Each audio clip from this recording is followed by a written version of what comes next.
Hello everyone, welcome to the stream. My name is Avicii and we are back playing Ace Attorney, Justice for All, Phoenix Wright, whatever, I don't know. We're playing a game. And the trial has just started.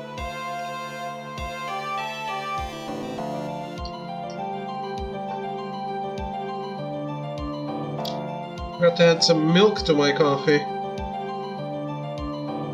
That's gonna be too strong. Maybe that's how I stay awake.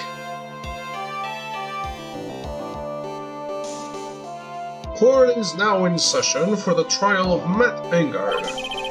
Are the prosecution and defense ready? The defense is ready, Your Honor. I say, Mr. Wright, what happened to Miss Von Carmen? I don't know, Your Honor. Why are you getting mad at me? Your Honor. Please be quiet, bailiff. Court is in session. You must tell me something, please keep it brief. Then what is it? Prosecutor Von Karma has... This morning, Miss Von Karma was shot by an unknown gunman. What? Shot? Somehow, I think this is the present that man was talking about. His present.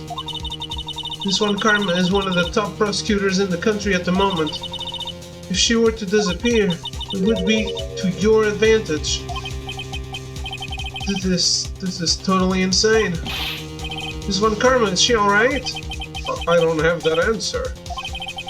She's alive and in stable condition. That's good. Who? You're... I thought he'd show up. Your Honor, due to the circumstances, Miss Francisca Von Karma cannot appear in court today. I, Miles Edgeworth, will be taking her place. The prosecution is ready, naturally. I do not object to this. Hello, how are you? Miss Von Karma was shot in her right shoulder and is currently undergoing surgery.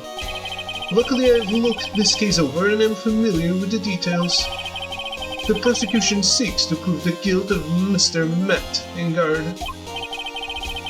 The court acknowledges the prosecution. Right. I finally found the answer I was struggling for on my long journey this past year. By the time this case comes to an end, you too will know the answer. Now then, the prosecution would like to call its first witness. Please bring Detective Gumshoe to the witness stand. Witness, your name and occupation. My name is Dick Gumshoe, sir. I'm a detective down at the precinct. For now. For now? After this trial's over, I'm supposed to turn in my badge, sir. Detective Gumshoe. Prosecution has no need for a depressed witness. Lift your head up and face forward like a proud officer, Detective Dick Gumshoe. Yes, sir. Now let's have your testimony. If we want to explore the various facets of this case, we must start with that. Get ready, Phoenix. This is going to be one very rough fight. Yeah. Would have to be with Edgeworth as my opponent. The answer he was struggling for. Interesting. Show me this answer you finally found, Edgeworth. I don't know if this is easier than Von Karma.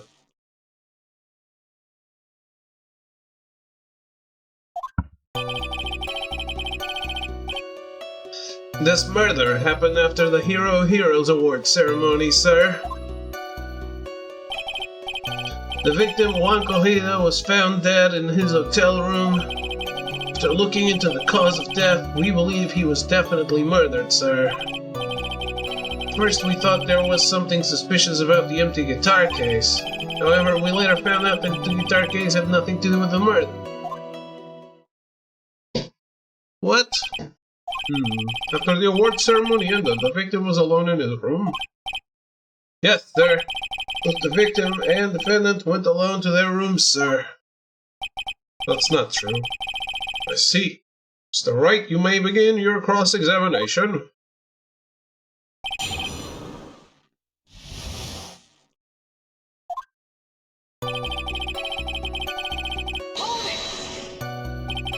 Would you please give us a brief timeline of what happened after the ceremony? Okay, pal. The ceremony started at 6 p.m. It ended around 8 p.m. and then there was a short break. A special post-ceremony show was supposed to start in the lobby 30 minutes late. That's when the victim's body was found, correct? Which is to say the murder occurred during that 30-minute break period. Please continue with your testimony, detective.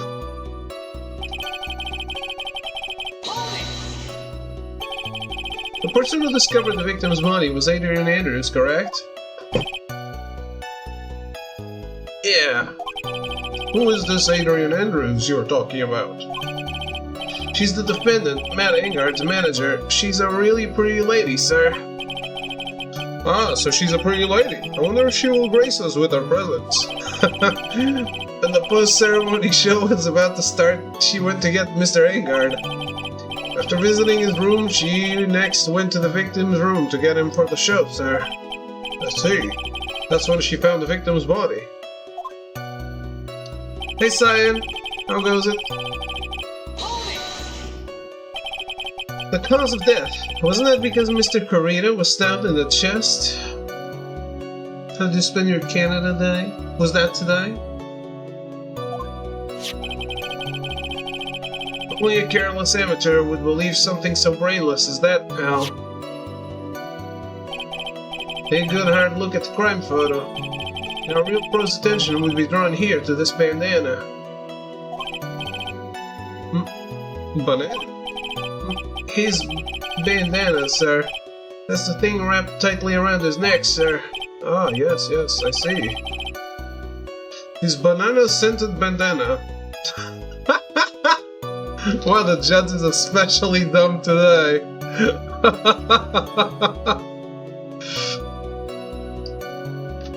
Oh, you know, the usual.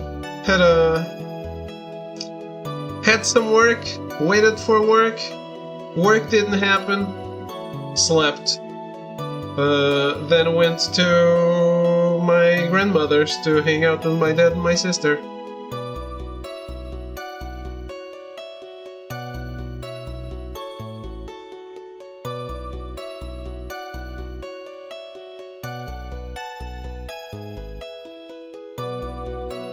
Judge is always aloof. He's particularly dumb today, though.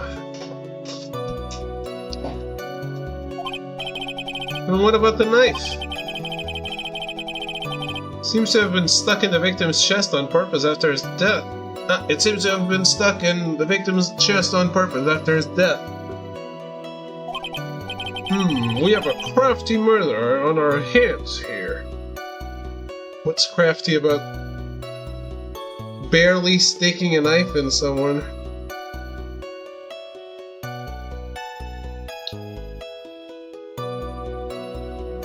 Yeah, slowly making my way through It Takes Two with my dad.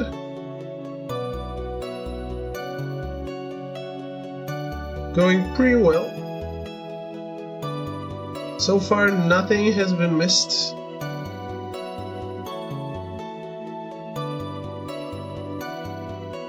By me. He missed a bunch of stuff. Surprised your dad is interested in that? I didn't give him a choice. It's like, this is what we're playing next. Here's the remote.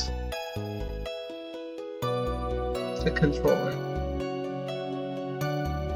Now fucking do it.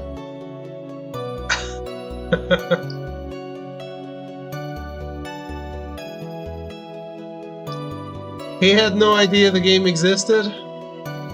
He will forget about the game in the next 2 months.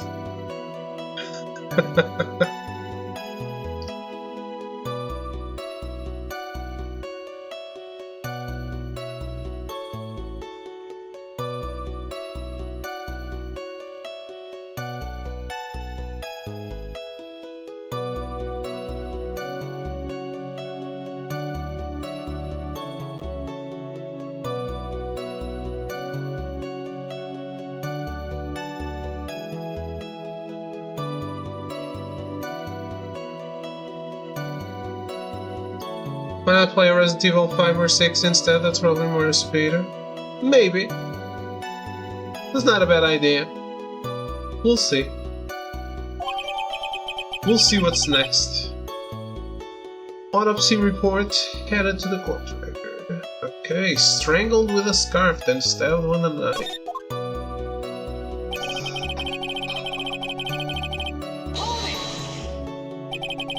Why did you think that? Because it was empty, pal. Jammin' Ninja doesn't go anywhere without his bright red guitar. We couldn't find it anywhere at the scene of the crime. Oh, then how about this theory? A fan really wanted the guitar and did the crime to get it. How's that? We thought of that too, but... But? The only fingerprints on the guitar case were the victims. Only the victims, huh? See. So much for my theory, then. What?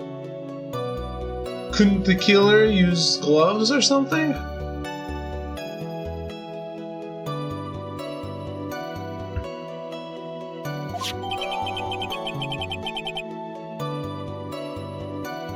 Only the top of the lid bears Corita's fingerprints. Why?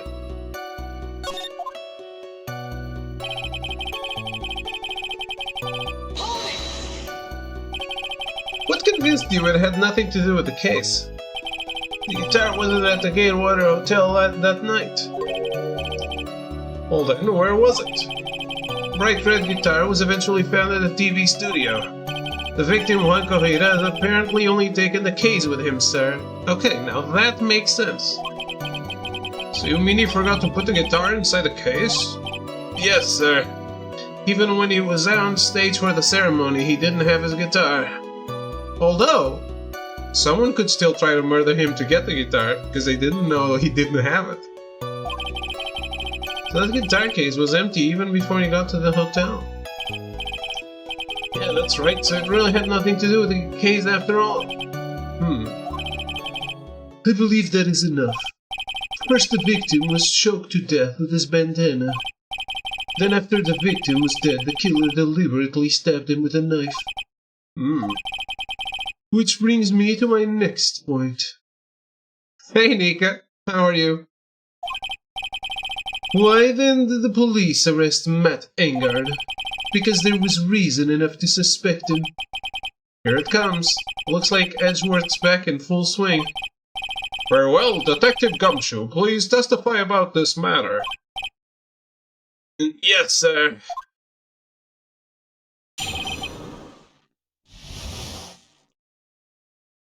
He's still outside? Matt Engard and Juan Corrida were huge rivals with each other. They each thought the other guy was in his way. That's motive enough in my book. I guess you are. As for evidence, there's the Jammin' Ninja's button. It was ripped off the ninja costume and was found in Mr. Engard's Akama. The defendant's fingerprints were also all over the knife. The defendant bought the knife for the crime, which makes this a premeditated murder.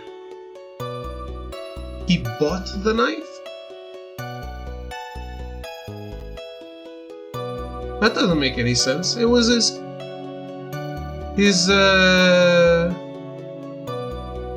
No, it was the knife from the meal. Nika, please stop Pepino from writing shit.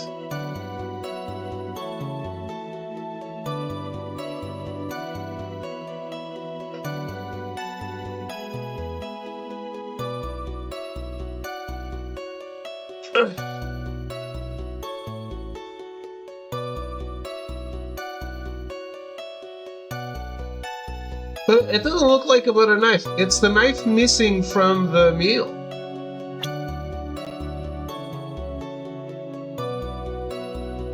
Chat is in English.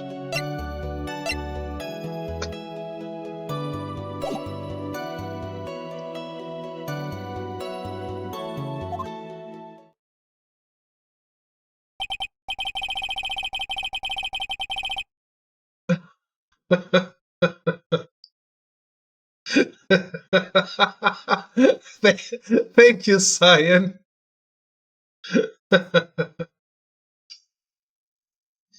You are Bruno. Okay.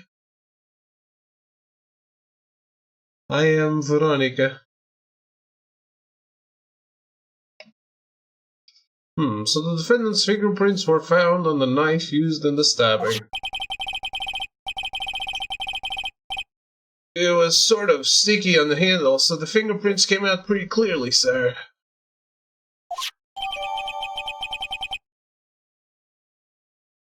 The knife bears the victim's blood. We do know that it is blood? Gatewater is engraved in the grip. Then how did he buy it?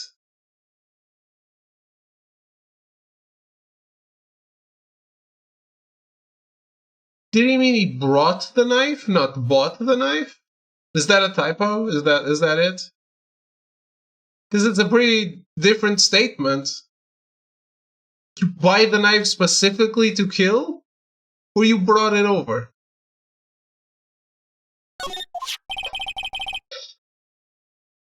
And there's this button. That was found in the defendant's clothes, was it? This button also covered in blood.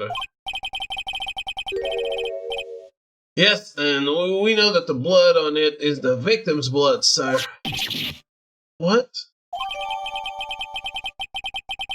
The Jammin' Ninja's button was ripped from his costume, is covered in Corita's blood, and found in Engard's Hakama. It is kinda hard, I think. This is pretty conclusive, pretty damning evidence. Bruno says hi. I don't know who Bruno is, so I'm not gonna say hi back.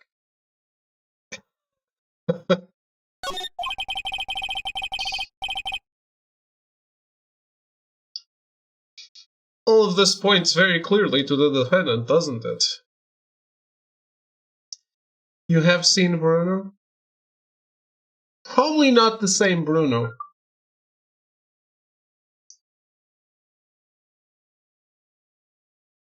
Yeah, probably. I would expect Nika to not be hanging out with Bruno the dog. But you never know. Maybe Nika is at your parents' house.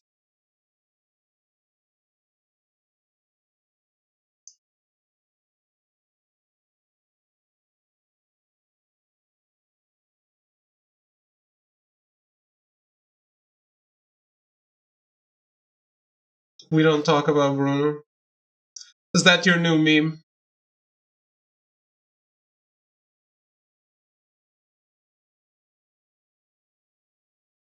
All this points very clearly to the defendant, doesn't it? Yes, it most certainly does, Your Honor. Ready to give in yet, Wright? I'll find a hole in your argument somehow. You can press as hard as you'd like. Just hurry up with your usual pointless questions. In 2027, Nico will be talking about Hawktwa. She'll talk about it now if she understood what it is.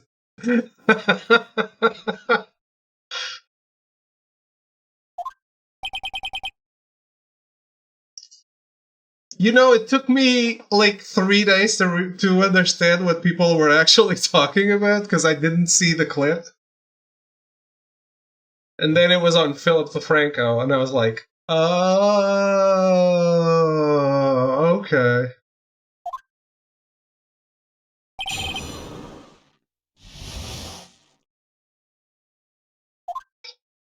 Hey Kitty, how goes it?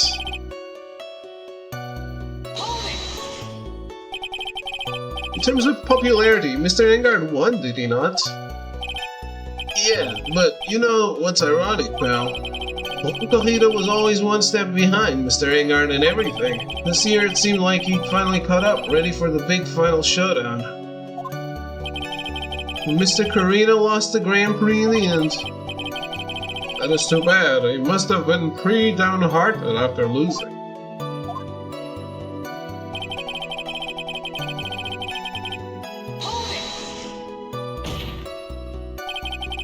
Wait just 1 second here. Mr. Agard was beating Mr. Corita in the popularity polls. Well, yeah, I guess, but... Which means that in the defendant's eyes, the victim was not a rival at all. Which means he had no motive to kill at all.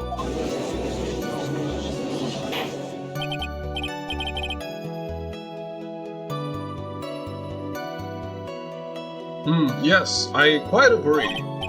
Well, detective, it's not, well, I guess if you put it that way, then yeah, the defendant would have had no motive. Detective, I'm beginning to see why you were fired. No, not you two. Mr. Edgeworth, sir, that's... I look forward to your pension negotiations. Damn. I feel bad for Gumshoe. He's a pretty standout guy.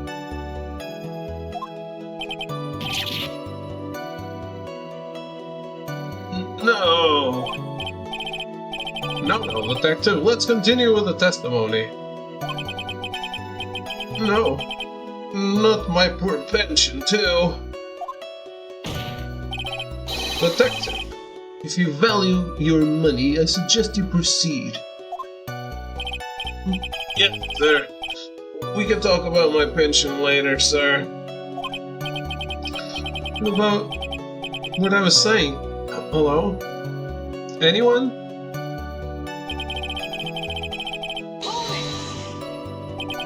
Do you have any proof that button belonged to the victim? What do you mean, pal?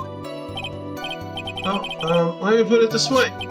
I'm asking you if you have any evidence to back up your claim that this button was ripped off of the Jammy Ninja's costume. Can't you tell by just looking at it? And the victim's blood is on it. Anyone could have smeared that blood on there afterward. Mr. Edgeworth, help me, sir. Alright, I knew it had to be this piece of evidence. Now to reel this one in. Thread. Huh? The button was attached to the costume by thread, obviously, and that thread snapped when the button was torn off. If you match up the ends of the thread on the costume with the thread on the button, it's a perfect match. Yeah, that's it. They're a perfect match, pal. That's Edgeworth for you. Never misses a beat.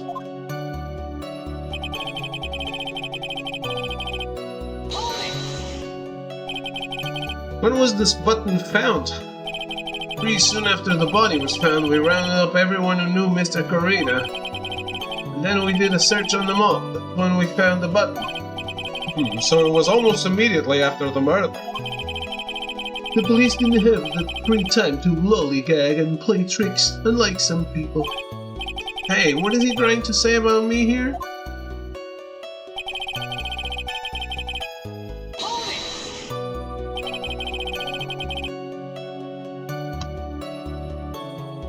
How were the fingerprints arranged on the knife? Huh? What do you mean, pal? Examining the fingerprints, you can determine how the defendant held the knife. For example, did he hold it normally or overhand? Oh, is that what you meant? Well, we didn't actually think of that. I can't believe the bumbling of this department. Hopeless. Were you paying attention to the testimony, Wright? The defendant's fingerprints were all over the knife. There's no way to determine how the knife was held at the moment of the murder. Is the defendant the owner of this knife then?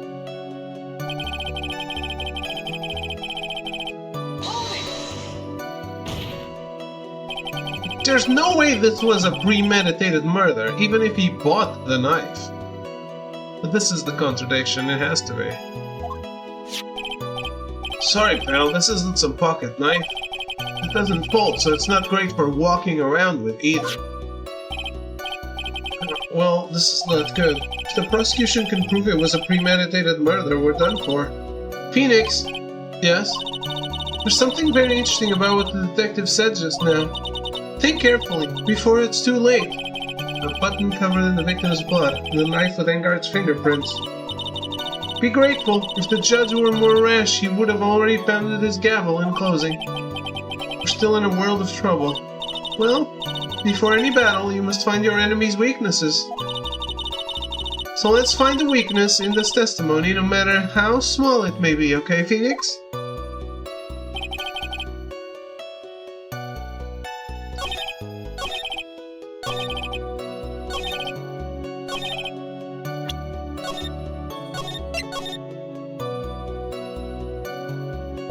Well,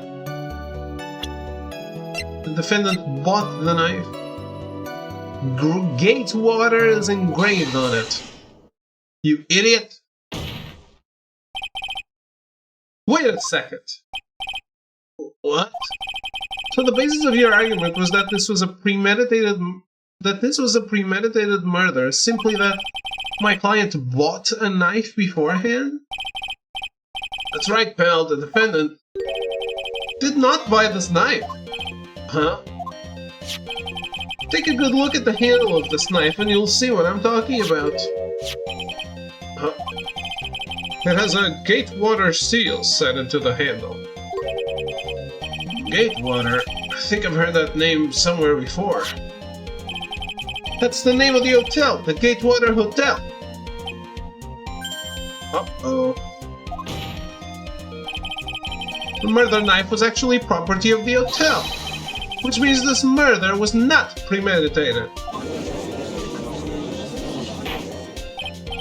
Yes, that is very true. This is a very big...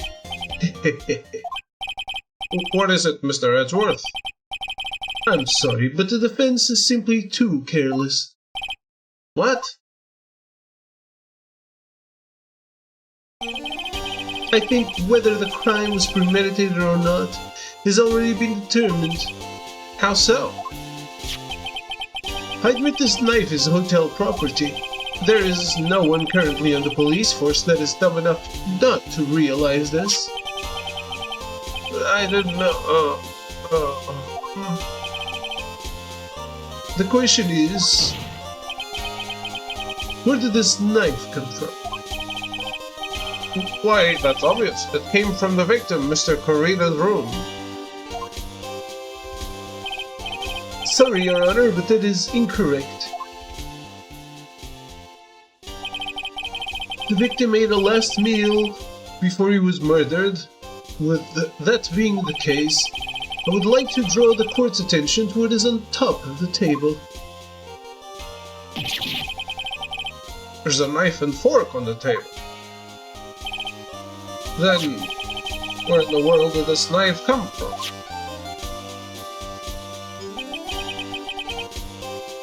I am good. How did your life go?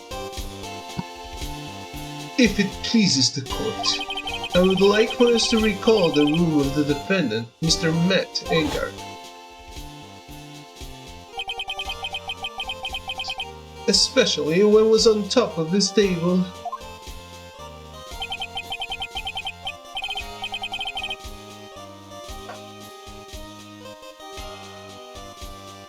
Not good?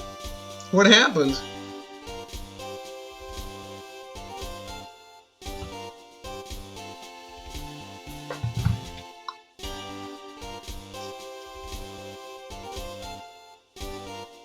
There's something missing. Perhaps it is a single knife? We investigated the leftover dishes for fingerprints, and while we were investigating... Okay. We came to the conclusion that Mr. Matt Engard's knife was missing. You want me to look now or later?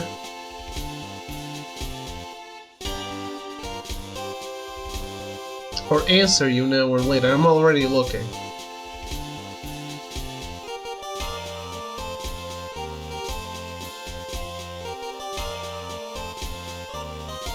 Oh, it's a video. Okay, I gotta watch it later. Sorry.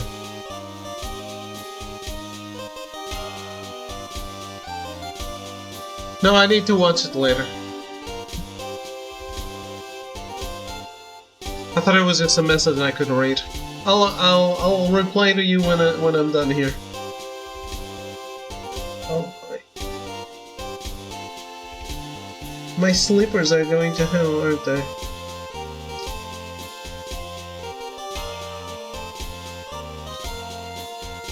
You know what this means? That means it's time for new slippers. Soon. Not yet. Soon.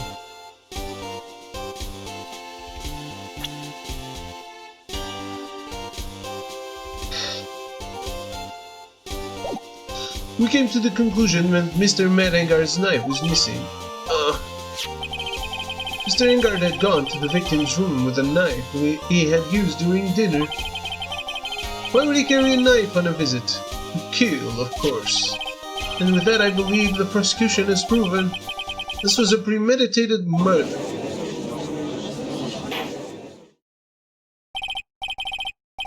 Amazing, Mr. Edgeworth. Absolutely brilliant. A brilliantly clear deduction. Seems like Edgeworth had this planned from the very beginning. Must be one of those traps, and I just walked headlong into it. A further weapon with fingerprints and a button from the victim's costume. There's quite a sizable amount of evidence here. You can safely say that any further deliberation is a waste of your Honor's time. Although, I wouldn't mind if the defense were to present evidence not yet shown to the court. Evidence not yet shown?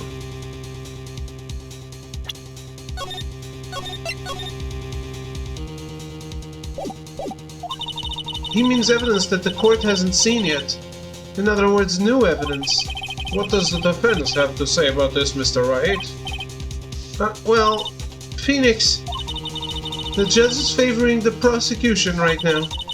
If we answer with something wrong here, that gavel of his will be ringing out to the sound of our defeat. Mr. Wright, do you have something important and necessary to present to this court? Actually, I do. There's one. I just don't know what it is yet. One piece of evidence that catches my attention. Something that this court has yet to see. Mr. Wright, I will say this one more time. I do not feel this trial needs to continue at all. However, I am giving you one chance and only one. I love when Phoenix hates the bench. The characters are so expressive. And like, it's the anime coolness, you know? What the judge is saying, right, is don't try pulling one of your usual bluffs here. I messed this up, it's curtains for all of us.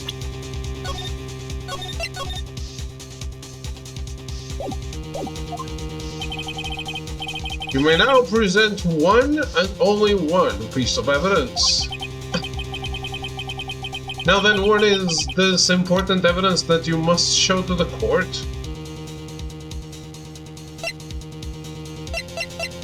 The important evidence that I must show to the court.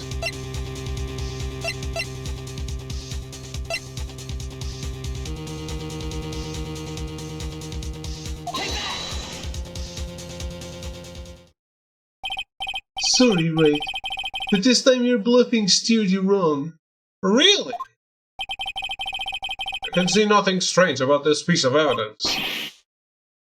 Wait! I'm a man of my word, Mr. Wright. Holy shit. That's enough. This court sees no reason to further prolong the trial, nor is there any need for more time to decide the case against the defendant. This case is extremely clear. I see no room for misinterpretation of the facts. This court finds the defendant, Matt Engard, guilty. The accused will surrender to the court immediately. To be held pending trial at a higher court within a month from today's date. That is all. This court is adjourned.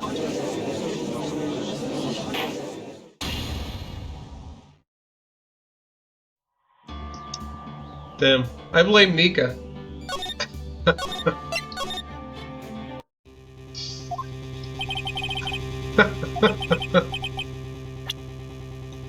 What is the evidence that I must show to the court?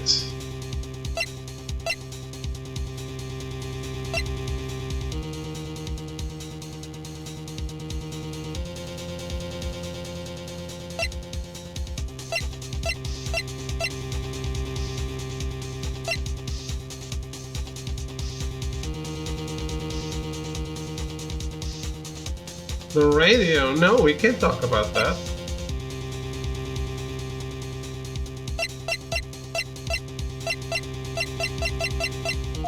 What about this? No.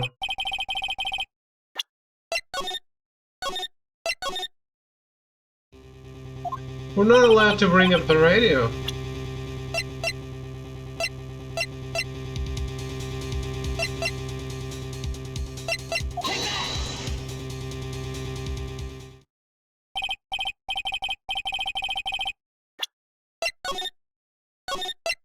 Also, that wouldn't prove anything, would it? Is it the glass? It is. This is the wine glass, is it not? Please look at the photo of the crime scene one more time. The scene is a mess because of the victim's struggle against the assailant. The vase was broken, his makeup is all over the floor. These were all things that were at one point sitting on top of the dresser. Well, yes, I see your point. However, this glass that is sitting on top of the dresser is mysteriously untouched. The only thing that had not fallen over, along with everything else, is this wine glass. This piece of evidence is more than strange enough to warrant further consideration. Is it? Well, what do you all have to say? Well, yes, it is a little peculiar. Yes, isn't it? I thought it was. You're gonna stop looking at me with those puppy dog eyes of yours now. Mr. Edgeworth. What is it, Your Honor? Your opinion? You don't need my opinion, because there is no special meaning to that glass. What? It's safe to say that the glass was set there after the crime took place. By the person who discovered the body, Adrian Andrews, for example. She could have easily been so shocked that she set the glass down without thinking. That does sound very plausible, Mr. Wright. Could Miss Andrews really have set that glass down without thinking?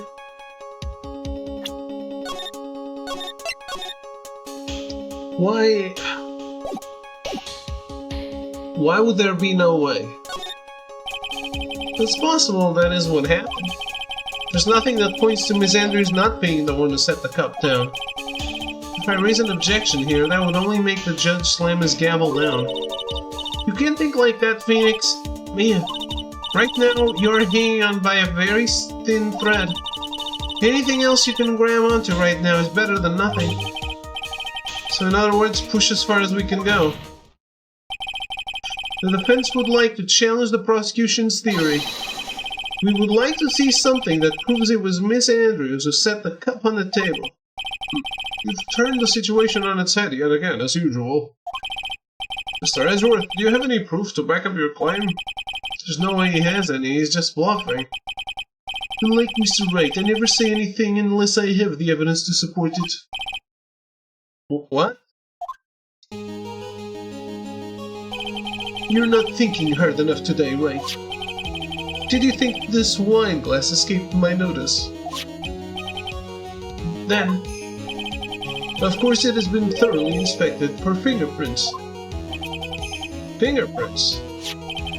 There were only one set of fingerprints left on this wine glass. Only one? Well, whose were they? They were not the victims nor the defendants, rather they were one and Adrian Andrews. What?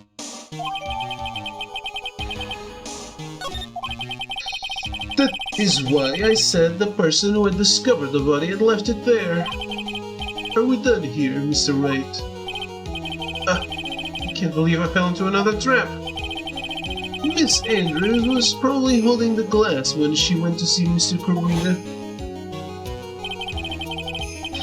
But upon seeing his dead body, she was stunned and set the glass down on the dresser.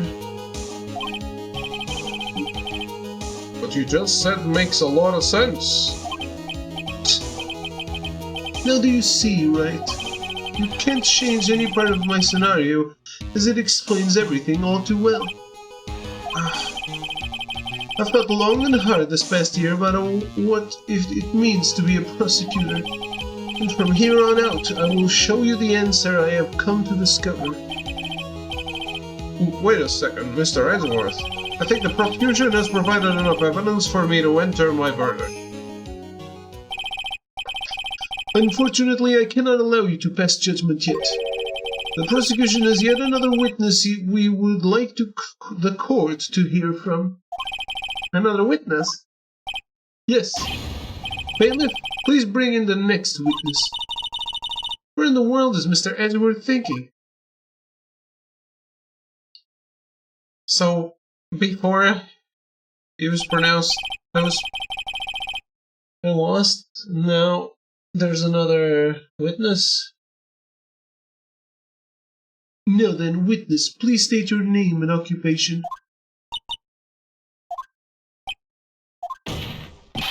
Witness, your name and occupation.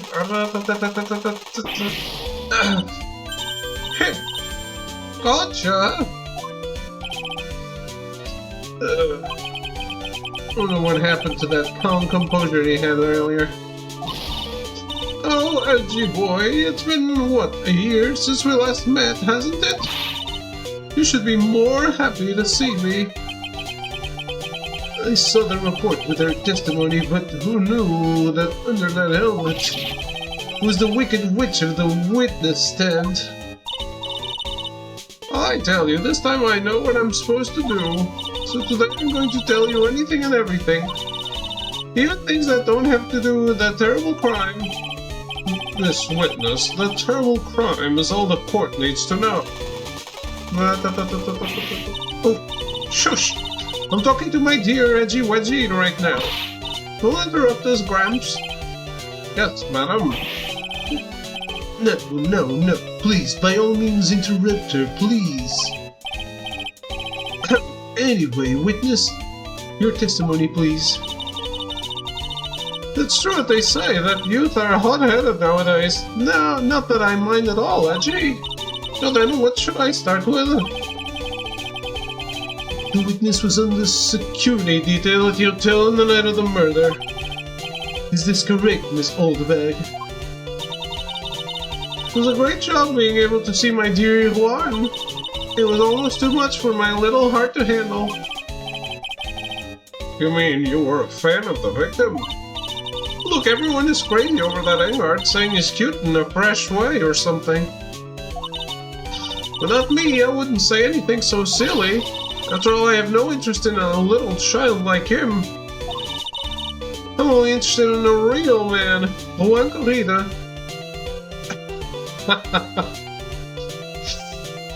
She's definitely not single.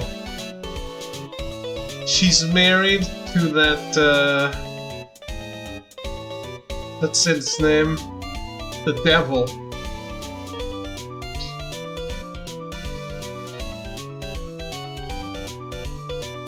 Arrogance. 4. That's 1, 2, 3, 4. Perfect charts.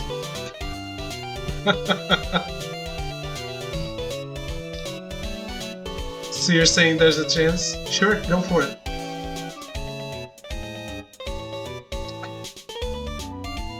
She's a bit two-dimensional though. But, you go for what you want. Go get him, Tiger.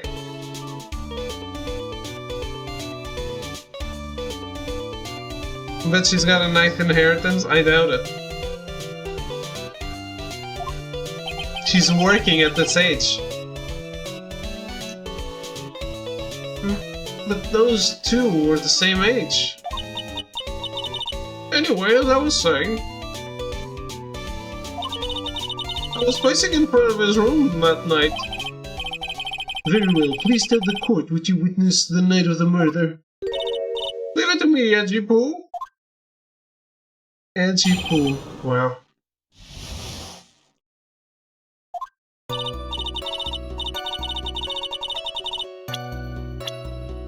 Do we have an age for her? Age unknown. Oh boy.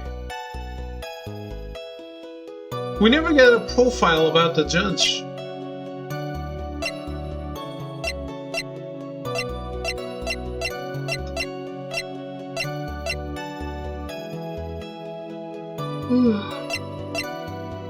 There's no one is allowed to be over 40. I'm just kidding. If it's past 39, your age is question marks. How is Willpower's only 24? Yeah, I have no idea. This guy is not 24, man.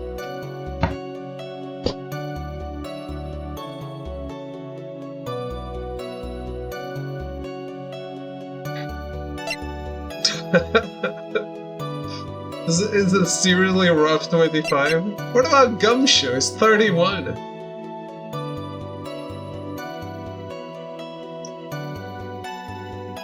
People are precocious. Precocious aging as well.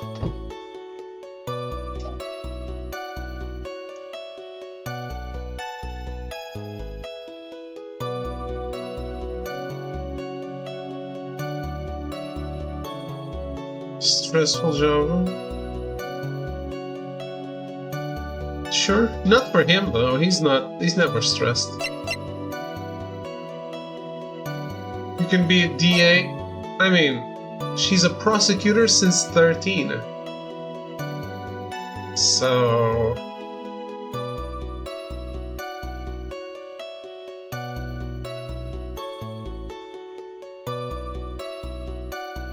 she was studying the bar at age 9, I guess? Absolutely.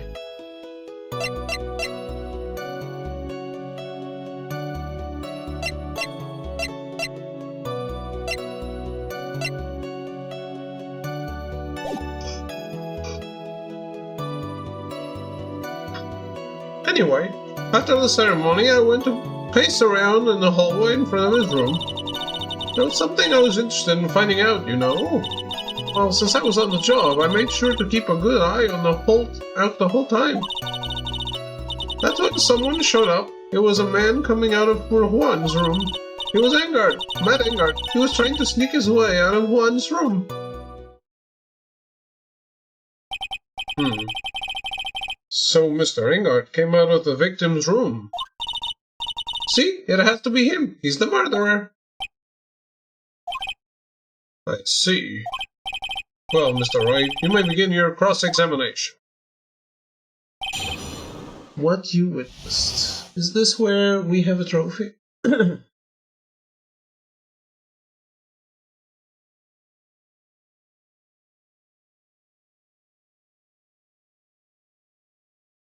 No. During Oldback's testimony entitled Who I Saw. Not yet.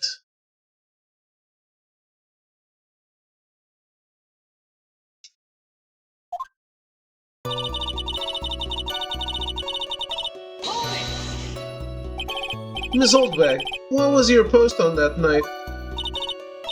In the lobby. I was supposed to help set up the stage for that trifling show, but I refused to help. I'll let you know, it was for that lead-headed samurai's show. I even took out a few of the nails. Maybe it was a good thing the show didn't go on. Besides, that manager with the glasses seemed to be working hard at it without me. So I thought I'd take a break and spread my wings a little. That's when you went to hang around the victim's door?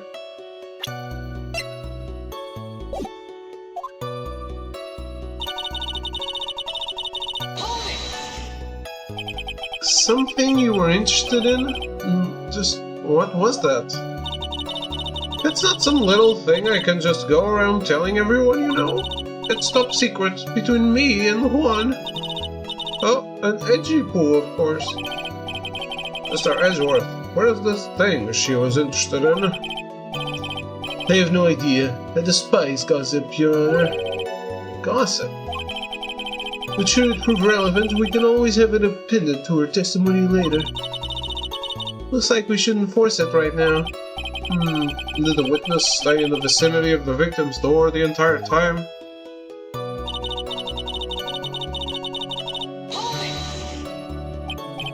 Oh, then would you tell us the number of people who went in and out of Mr. Corrida's room?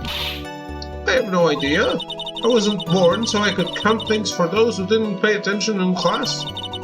That's why ever since I turned 20, I quit keeping track of how old I really am. Yes, well, that would explain why your age was not included in the report. In any case, the witness then saw someone, correct?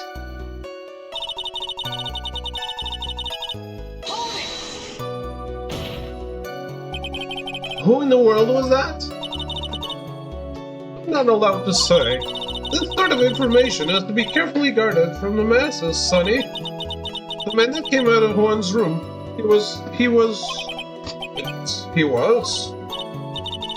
Oh, I'm too scared, I can't say his name out loud. Well, I wouldn't give to have Francisca's whip right about now. Well, I guess I can tell you, since he was such a bad boy anyway.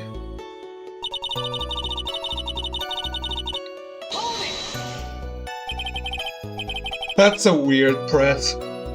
You saw my client? Are you sure about that?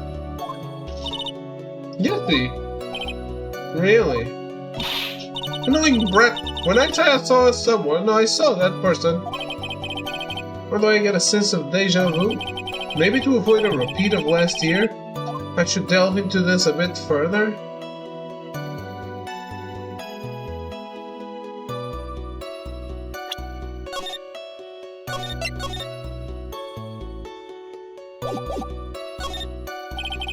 Please tell the court about this man's face in more detail. You don't need me to tell you about his face. That soft, gentle look in his eyes and his effeminate lips. His right eye covered by silky hair, his sparkling, shiny teeth. His teeth were shining? Well, he's shining all around in this week's pin-up poster, dearie. This week's pin-up...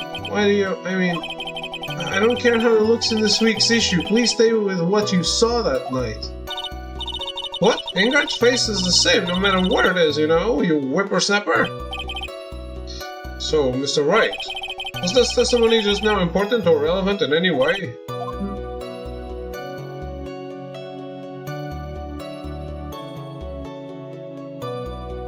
To be honest, no.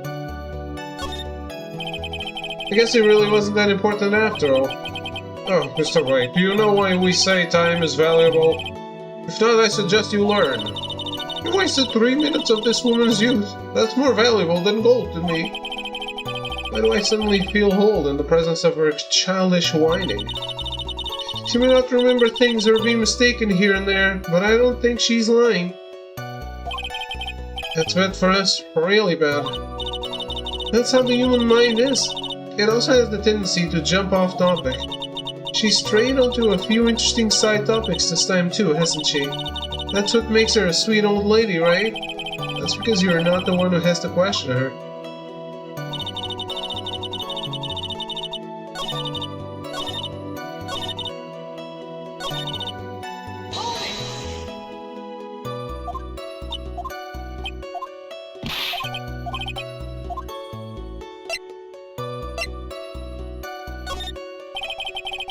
Please tell the court about the man's clothes in more detail. What a troublesome man you are, really, as if something like that matters. But it does. Now what was it? Oh yes, it was that thing. What thing? That gaudy thing is always wearing that racing jacket. He was wearing that at the detention center too. That thing's meant for nothing but seducing women out of their pantaloons. Oh, man. Right. So, Mr. Wright, was this testimony just now important or relevant in any way?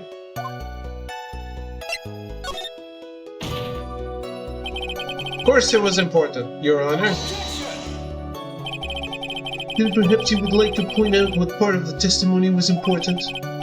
Don't you see it as worth? Your Honor, I request that what the witness said about the jacket be appended to her testimony. I don't quite see where you're going with this, but alright. Witness, please. Well, I don't like to badmouth anyone without reason, but if I must...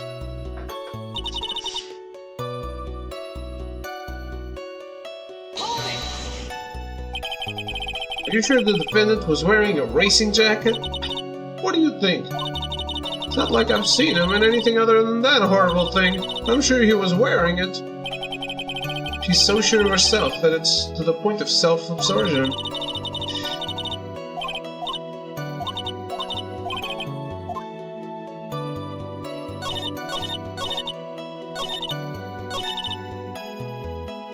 Alright.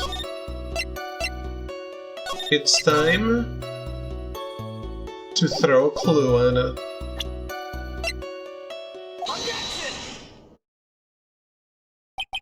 Miss Oldbag! What? Don't say my name for no reason. You know what this is. Ah, it's button number 2 on the Gemini Ninja's costume. Now I know she's an obsessed fan. She identified it in a single glance. Give it here, give it here. If you don't give it to me, I'll punish you with this. Wow, she really is a die-hard fan to want a button covered in blood.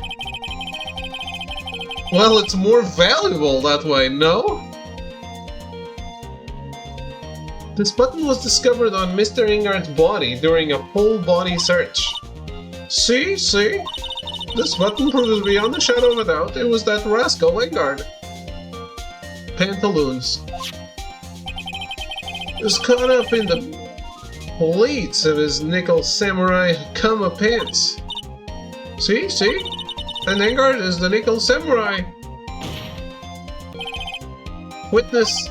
Now, it may just be me, and I do have an active imagination, but just now didn't you say that the defendant, Matt Ingard, was wearing his usual racing jacket?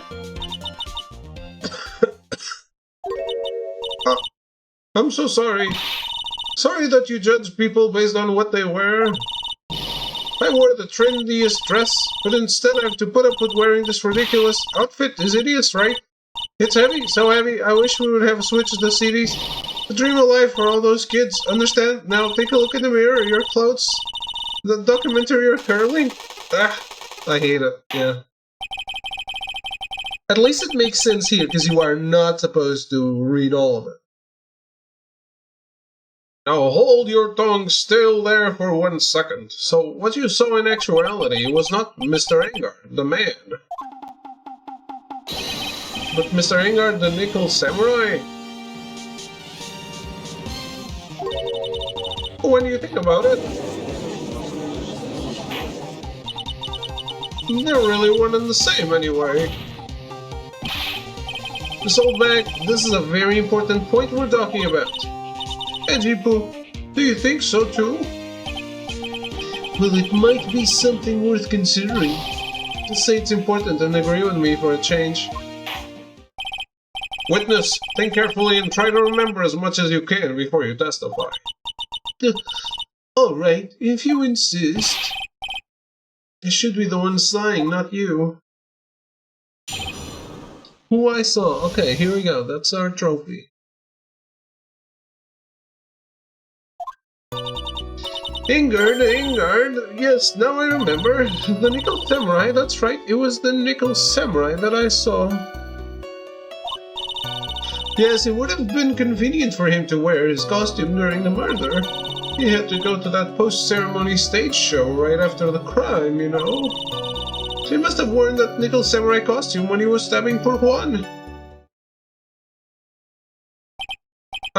I knew it. I knew you'd say he was inside that costume. What? Did you think there could have been someone else inside that costume? Don't be a bad little boy, thinking such rude things. But the possibility does exist.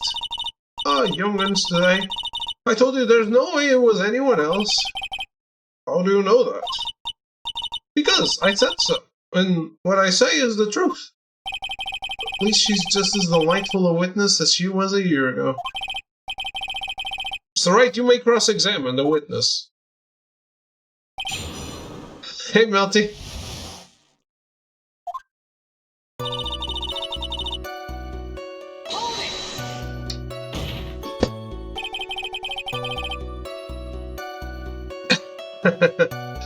Would you please get on with your testimony? Huh? Put your language, young man.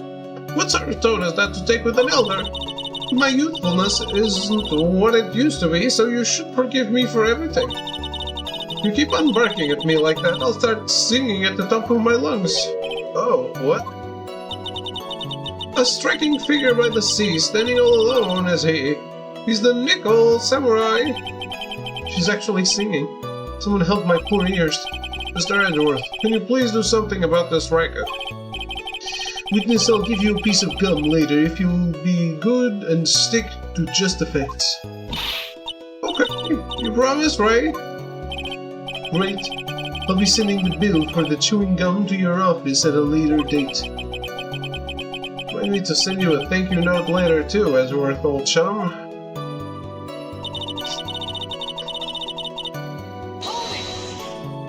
Alright, that's the trophy.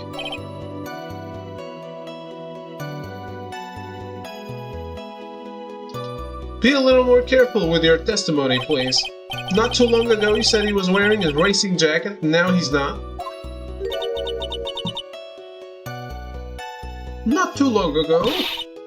Now let me ask you this. When you were itty-bitty, what was your grand dream? Huh? What did you want to be when you grew up, whippersnapper? My dream, huh? Well, I wanted to be Judge Wagner, hero of the public's court. So what? See? Look at where you are now. You're not Judge Wagner, are you? Are you? Well, what I said earlier, who puts any weight into things like that? The now is everything. I can't be held responsible for the past. Since when did court become theatrics over testimonies? All that matters is that man was inside that costume. Isn't that enough? Yes, it would have been no. Why would that be? That way, no one could see his face, of course.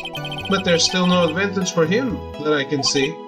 In fact, you would think the costume would make him stand out all the more. You're such an annoying child, you know that? You disagree with everything I say. Isn't that what you're always doing to me? I got it. Maybe it was more troublesome for him to change in and out of his costume.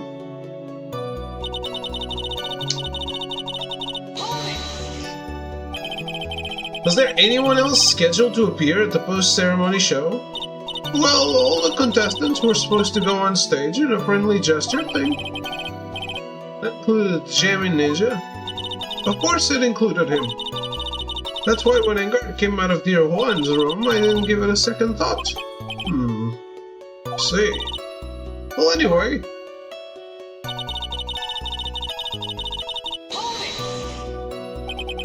So let me ask you one last time.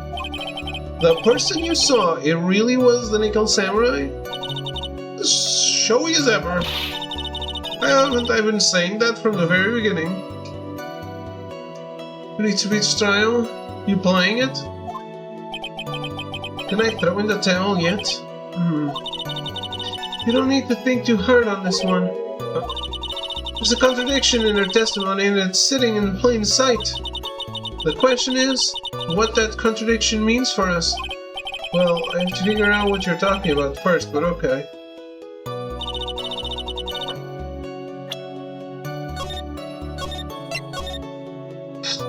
What is the contradiction?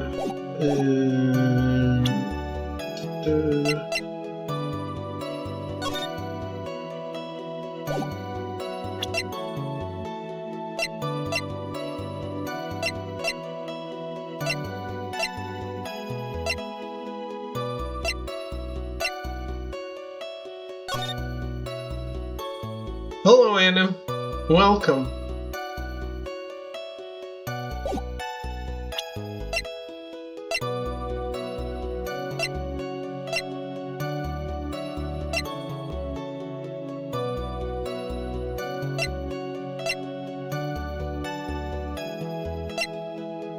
You wouldn't get a contradiction on that statement unless you misspelled his name? No, I'm just looking at the evidence right now.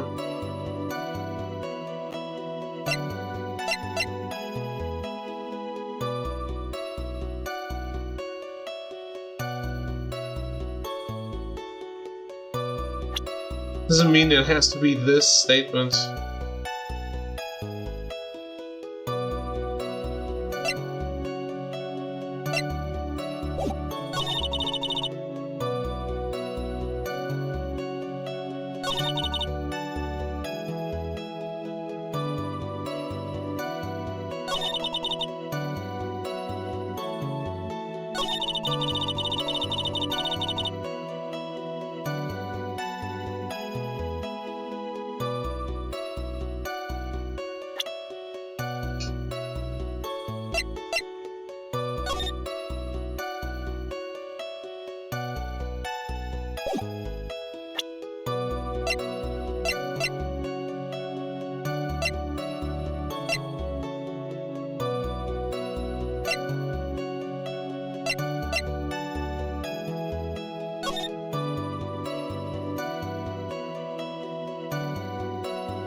To be honest, I don't really know.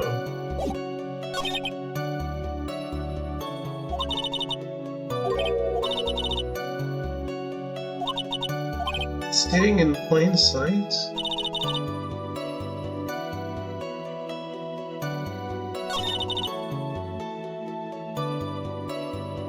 Sometimes you gotta flip the chessboard.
Look, I think this doesn't make any sense, because you're more recognizable in the costume than on your street clothes. But I don't know how to counter it.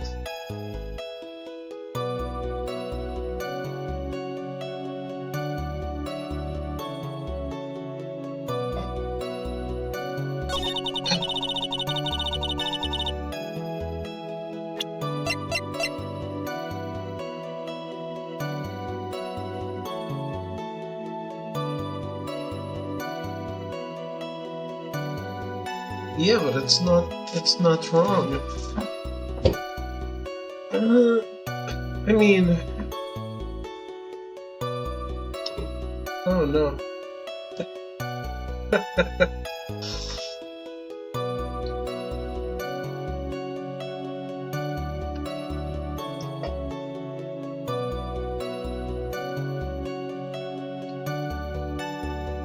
He did say that he didn't know about the press conference.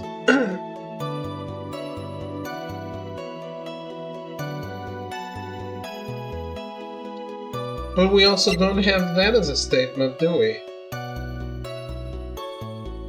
Was the last good evidence you presented? The glass? Or the button?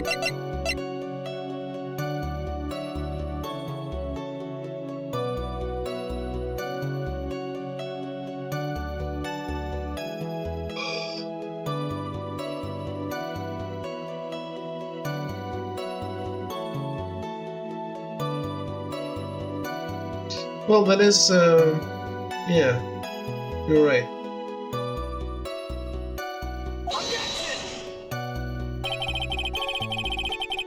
I guess it doesn't. Hey! Mia says it's obvious, yeah? Well, I dare disagree.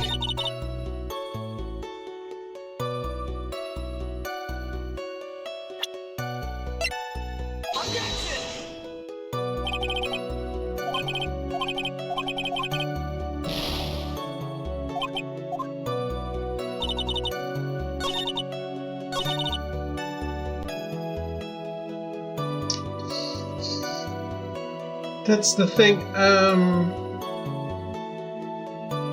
Now, there I was going for it's not convenient because if you kill him with the costume, you get blood splatter.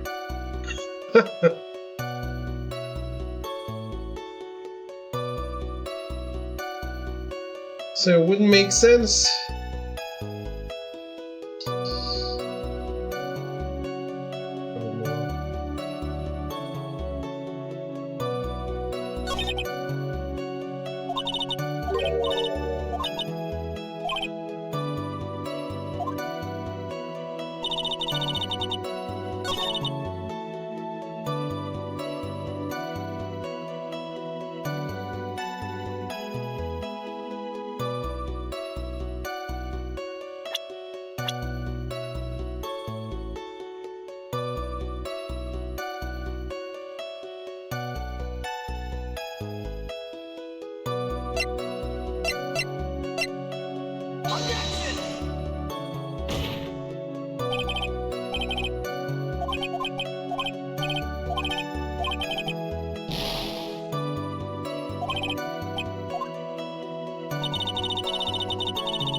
Some mango habanero hot sauce, very good. Weird. Yeah, it's not even that many lines.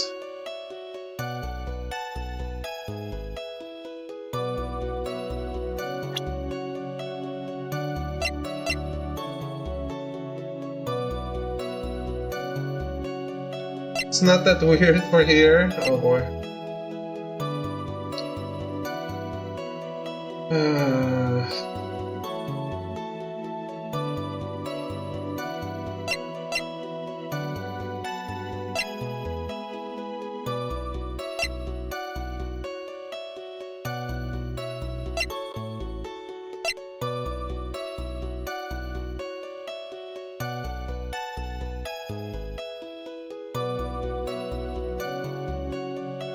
Is this the United States tuna on pizza moments? Might be.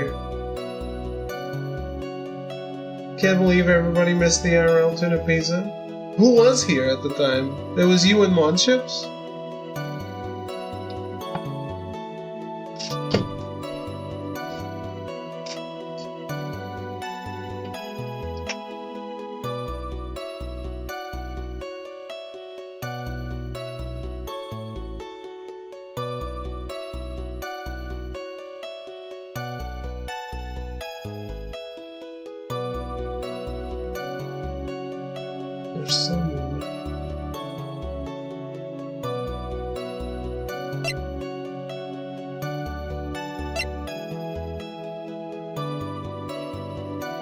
I don't think I'm figuring this one out. Do you have any ideas, Melty? Any actual clues?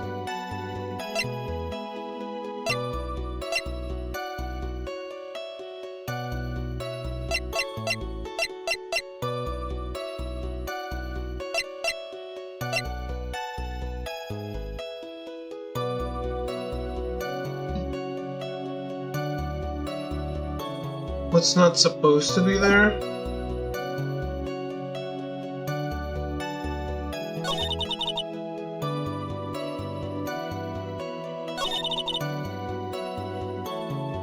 What?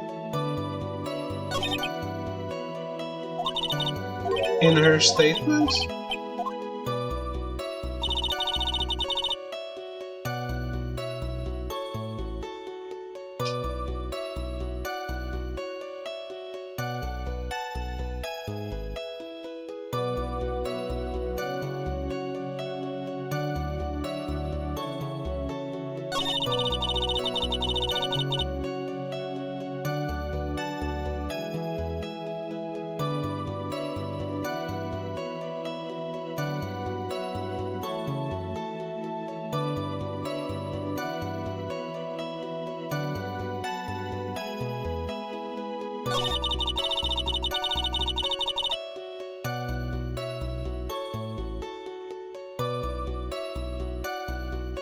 I don't think it would have been convenient at all to wear the costume during a murder and then go in public and using the costume.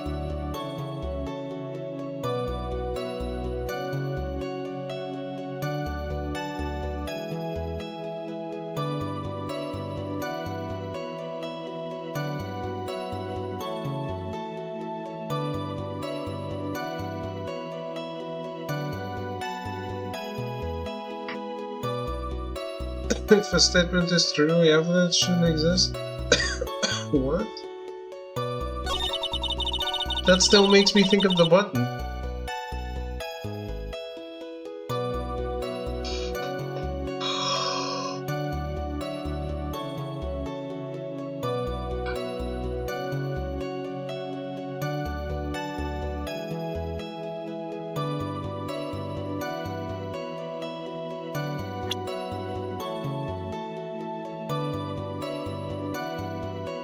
A few what?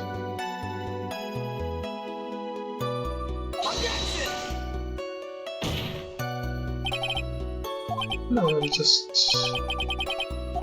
supporting what she said.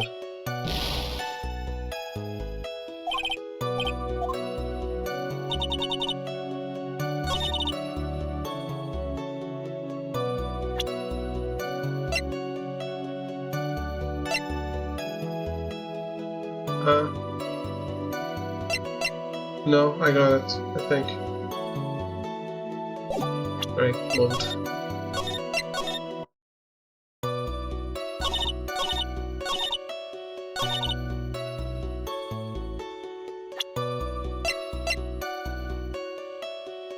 Can't have fingerprints if he's wearing the costume.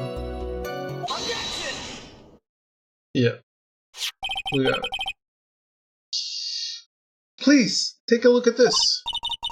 Yeah, so it's a knife. Big deal. If you're trying to scare me with that, I'll have you know it won't work. Who puts tuna on a pizza? Well, kitty. You should have been here when I showed live a tuna pizza. That was a shitty hint. Gotta workshop that. Well, it still led me there. I mean, I don't know if it was your hint, but I got it, so that's all that matters.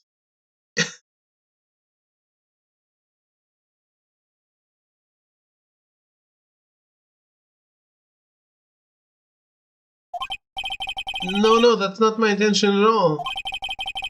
The knife that was used in the murder, correct? I put pineapple, so I don't know. Tuna on pizza is good. It's like canned tuna, not fresh tuna.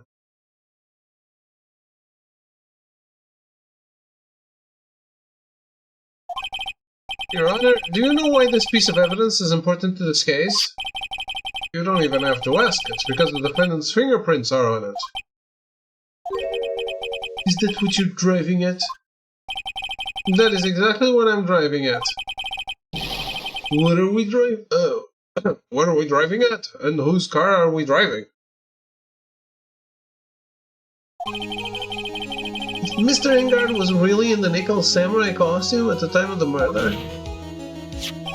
then it's impossible for his fingerprints to have been left on this knife. Actually, it would have wiped all previous fingerprints on this knife right off. Oh, that's right. The nickel samurai wears gloves, doesn't he? He probably took his gloves off before he began to stab him.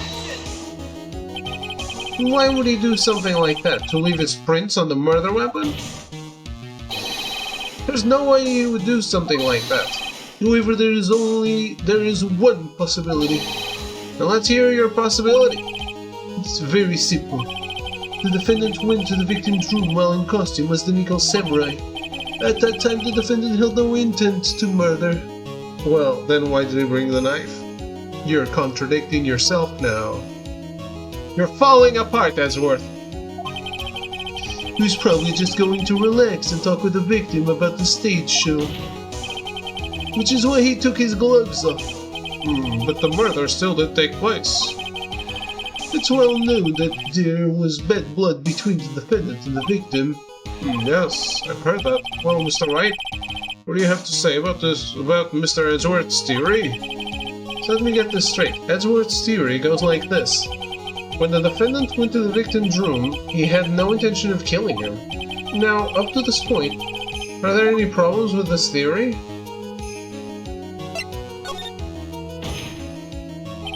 This theory contradicts something in an earlier testimony. What are you babbling about?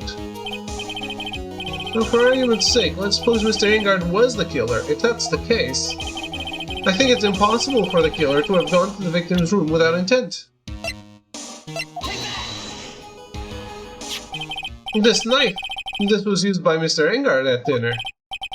Yes, we did establish that. Which means that if my client was in fact the killer, then he brought this knife with him when he went to visit Mr. Kurita, I suppose. However, you just said it yourself. At that time, the defendant held no intent to murder. If that were true, then why would he bring a knife? He wouldn't, would he? Which means, Mr. Edgeworth, your theory was flawed from supposition 1. And one more thing.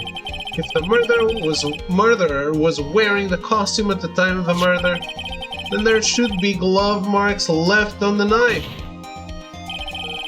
Which means the defendant's fingerprints shouldn't be all over it like bees on a hive. And that brings me to my final point. The knife was planted by the real killer to hide their identity and mislead us. Order, order, I say, a order in the court. Was this knife really planted by the killer?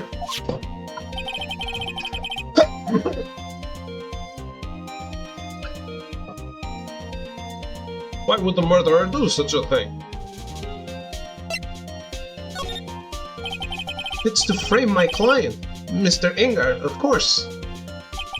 To frame? Aren't you forcing the interpretation just a little too hard on this one?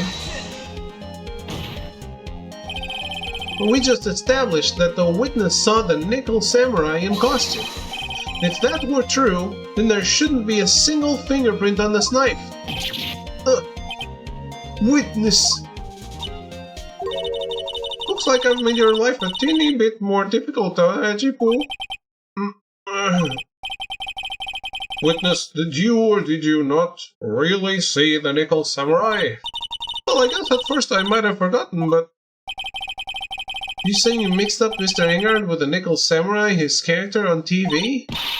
I mean, I can't really do anything about that now. Look, I was waiting around in front of their doors because, well, I wasn't waiting around for the Nickel Samurai, that's for sure. She wasn't waiting for the Nickel Samurai. Alright then. Who were you waiting around for then? Huh, that's top secret to anyone outside of security. I have a feeling that you are waiting for Mr. Juan Cohita. Am I correct, witness? Ha ha ha! What do you think? You are a sad amateur with a terrible case of nearsightedness. Amateur? Me? What am I an amateur of? This is like when Ruben comes to chat and calls me a noob, and it's like, noob on what exactly? Ruben is this chat's Miss Oldbag. So Oldbag was waiting around in front of the victim's room, but it doesn't sound like she was waiting to catch a glimpse of Mr. Corita.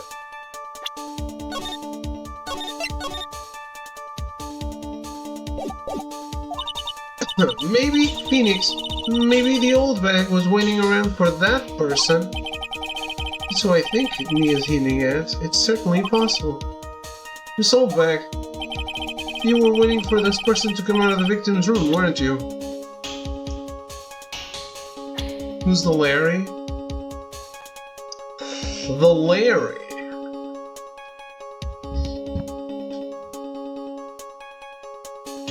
Man.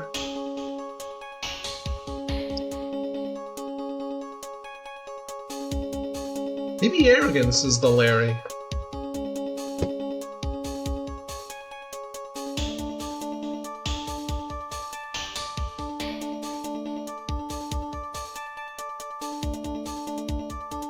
Sorry.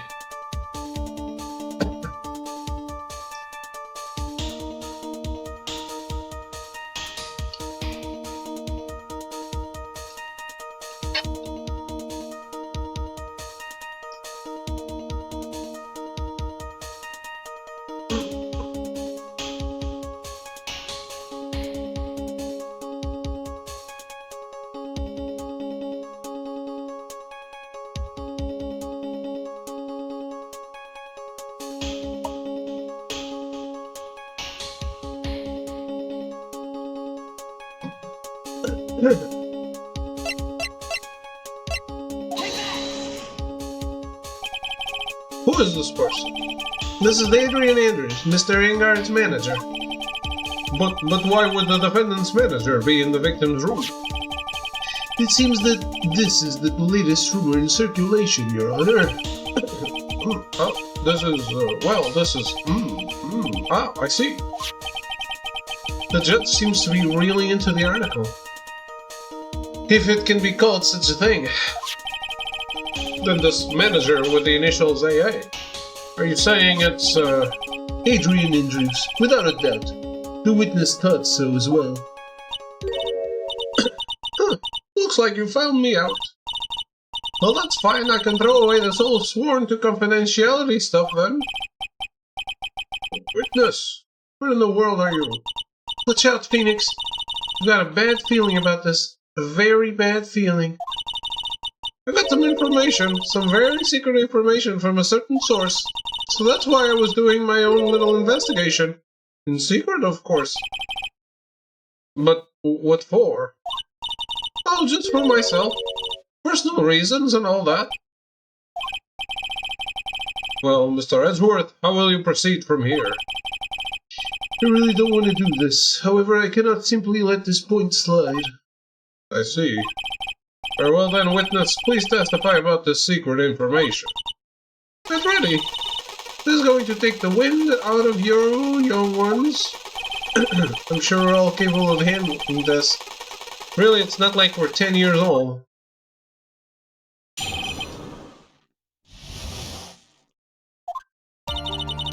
Engard is one evil, evil man.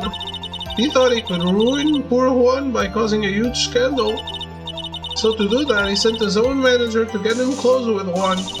I cannot condone such dirty tricks, so I took action. Oh, and this is top secret, you got that? Nobody else but you and me know yet, okay? The defendant sent his manager? What a distasteful topic for this court. Oh well, time for a break. How's it going, man, chips? What? Nobody's above gossip? And isn't there a saying, the truth is never pleasant? Never heard that one before. Mr. Edgeworth, what about this Adrian Andrews person?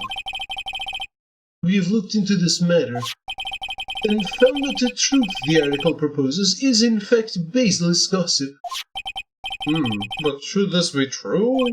Then this proves that the defendant did bear ill will toward the victim. So this means I have to smash this rumor once and for all. But then, Mr. Wright, you may cross-examine the witness. Be careful, the old bag seems rather excited right now.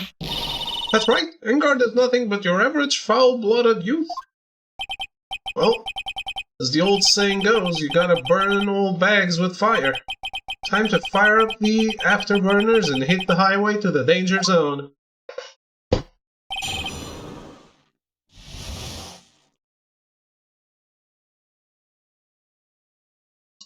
Phoenix needs to stop watching Top Gun before trial.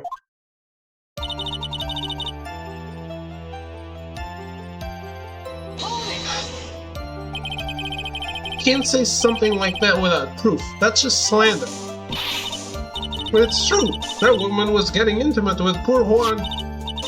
Look, it says so right here, doesn't it? Manager to the stars, Miss AA. The name of the magazine this came from is Gossip Land. What? Are you saying that gossip is just a pack of lies? What do you know? I suppose next you'll swear to me that the news is 100% true? Honestly, Sonny, you can't discriminate between the news and gossip. Yes, discrimination is bad, Mr. Wright. Discriminate? When did I do something like that?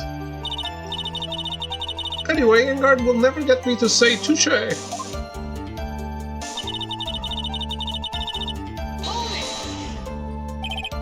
Scandal? What do you mean by that? You're a dim-witted one, aren't you? I can't believe you don't know what a scandal is. Honestly, what are they teaching kids in middle school these days? No, I wasn't asking what the word scandal means. Even I know that much. Well, that Engard thought he could own a monopoly on popularity.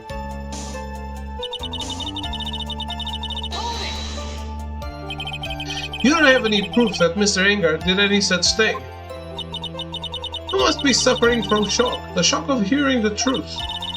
And now, since you're in so much shock, you can't do anything right. You're right, I can't do anything. But boy, do I wish I could do something about you.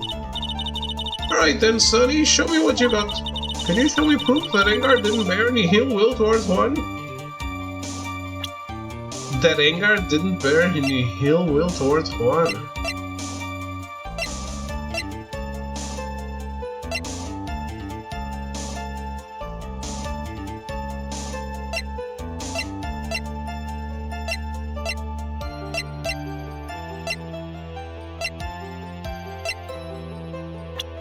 No.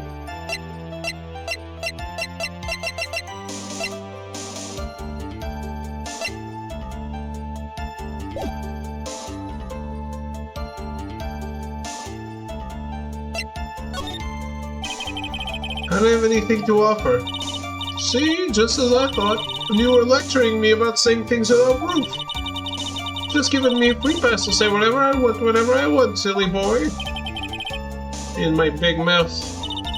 That's the way the cookie crumbles, for you anyway.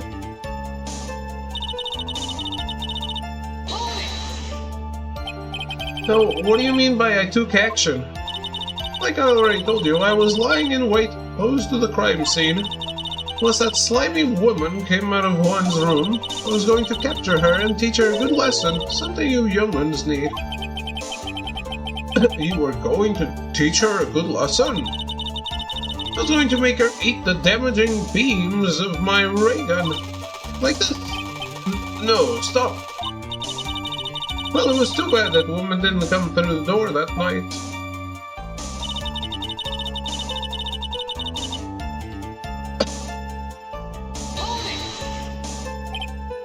Wait. What? I'm a busy woman. Tea time with the kids is over. Secret information that no one else knows yet? If that's true, then how do you know the secret information? Oh, well, that's because I'm a pro. Yes, that's it. It's a secret. Even if you drill the hole into my brain, you'll never find out. How in the world did a holdback get such a secret piece of information? If you don't be a good girl and tell me where you got the secret information, you won't get to go home today. Huh? Edgy-poo, what are you doing? Help me! What do I have to do with this? Just do this for me. You'll get your reward. I don't want your reward, but you don't leave me much of a choice. The witness could have gotten her information from anywhere. It's even possible that it was spontaneously made up inside the witness's head. He lectures me on reckless blabbering? Because we don't know where this information came from, it's quite a waste of time to focus on this line of questioning. Where did old bag get her inside information? There has to be something I can use to figure it out. Feels like just another tidbit of gossip, doesn't it? You can't just ignore it either. It makes your client look bad either way. I don't think I heard anything really out of the ordinary just now. There has to be something we can catch her on. Yeah, and when I find it, I'm going to press the heck out of it.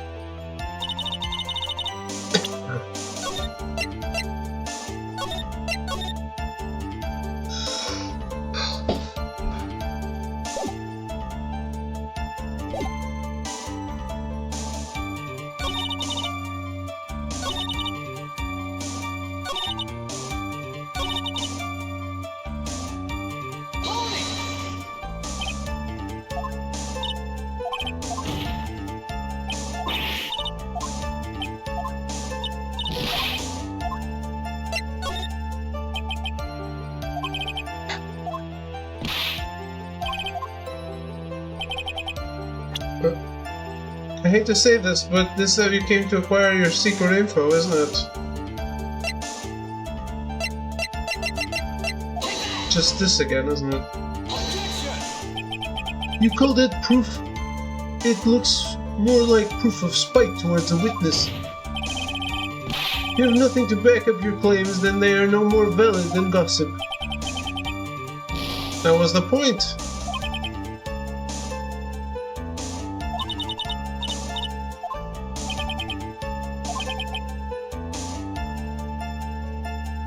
It is just another tidbit of gossip.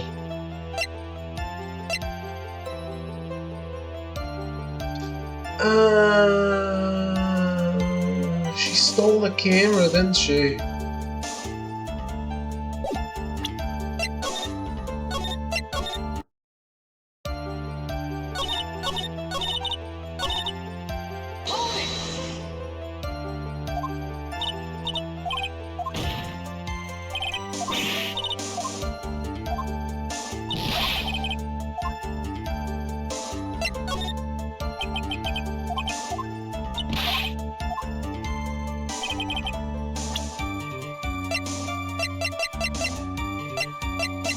Yeah, what else would it be? The investigative photographer, Lotta Hart. Oh yes, I remember that mischievous girl. Codemantic, thank you for the raid. How are you? Hello, hello. Good night, everyone. Playing Deep Rock Galactic. Do I know what that is? Bean recommended you? Well, thank you very much, Bean. How are you? Maybe start a little raid train. A train? How was your stream? Deep Rock sounds very familiar. Is that on PlayStation?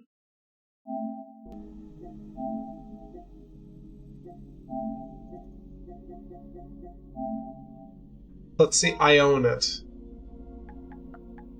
Oh, then I do own it. Yeah.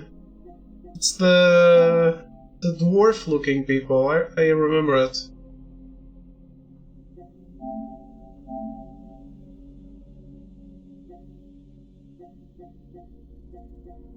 All videos. Oh, it's first person?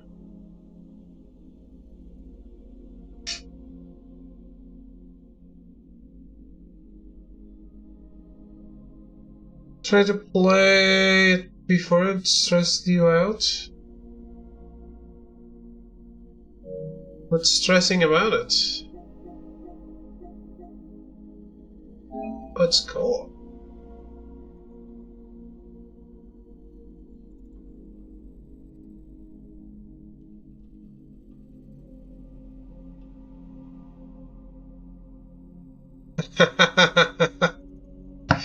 Oh no, Kitty, no.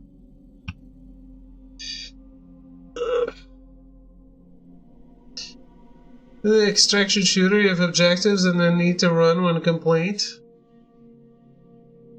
Okay. So it's procedurally generated?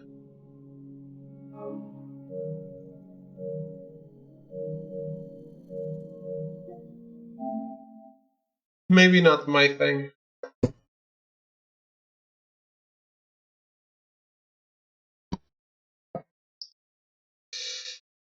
Do you know Phoenix Wright? You ever played it? Remember that mischievous girl. She reported that she had lost a certain note she had written to herself. She reported such a thing? On that piece of paper, she had written down some of her her impressions about the relationship between the victim and Miss Andrews. Oh, what? Outrageous ideas, you say? No, I said impressions. Play the first 3? Well, I'm on number 2. Game, not toilet. Having a great time. You enjoyed it?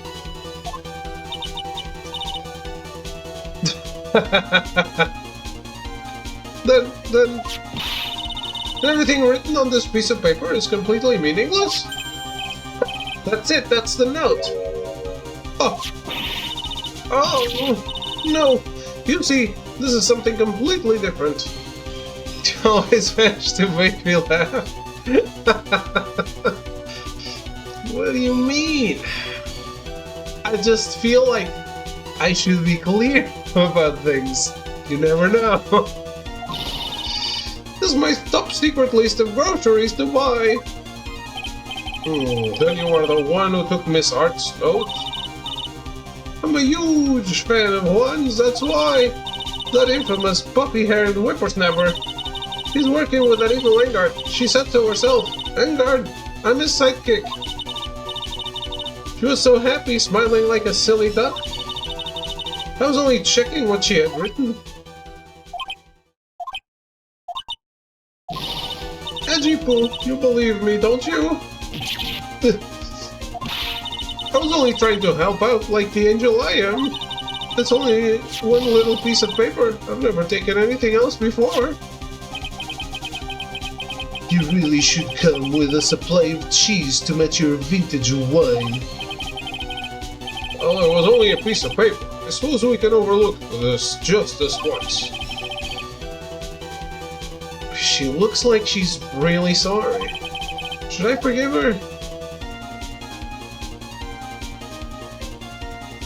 Watching you play really makes me want to play. Your voice make me chuckle. Go. Game's awesome. You can't play it with voice acting. At least not with my voice acting. But that's only a plus, I think. Let's pile on! Let up on her now, she'll get away. Should say replay. Oh. Have you played the Great Ace Attorney and the Apollo trilogy?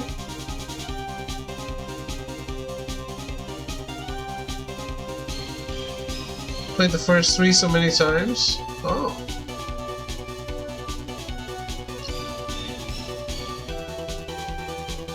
Just thinking you might be more interested in playing something you haven't played yet. Play them all at least once at this point? Okay. Are you excited about the new collection coming out? Have to find some way to inflict a deafening blow to the prosecution. I'll one day play it.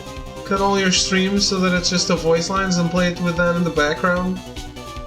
That would be an insane workload. Witness! You said the only thing you stole was that note. Is this correct? Stole? Why don't you listen more carefully, you annoying brat? I saved this piece of paper from the terrible, lonely trash can, that's all.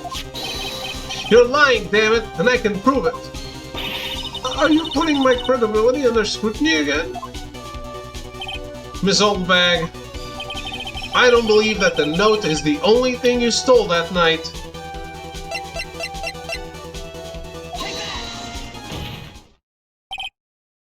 Miss Oldbag, that note was with a camera inside its case, wasn't it? A camera? Yesterday, Lorna Hart was raising a huge stink over her camera. She kept saying something like, "My sweetie, $1,600 camera disappeared on me." Why, witness. What is it, Gramps? She needs to go to jail. So I have played the Miles Edgeworth games before. I may have played an English patch on a ROM back in the day. I stole your heart? I have stolen nothing.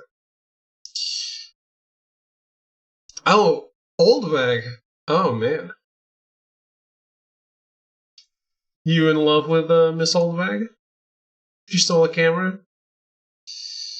David is offended? Very much. I think you mean to say she stole your heart. She's not your type. Well, that's what we all say before falling head over heels for them. Not my type. I would never fall in love with someone like that. Oh, shit. She's taken anyway? Yeah, Arrogance already called dibs. If you have the note, then it's only logical that you have the camera too. Looks like you found me out again, Sonny. Is this the camera you're looking for? That's... What?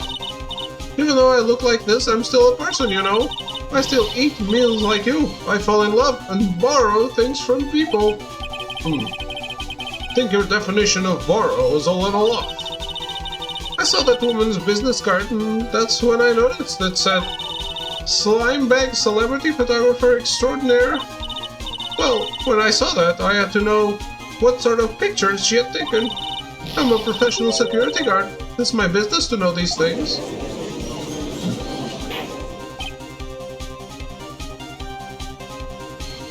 Thought I didn't want to push on, but after pulling for her, it turns out I really needed her. That's true. And soon, you'll be completely in love with Boot Hill.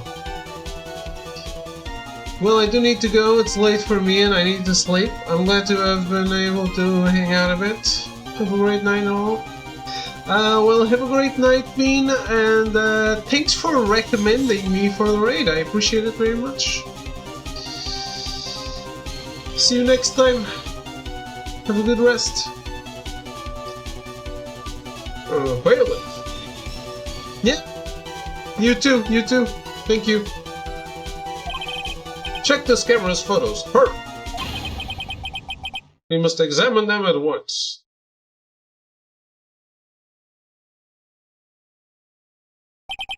Well, Mr. Edgeworth, what do we have? There is only one photo that seems to be relevant to this case. Please present it to the court.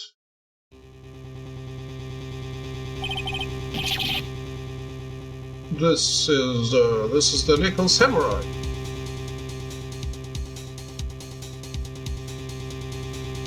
Electro and GDQ, how is that even a thing? I mean, isn't it a rogue game?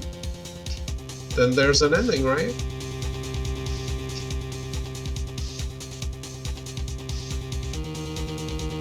Oh, can't see the other hand. See, I told you, that's the guy I saw. This proves that the witness was not lying earlier about this matter.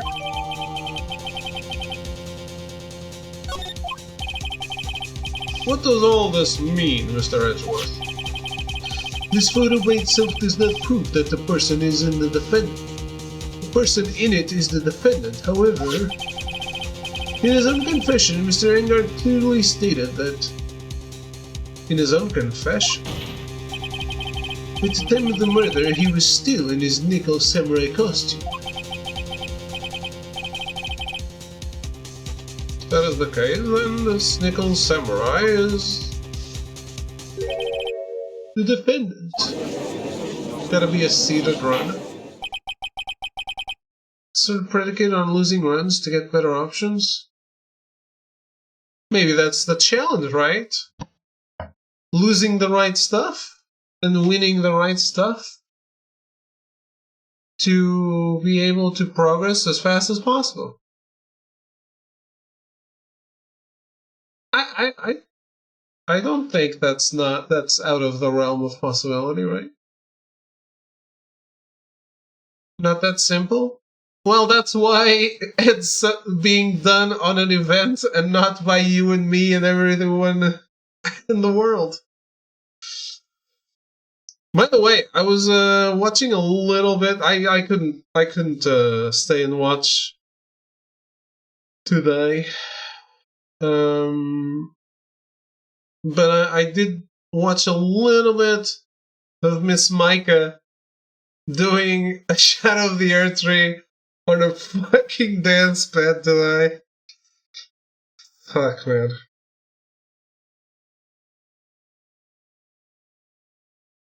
The account would need to have beaten certain things to even have a chance.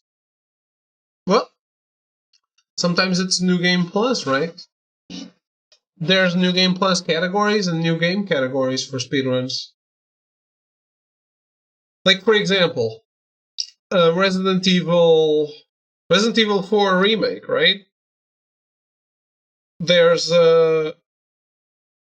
S Plus speedruns, which are just New Game. Then just S speedruns, which are New Game Plus, with New Game Plus items like a rocket launcher and stuff.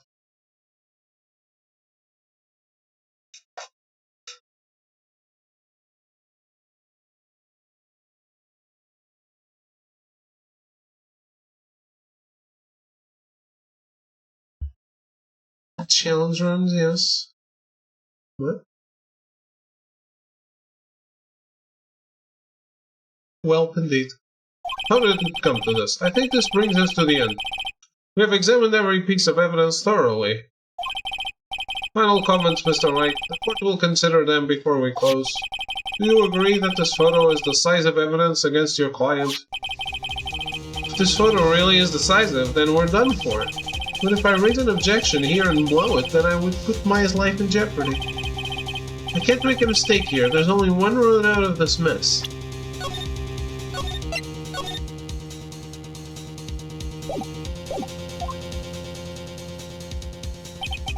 This photo that Laura took. There's something strange with it. There's something strange with this photo. You knew this was coming, right? Your thoughts, Mr. Edgeworth? I think we can all agree there is nothing strange with this photo. There's no way for the defense to debunk this photo even with a bunker buster. Debunk with a bunker buster? Is that what you're planning to do, Mr. Wright? Anyway, please look at the photo one more time. If you really believe you can honestly find something wrong with this photo, then you should only need one chance, correct? Well, if to find something wrong with this photo, I can't let this chance go by.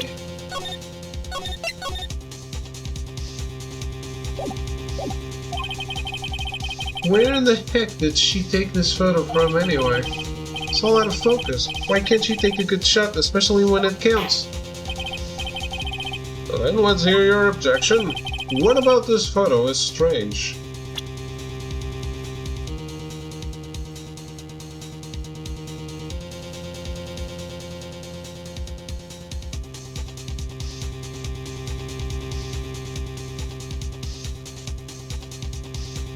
Oh, I can't look at my evidence.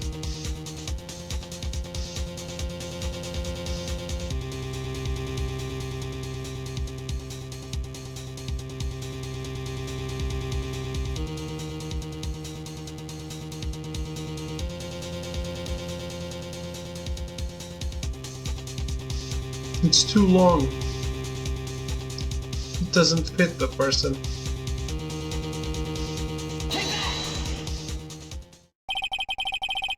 I would like to direct the court's attention to this one area right here. What are you pointing to? His ankles? If you could see this person's ankles, that would be one thing. However, you can't. And? What does that mean? The costumed person in this photo could not have been Mr. Engard. What is the meaning of this? I wonder if you would care to elaborate with actual facts, that is. Let's take a look at the Nickel Samurai poster.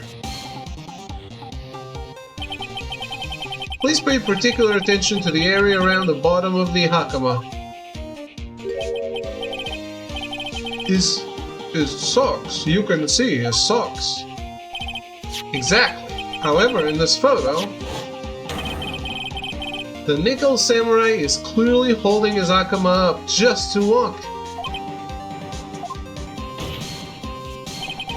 There's only one explanation for this.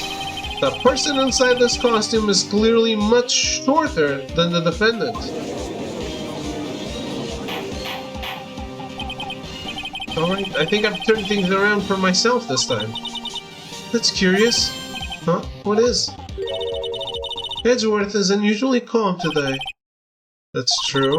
He's just letting the trial run itself. As if he's only along for the ride.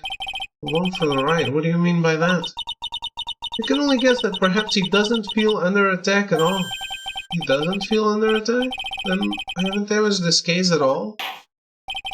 Mr. Edgeworth, where does this leave us?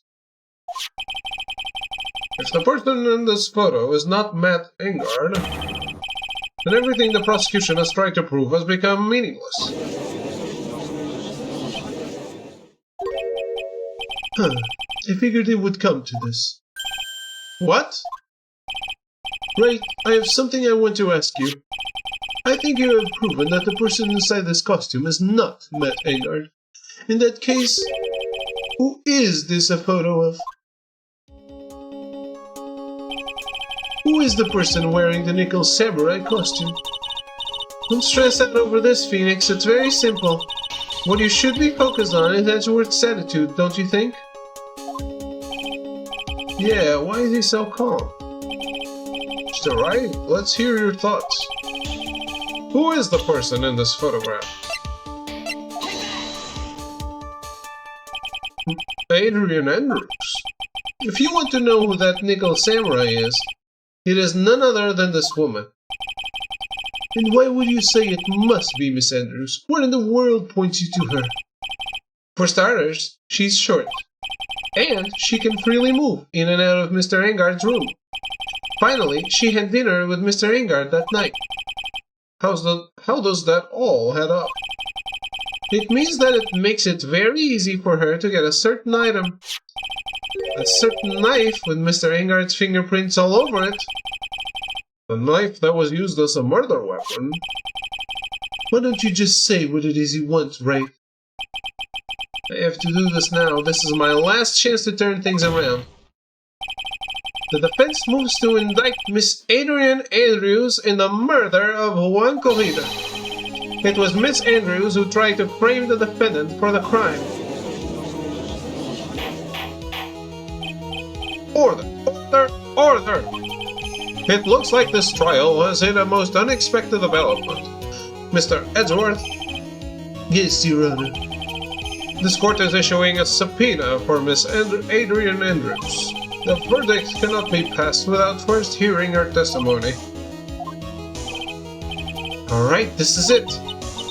This is kind of bad for us. Huh? What do you mean? If Adrian Andrews is summoned to court as a witness, it means that the trial will go on for another day. One more day? I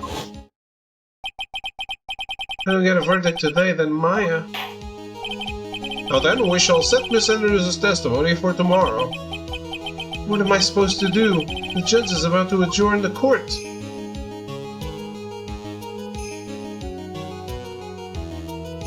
My favorite part about these games is how the judge tracks 0% of the case, is surprised by every revelation, but can also tell you when evidence has no relevance. Truly the Udge of Udgies. He's the best. The judge is the best character.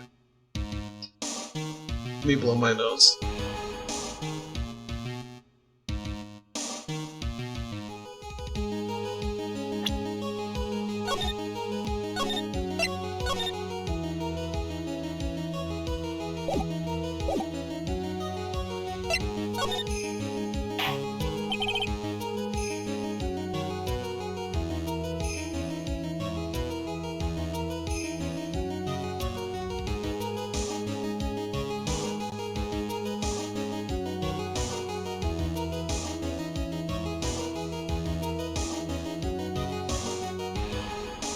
The Honorable Judge, as I always say. Now then. Please, Your Honor, continue the trial. You must pass a verdict today. I can't do that. We cannot hear Miss Andrews' testimony. They abhor wasting such valuable time. Edgeworth? Your Honor, I request that you please continue with today's trial. But we cannot continue due to this unexpected development. Unexpected development? I think you underestimate me, Your Honor. What do you mean by that? Mr. Phoenix Wright would slave his way to subpoenaing Miss Adrian Andrews, all happening according to plan. Even if Wright was a bit slow to catch on. What?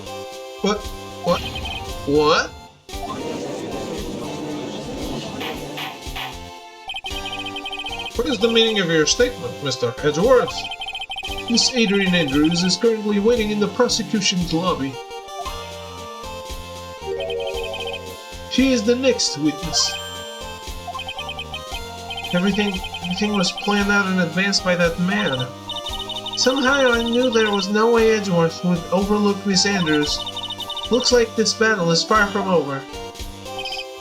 Exactly. Very well. We will call the next witness. However, before we proceed, we shall take a 10-minute recess. Please prepare your witness in that time, Mr. Edgeworth. The court will now take a 10-minute recess. I pity the people who are waiting for their trial after us.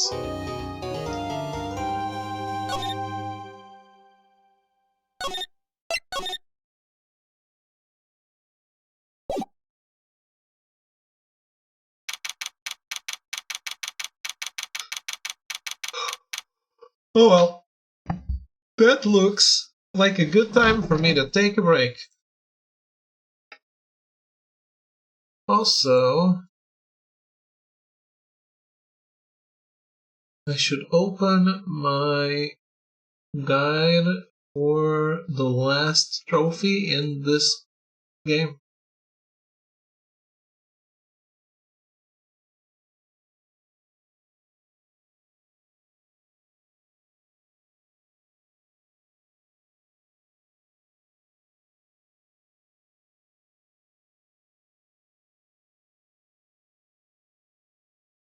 Right. I'll right back. I'm not there. No. I was just I just read when it happens. When Von Karma bursts into the courtroom. I didn't read anything else. She's not dead. She wouldn't be. I'll be right back.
Okay, I'm back.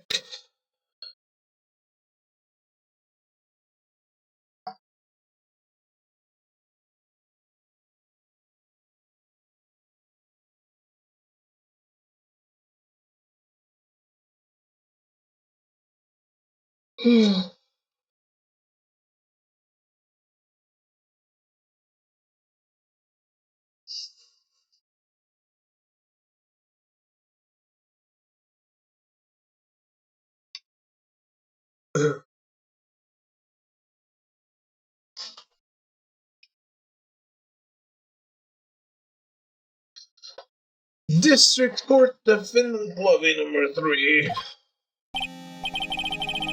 Dude, I can't believe that Adrian. No way, not cool and collected Adrian Andrews. She's your manager. It would have been very easy for her to pull this off. The only person who had easy access to the knife you used at dinner was, well, her. So after the ceremony, during the break, huh? I was sleeping like a dog, like a log the entire time. See, she could have also easily planted that the blood-covered button in your hakama. Because she was the one that came to wake me up? Dude, you're saying it really was her? Yes, she is the real killer. She was the one who murdered Juan Corrida. But why? I thought she was buds with Juan.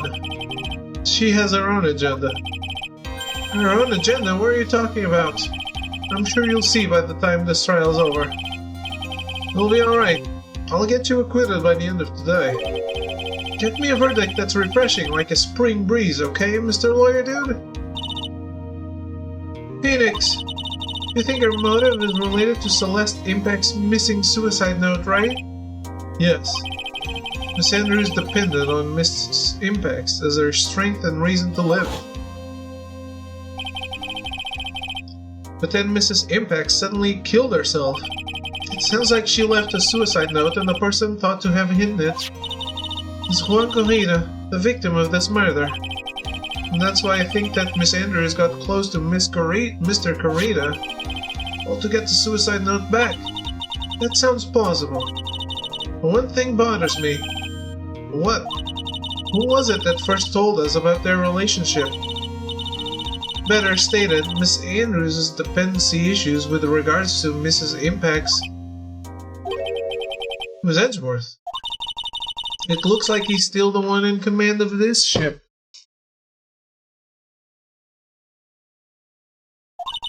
Don't let your guard down yet. So many descendants.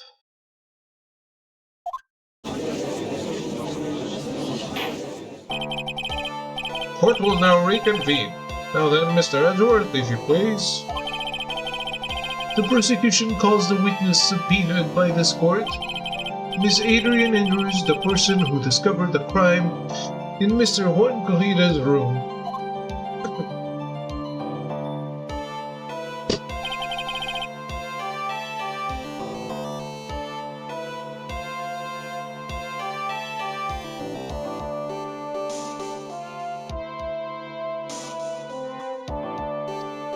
What is your occupation? I am the manager of the defendant in this case, Mr. Matt Engard. I see, now then. Before we begin, Your Honor, I have one request.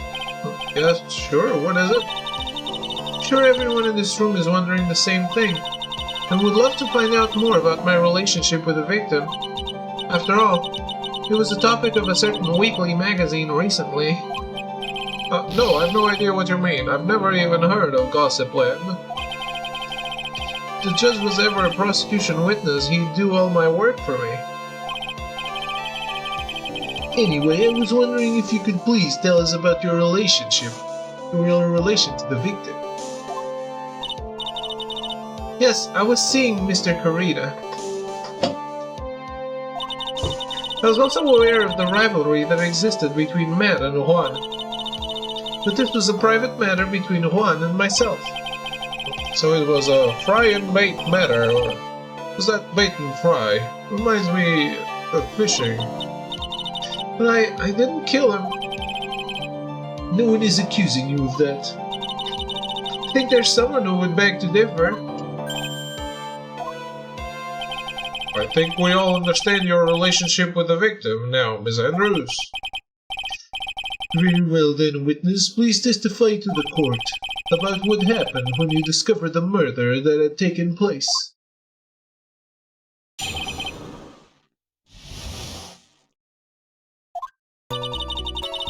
It was time for the show to start, so I went to get Matt from his room. After that, I went to Juan's room, and there was his dead body. I was in shock. What I saw was naturally the exact same scene as in the crime scene photo. I felt as though I was about to faint, so I poured myself a glass of juice. You poured yourself a glass of juice? Yes, sadly I didn't remember not to touch things at the scene of a crime. And I disturbed the crime scene by moving this one thing. And that is when the fingerprints on the wine glass were made, Your Honor. I see. Oh, Mr. Wright, you may cross-examine the witness.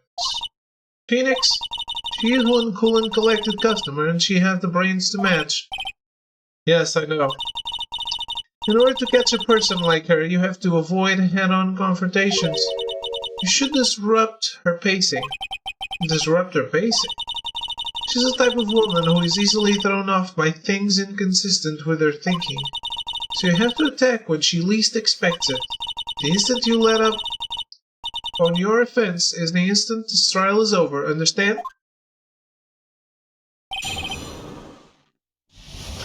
I really doubt we'll finish in one day.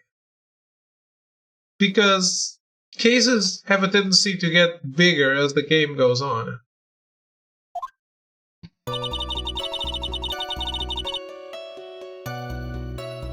Which means Maya's dead. RIP. What was Mr. Engard doing at the time?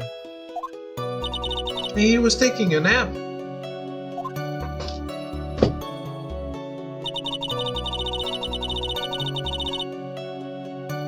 He was worn out from his mini performance as the Nickel Samurai during the ceremony. Mr. Engard did say he was taking a nap. And I guess you could say it could not have been taken out of his room, yes? Excuse me, it? Were you... Right, I thought years of school would have taught you how to construct a sentence. If you can't make a sensible sentence with a subject, then I'll make one for you. Watch. Did you, Miss Andrews, remove Mr. Engard's knife from his room? No. Subject, verb, object, right? Did you skip basic grammar? The witness may continue.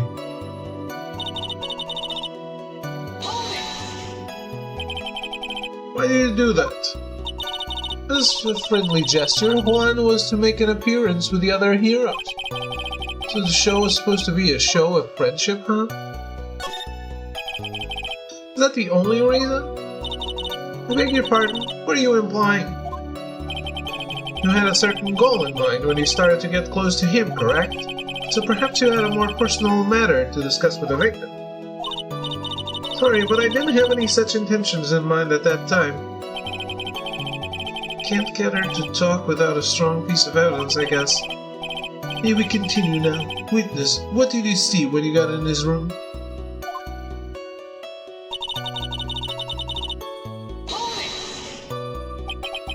You were in shock? What? Was I not supposed to be? Miss Andrews is a very calculating person. Despite how close they were, I doubt she had romantic feelings for Mr. Corrida. Anyone randomly stumbling upon a dead body would be in shock, and you can't seriously expect that a young beauty like her would not be shocked. Somehow I don't think beauty has anything to do with being shocked or not. I see.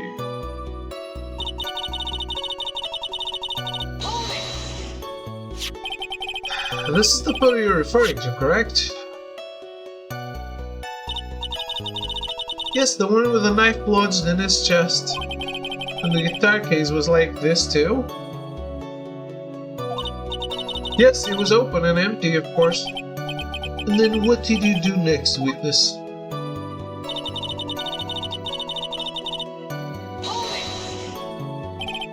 Juice? Yes, there was a bottle of tomato juice on the table, so I helped myself. You didn't drink any of it, did you? Huh? There were no lip marks left on this wine glass to suggest that anyone drank from it. I wasn't feeling terribly great, so I set the glass down without drinking it. Miss Andrews, I would like to confirm with you one more time. When you discovered the dead body of Juan Perrida, you were in great shock. That's when you poured yourself the glass of juice, correct? What of it? My mind really was a complete blank at the time. My mind was a complete blank. I didn't think that was possible for you. Aren't you rude today? I was so dazed that I made one careless mistake. That one thing. That one thing? Never mind. It's no big deal. What was she starting to say just now? Miss Andrews, I'm convinced that, as you said, you made a mistake at the scene of the crime. What I really want to know is what this mistake was. Actually, so would I. I'm sorry, it's kind of embarrassing. When I set the glass down on the dresser, I accidentally knocked the flower vase over. Flower vase? Are you talking about the one on the floor in the crime photo? It's massive glass shards. It was originally on top of the dresser, but when I bumped into it with my elbow, it fell onto the guitar case.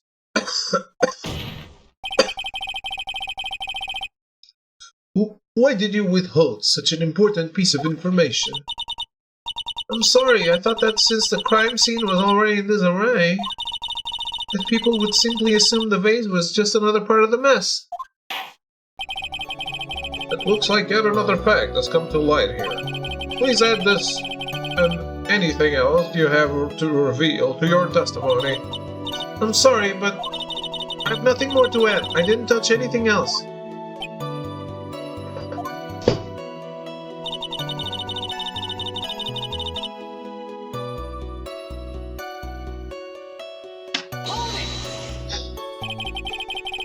What kind of flower vase was it? It was a glass vase, and it was fairly big and heavy. I thought I would try to take one's pulse, so I set the glass I was holding down on the dresser. That's when my elbow accidentally hit the vase. That's odd. I thought she was always in total control of herself. That's what she would like people to think. Always be mindful of the gap between your perception and reality. It doesn't sound like there's any glaring contradictions in her testimony just now.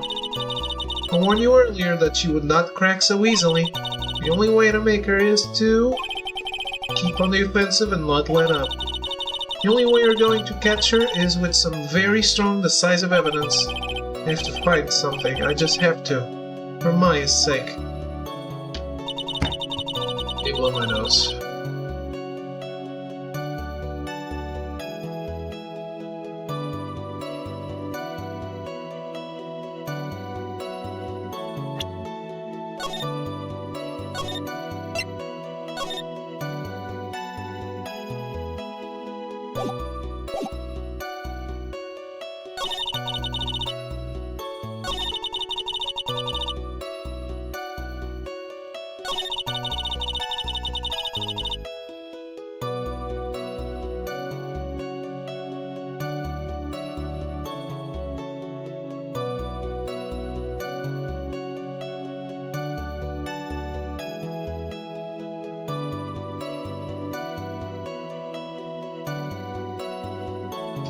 Well, I don't really know where this gets us, to be honest.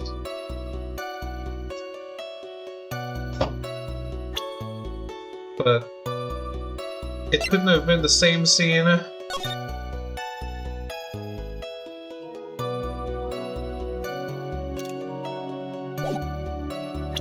If she knocked the vase over.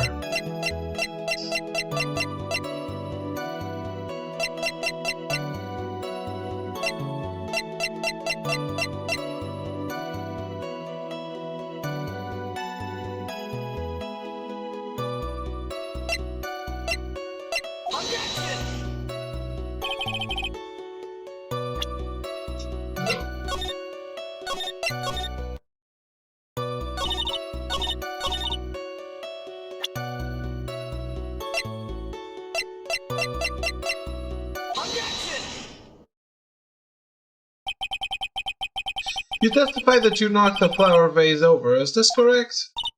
Yes. Are you sure it fell into the guitar case? Is there some problem with what I said? There's not some problem, it's a major problem. It's true that the top of the guitar case was wet with water, however that's exactly what is so strange. Miss Andrews, you testified that the vase fell onto the guitar case. However, if that was true, the case would have gotten wet on the inside, not on the outside. Okay. That's very true. Furthermore, there's one other strange thing about this guitar case. What is that? Let's take another look at the crime scene photo. The remains of the vase are scattered on the floor. What is wrong with that? If the guitar case was open when the vase fell, the glass shards should be inside, not outside the case. What is your point? What is your point, Wright? That the case was closed at the time the vase was knocked over? Is that all? Now, think back to what Miss Andrews testified to. Come on, what? She said that other than the vase, she didn't touch anything else. This game is too anime even for anime. So are you. But, it is how it is. Not even Death Note was this ridiculous. Death Note is not ridiculous at all. What do you mean? Yes, that's right. She did implicitly say she didn't touch the guitar case. But the sole matter with the guitar case is a dead end. The bright red guitar was found at the studio. It has no bearing on this case at all. That may very well be. However, the empty guitar case does seem to have no relation to this case, doesn't it? It seems that there is no deeper meaning to the guitar case. Well, Mr. Wright, do you think we need to hear more details about the guitar case? The empty guitar case. I believe this is a crucial piece of the puzzle. Overanalyzing is how you can't catch people in a lie. I can't believe anyone would reach for straws like this, but it is you. Yeah, you can't catch people in a lie if you're staying with generalities. Sorry, we're just doing our job here, mod ships. Excuse you. Can't believe I'm doing this either. Alright, I'll follow along, for now. Miss Andrews, please testify to the court about the guitar case. Yes, Your Honor.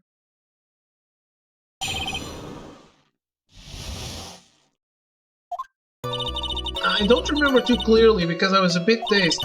I suppose I must have opened the guitar case after I knocked the vase over. It's not a big deal though, right? The case was empty after all. As for why I opened the case, even I don't know.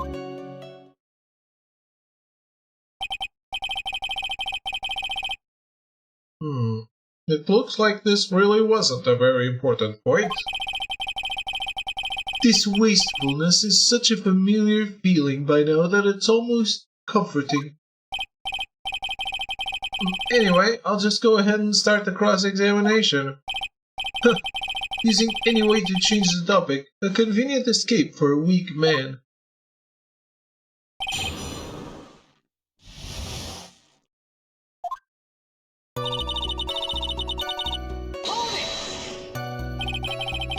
During your testimony just now, did you remember those events clearly in your mind? Well, you see... This word can be such an ass when I like him. Yeah, he's cool. Are you sure you are the one who opened the guitar case? She's waiting for someone to tell her if she should answer or not. It's like her dependent side is taking over. Well, Miss Andrews. Yes, it was me.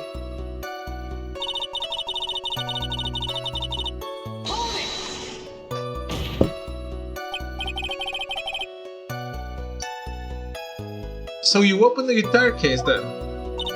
Yes, well, maybe. Why did you open the guitar case? Huh? Mr. Corrida's dead body was right there in front of you, wasn't it? I would think that the first thing you would do is call for help, not open a guitar case. As the witness has said multiple times, when she found the dead body, she was dazed. Huh. Maybe I was curious to know if the bright red guitar was alright or not. I thought maybe the criminal took it. Why would she care about the bright red guitar? We're getting back on topic.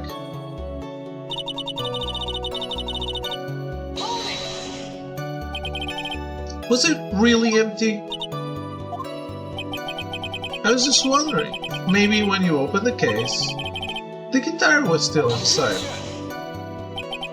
How long have you been a lawyer, Mr. Wright? Have a little professionalism. The bright red guitar was found at the studio.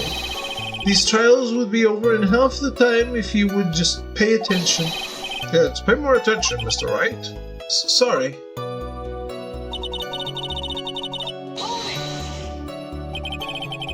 Was that because you were shocked and dazed at discovering the victim's body? Yes, that's probably it. I'm not going to get anywhere if I continue pressing her like this. The only way to make her talk is with evidence. I guess I should give it a try. Come on, Phoenix. We can't afford to let up on her now. I wasn't planning on letting up, but... She's at her weakest now, so this is our chance. Yeah, if we had a weapon to hit her with... I'm sure a weapon is hiding somewhere in the court record, waiting to be found.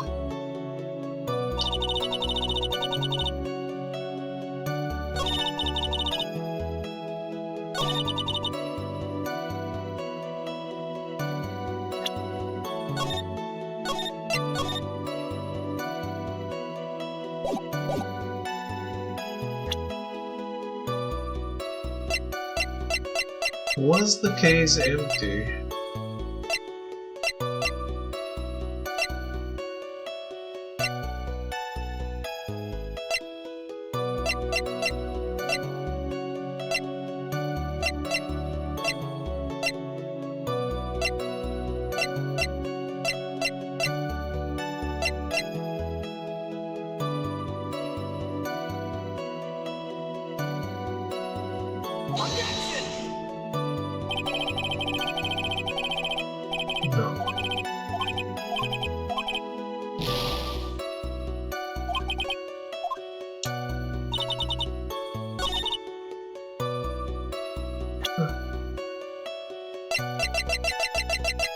It's here, not the other one. Or not.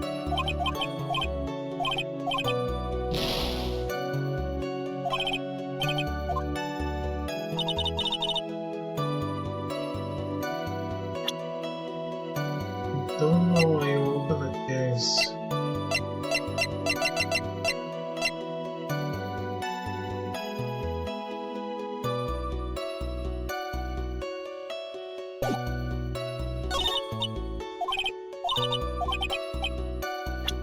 Yeah, you do. It doesn't have her fingerprints on it? It doesn't.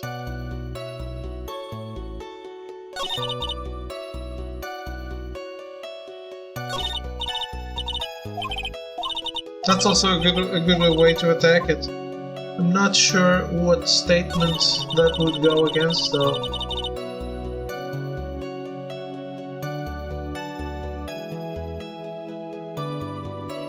This one?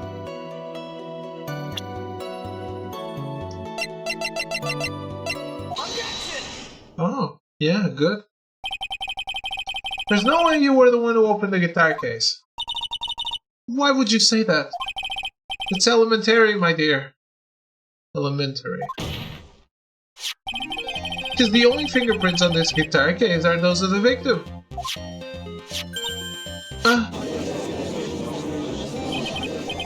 What is it, Miss Andrews? You shouldn't assume that I must have left prints just because I touched the case. What do you mean? What if I were to tell you that I was wearing gloves at the time? Gloves? Why would you be wearing gloves at the time? It was the night of the awards ceremony, so of course I dressed up for the occasion. Yes, now I remember. I'm almost sure I was wearing a pair of thin gloves. I see. Well, Mr. Wright, it seems the witness was wearing gloves at the scene of the crime. You were wearing gloves? Isn't that a little strange? Why is that strange? Do you have something that would prove I was not wearing gloves at the time? The glass? You're stupid. I have your proof right here, that wine glass. The wine glass? You left your fingerprints very clearly on this wine glass. Even if you took your gloves off when you poured yourself this glass of juice, wouldn't you think it was just a little strange? That you put your gloves back on just to open the guitar case? Oh damn, we broke her glasses. And she had an extra pair.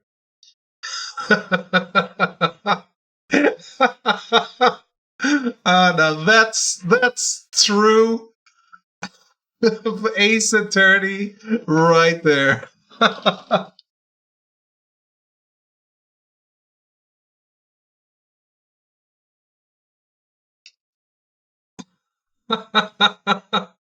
It is. It's so good, man.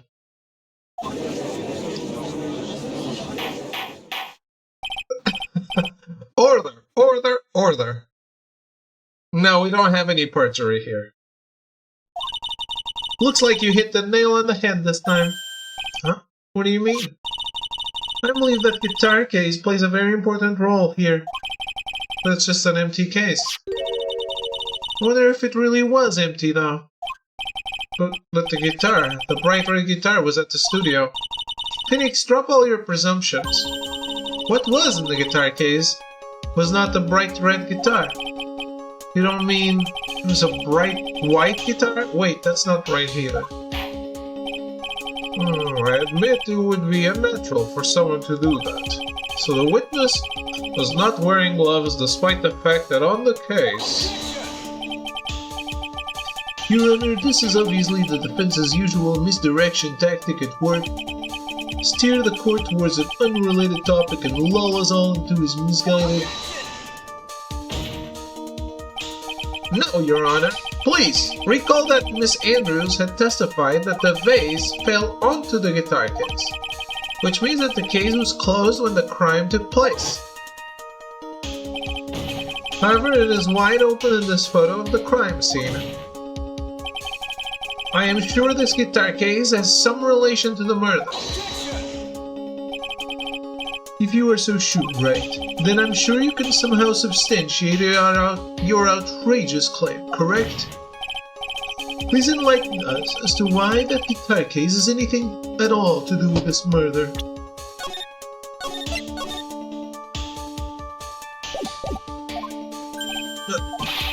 Can you do that, Mr. Wright? Well, let's suppose for a second that the bright red guitar was not the only thing that could have been in the case. The bright red guitar not being the only thing? You don't mean to suggest that a bright black guitar... So you intend to push your theory that the case was not empty? Is that it, right? Wouldn't say something I didn't intend to prove. Deflate that head of yours. You haven't proven anything yet. Now then, let's have it. What was inside this case at the time of the murder?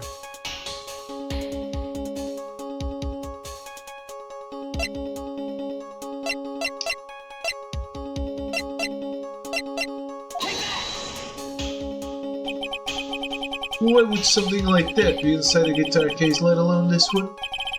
Why, Mr. Wright? Why? Well, I just thought it might have been possible. I have a suggestion. Why don't you put that in the void where your brain is supposed to be? So never bring it out again. Really? Am I selecting the wrong thing? Because it's gotta be that.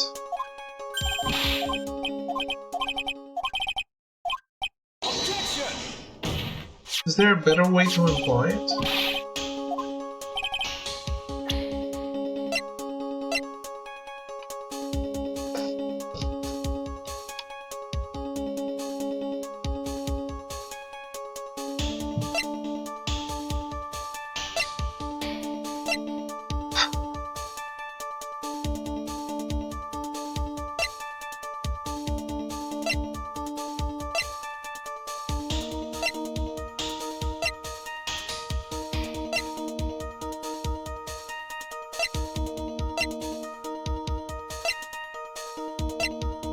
I think it was the suicide note.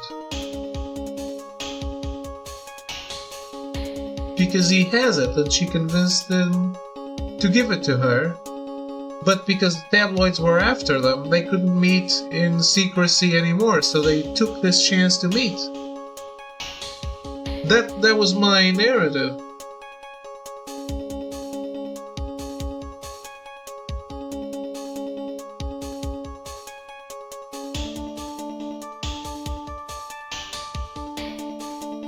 I guess I need to think of something else.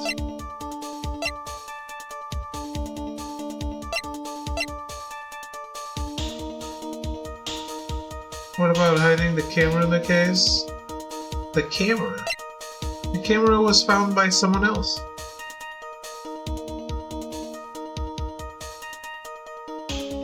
How would it be in the case?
Who brought the case?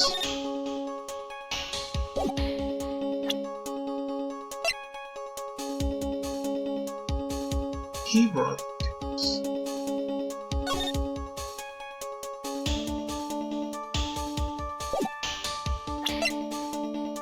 So it can't be the costume or the knife.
fun. I'm just gonna try things.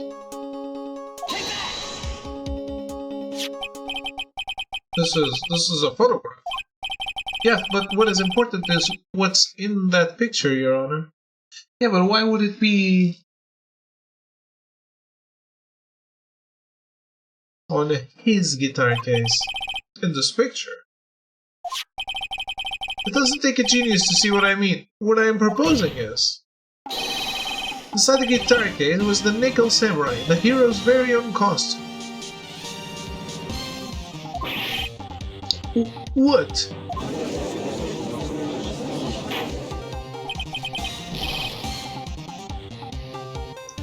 Mr. Wright, explain yourself. Wright, are you saying that the witness opened the guitar case to take out a costume? What insane point would there be to doing something like that? An insane point would be to wear the costume, of course. Miss Andrews put it on to hide her identity so she could make her escape. After all, you couldn't let anyone see you leave, could you, Miss Andrews? Why would he have the Nickel Samurai costume in his guitar case if he's the Jamming Ninja? That's what I don't understand. I refuse to accept your theory. Do you have anything to support such a preposterous idea? Just outside the door was an investigative photographer who was starving for a big scoop. In the end, she managed to get this shot, correct?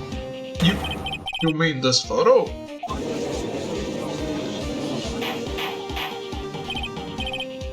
Order! Order! It looks like we've wandered into quite another mess again, haven't we? Well, my nose.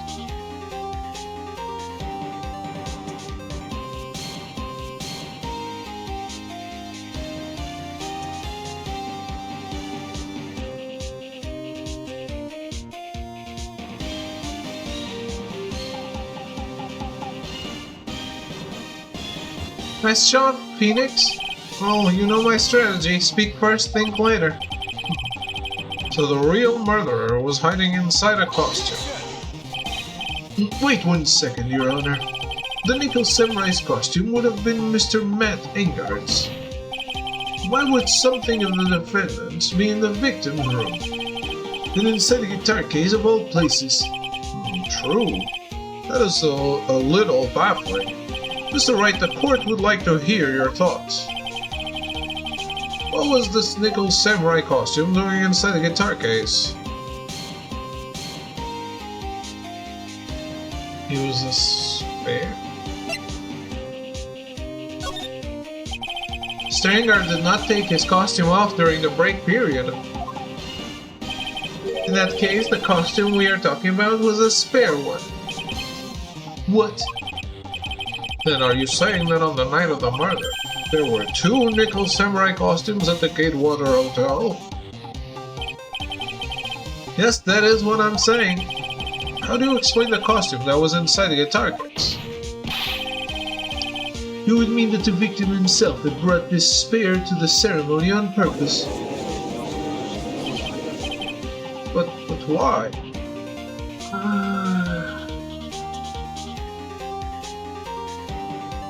That's why the Nickel Samurai had something to confess, but Matt knew nothing about it. The victim, Mr. Kurita, was the Jamming Ninja. Why would he secretly bring the Nickel Samurai's spare costume with him? What could be the reason behind such a peculiar act? And therein lies the sticking point. What are you mumbling to yourself about now? Have you just been rambling all this time without any sense of inner monologue? Huh? No, I just... Mr. Wright, please explain yourself. Why do you think the victim had the Nickel Samurai's spare costume? Phoenix, are you sure you can explain this one? Think carefully before you answer, and then answer with gusto. I believe in you. Alright, this is what I think.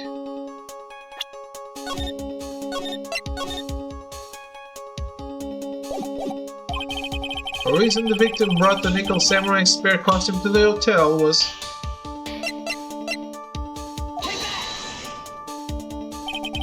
What is this? On the night of the murder, after the stage show, the Nickel Samurai was going to hold a special press conference. A press conference? Yes, the Nickel Samurai was supposed to confess something at this conference. I heard about this as well. But once you're not making something up, right? What struck me as strange was that Mr. Ingard himself said he had no idea he was supposed to be holding a press conference that night. But how can that be? The way I see it, that can mean only one thing. The conference was set up by none other than the victim, Mr. Juan Corrida himself. The victim? Yes. The spare Nickel Samurai costume was prepared for that very conference. Mr. Corrida was going to hold the press conference as the Nickel Samurai. He was going to dress up as the Nickel Samurai and hold a conference? But why would the victim do such a thing? That's something I don't quite know yet. However, what I am concerned with right now is what he intended to reveal at that conference. The Nickel Samurai was going to confess something. By confess, I'd wager he was going to reveal something about himself. Which means that Juan Corrida, posing as the Nickel Samurai, was going to speak about Matt Engard. Yes, I guess that is what it would mean. But if that's the case, that's not a confession, that's public disclosure. Miss Andrews, I can see why you are pros at what you do. Pardon me. Yes, just as you say, the press conference was set up by Juan. Miss Andrews, please offer us an explanation for this. I was the one he has to help set it up. And the person who prepared the second costume for him, that was also me. You? Juan had bet everything on the Jammin' Ninja this year. And if he lost the Grand Prix, he was going to make sure Matt was going down with him. That's what he thought anyway. He was going to ruin him, huh?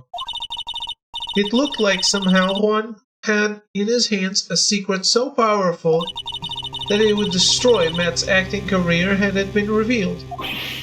What?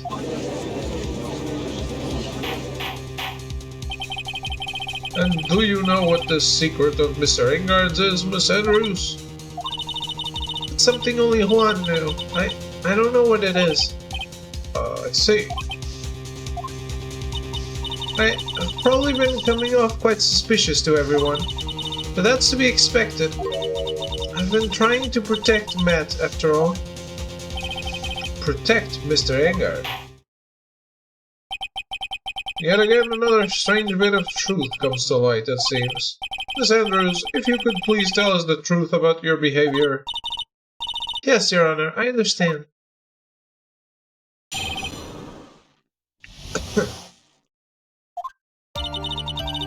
From the moment I saw the crime scene, I had a feeling that Matt was the murderer. Matt had to kill Juan no matter what, and he didn't have an alibi for what he was doing at the time of the murder. My thoughts were confirmed by the evidence, of course, the button and the knife. The button and the knife. How did you see the button? But I'm Matt's manager, so I felt that I had to protect him. So you tampered with police evidence, is that what you're confessing to? With crime scene evidence? Not police evidence. This doesn't count for everything. Well, I am the logical type. We're finally seeing her true self. She's more nervous than a scared rabbit. If the defense can find no fault with its testimony, I am ready to make a ruling. Please keep that in mind as you cross-examine, Mr. Wright. Looks like somehow everything has swung to the opposite end of the scale again. That just means I have to put my weight into this and turn her logic upside down.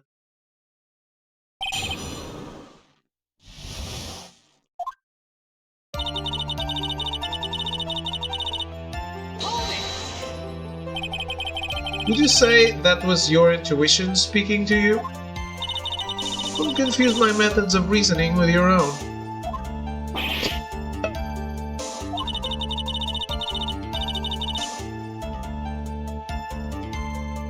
If you want to prove that someone did something, you need 3 things. 3 things? The motive, an opportunity to commit the crime, and finally the size of evidence. And if you think these 3 things through, the answer becomes quite clear. You should have already known that, Phoenix. They didn't teach that to us in school, at least not from what I remember. May I continue now?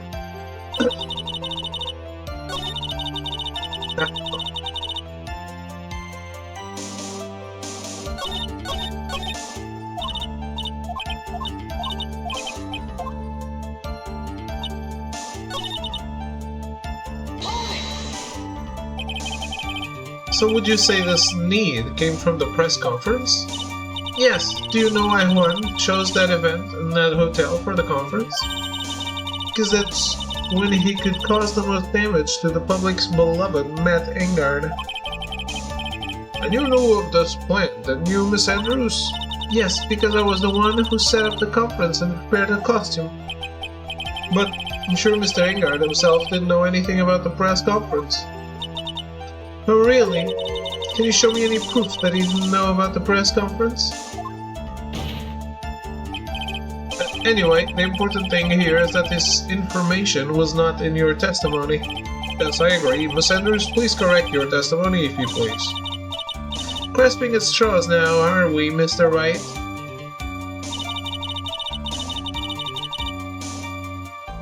I know what his motive was, but I don't have any way to prove I'm right. Has Mr. Engard done something to hurt or betray you personally? Why do you ask? You were the one who helped Mr. Corrida with his press conference.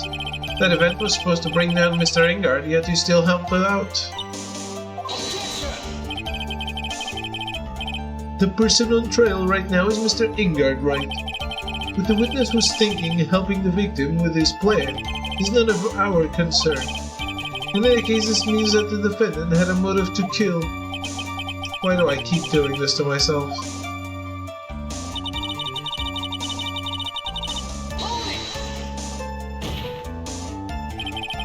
But didn't you already testify earlier that Mr. Engard was taking a nap in his room?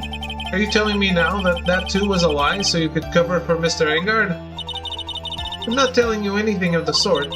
When I went to get him for the show, he honestly was sleeping.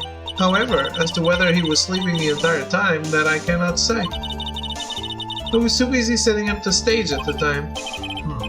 I keep trying, but I can find no flaws with what Miss Andrews has said. Can't say the same for some people here in this courtroom, however. The judge is glaring straight at Mia. He's glaring at you, smart guy.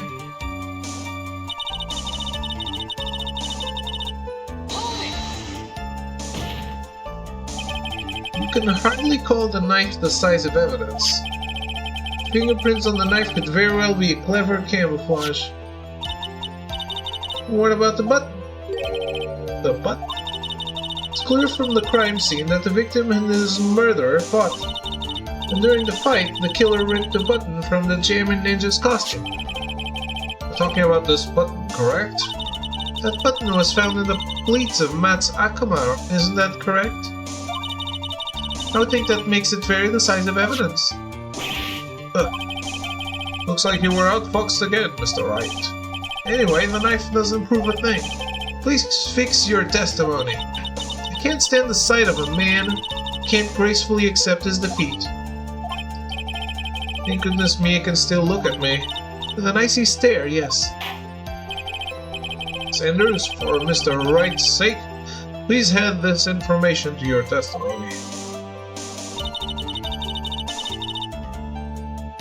That button was torn off of Juan during his fight with Matt. How do you know that? When the ends of the threads on the button and the costume were matched up, they were found to fit together perfectly, or so I heard. I've heard that before too. Why would Miss Andrews know about this case down to such a fine detail? Don't look at me like that just because I'm prepared and you are not. I thought I had her this time for sure. If there's anything to trip her up on, it has to be here. But where and what?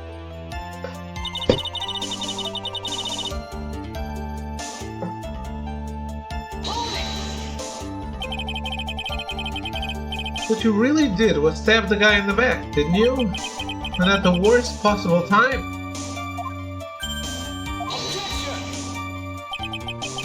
Who's to say she really stabbed the guy in the back, as you put it?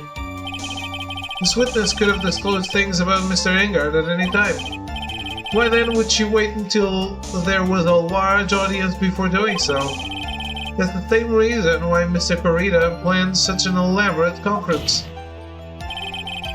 Miss Andrews wanted to cause Mr. Engard as much damage as she possibly could. This witness bears ill will towards the defendant. This isn't a Phoenix, Wright. Wax, philosophical power hour. And please stop slandering the witness. As expected, Miss Andrews' testimony seems pretty solid. Really? Because to me it sounds a little wishy-washy. Wishy-washy? Well, I guess we'll see if I press a little more. You should know this by now. That you'll need strong, decisive evidence to make her talk. Got it, Chief.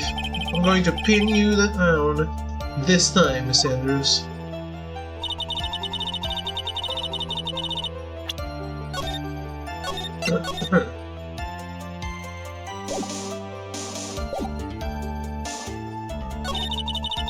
I would pin her down.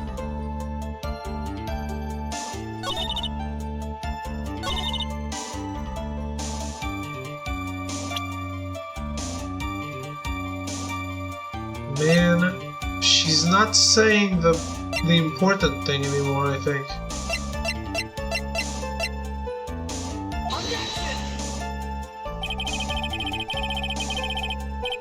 No.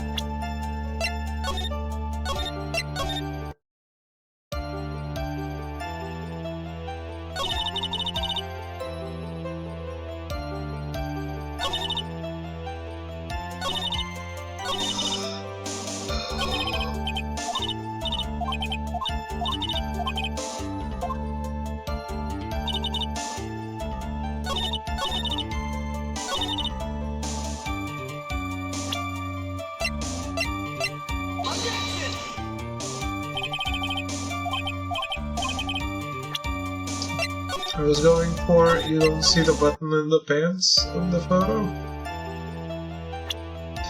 Let me re-look at the evidence.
Even he says that this is where he needs to press.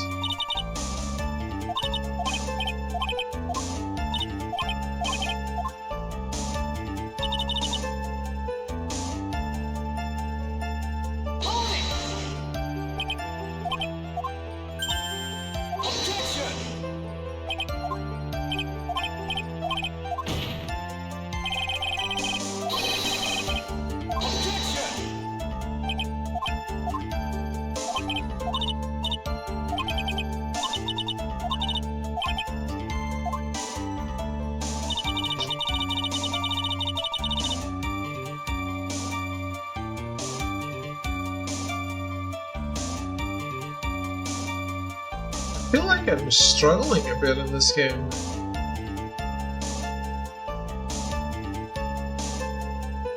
Quite a bit.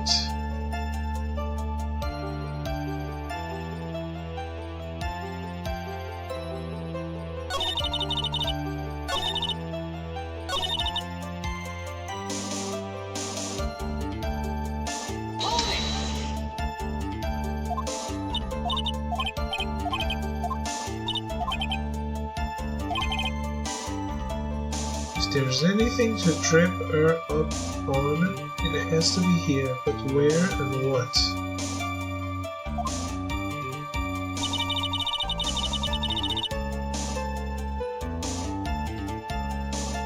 That's exactly what I'm gonna do on ships. Whatever that means. It means you need to lay off the drugs. That's what it means.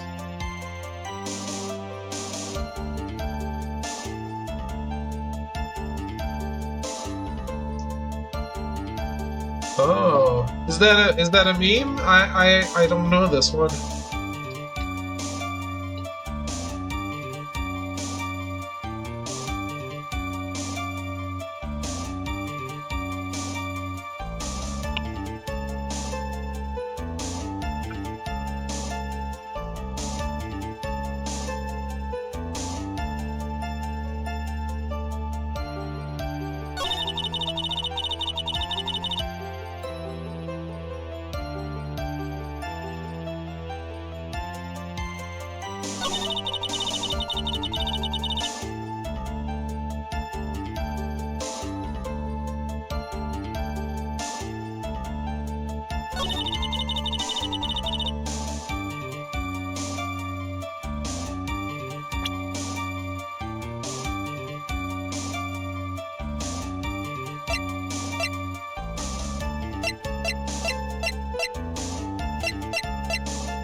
I don't know where I'm going with this.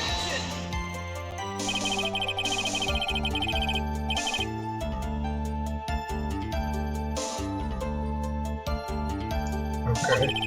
I still don't know the meme, but sure.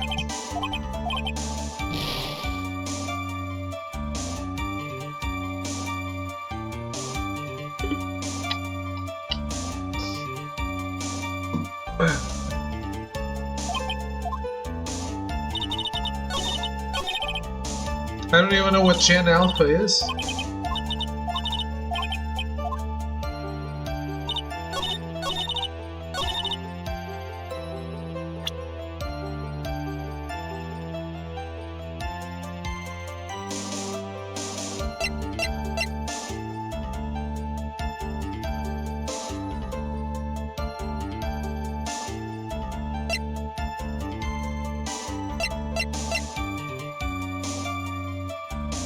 When does that start?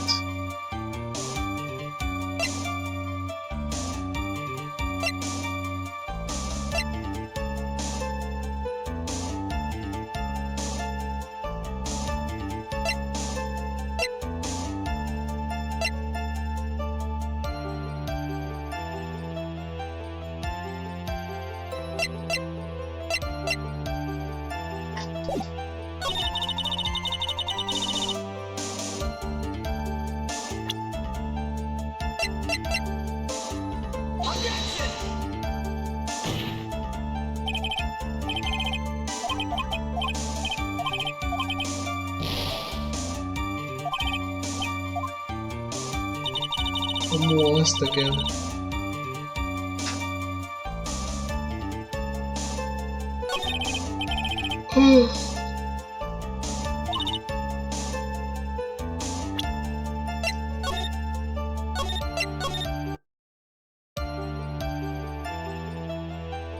Does chat have any hints or am I maybe looking this one up?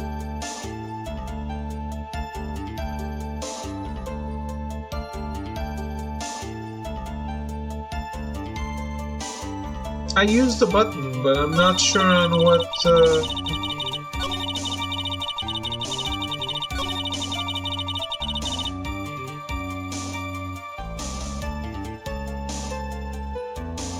On the last sequence?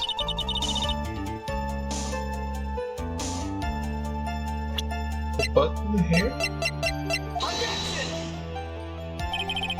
No. Second to last. I think that's the first thing I tried.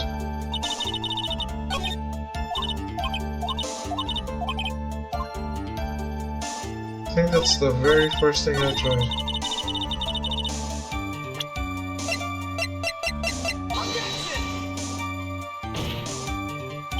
Yeah.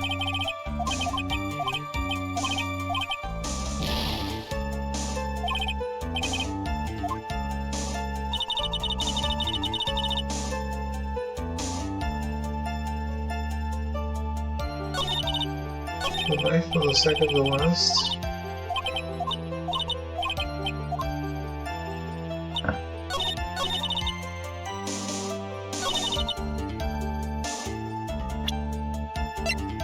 I don't think it contradicts it.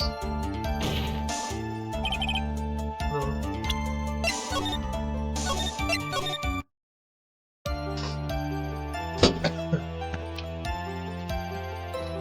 Yeah. Well, obviously.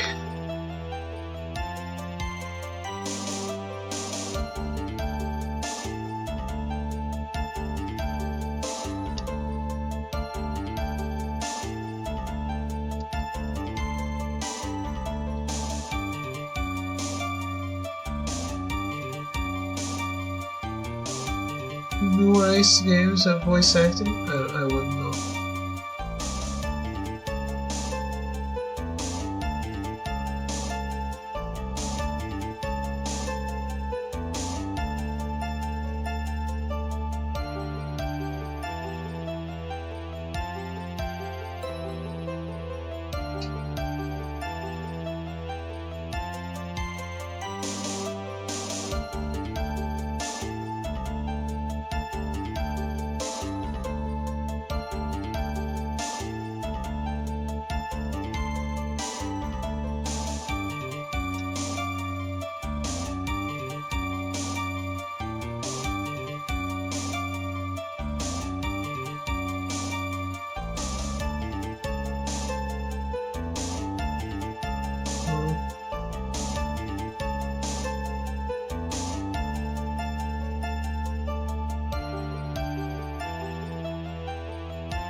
Yes. Have you ever heard of the little phrase, comparison is the thief of joy?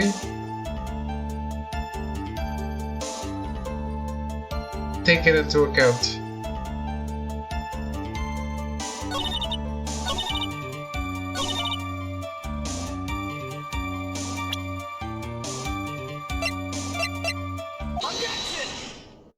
That's the autopsy report.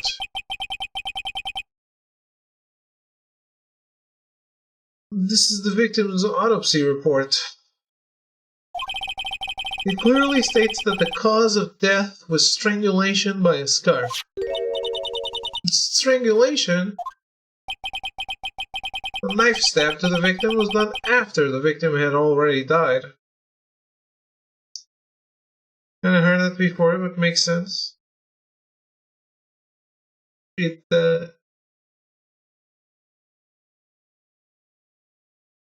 Yeah, these are DS and 3DS games, so I guess Danganronpa was too on PSP. But it was a PSP game. Sorry.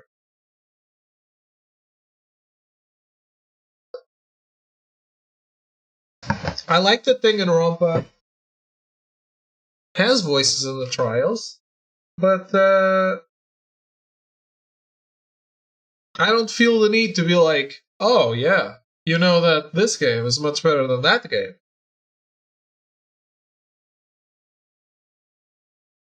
Danganronpa is more weave than this. Is it?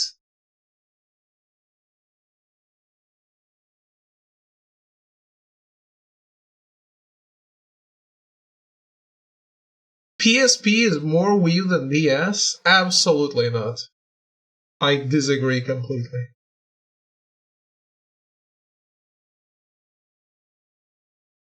DS has all the weird shit.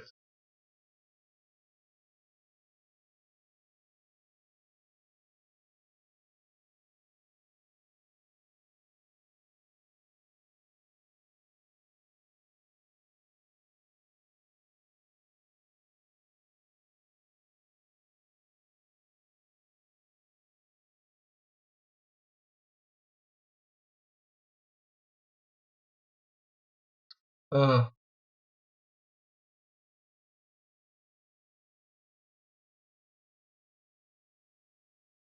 this is the man that says he's not a weeb.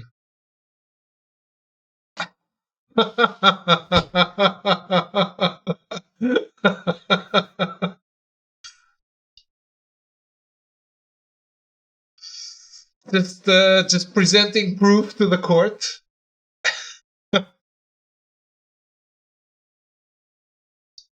I'm not.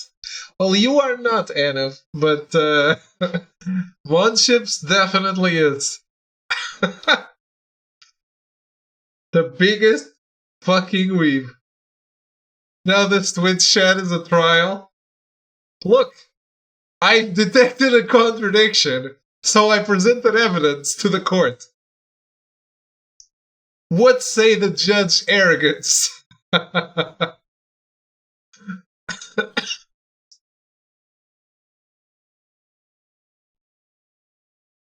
The Honorable Judge Arrogance. Where's it Judge Cyan and Bailiff Arrogance? What are we doing? We are in a trial trying to ascertain if Monships is a weeb or not. Been trying to add a card to my 14 account for like 10 minutes. Everything's fucked, isn't it?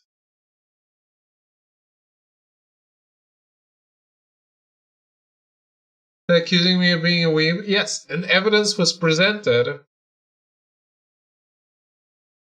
with him saying he played Senran Kagura.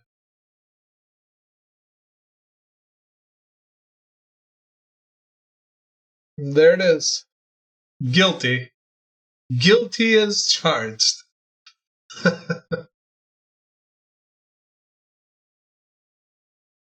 Played it for the gameplay? Yeah. And the story, right?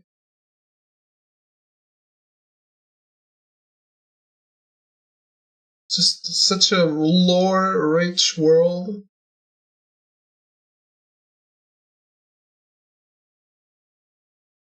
Mental health plea bold. Yeah. The knife stab to the victim was done after the victim had already died. What does that mean? Let's examine the evidence. This button has the victim's blood on it, which would mean that it was ripped off of the costume. When?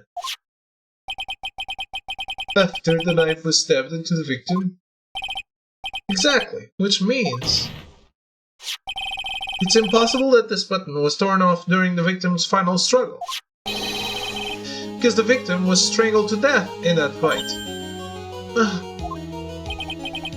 That's right, Miss Andrews. There is no way this button was ripped off during struggle.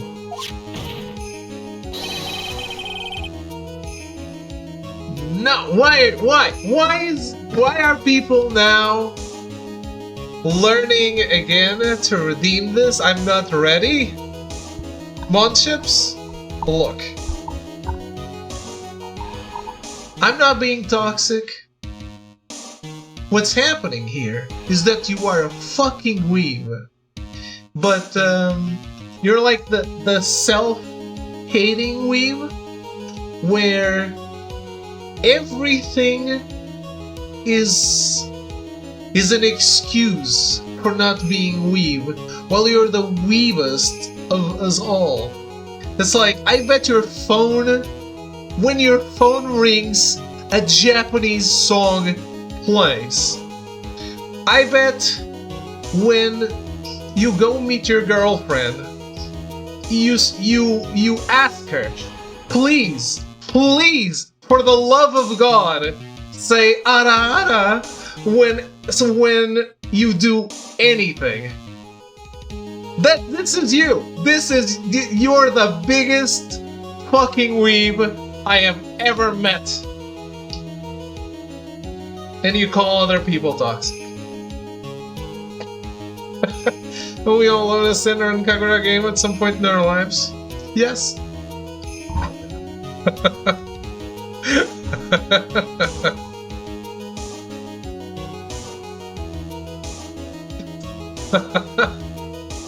Absolutely, we've alert.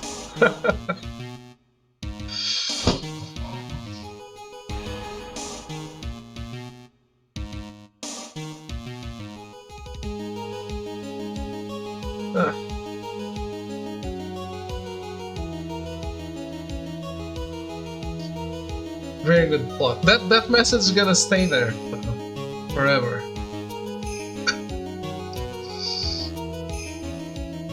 This button was consciously pulled off the victim's already dead body.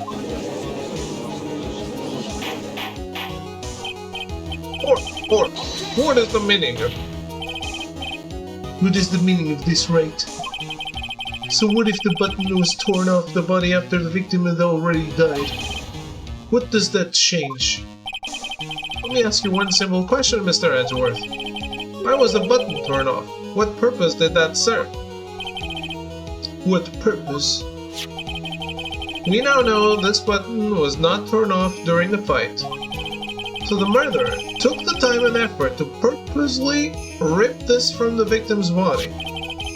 That would mean that the murderer had something in mind, wouldn't it?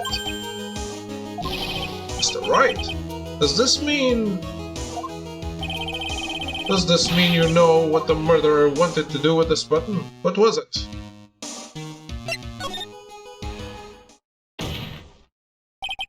There's only one logical reason for doing something like that. It was to pin the crime on Mr. Engard. There's no way anyone would put a bloody button in their own pants.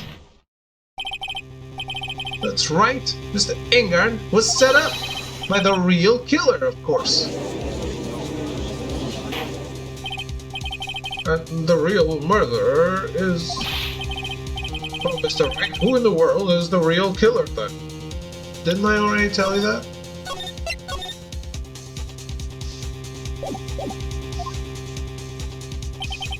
Finally, I can't believe I managed to bring this trial all the way up to this point. Phoenix, you can't let your guard down yet, not until the very end. The real killer, the person who planned to frame Mr. Engard as...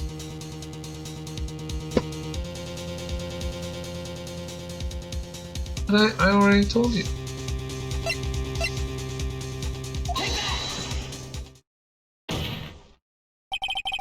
Miss Adrian Andrews, I choose you.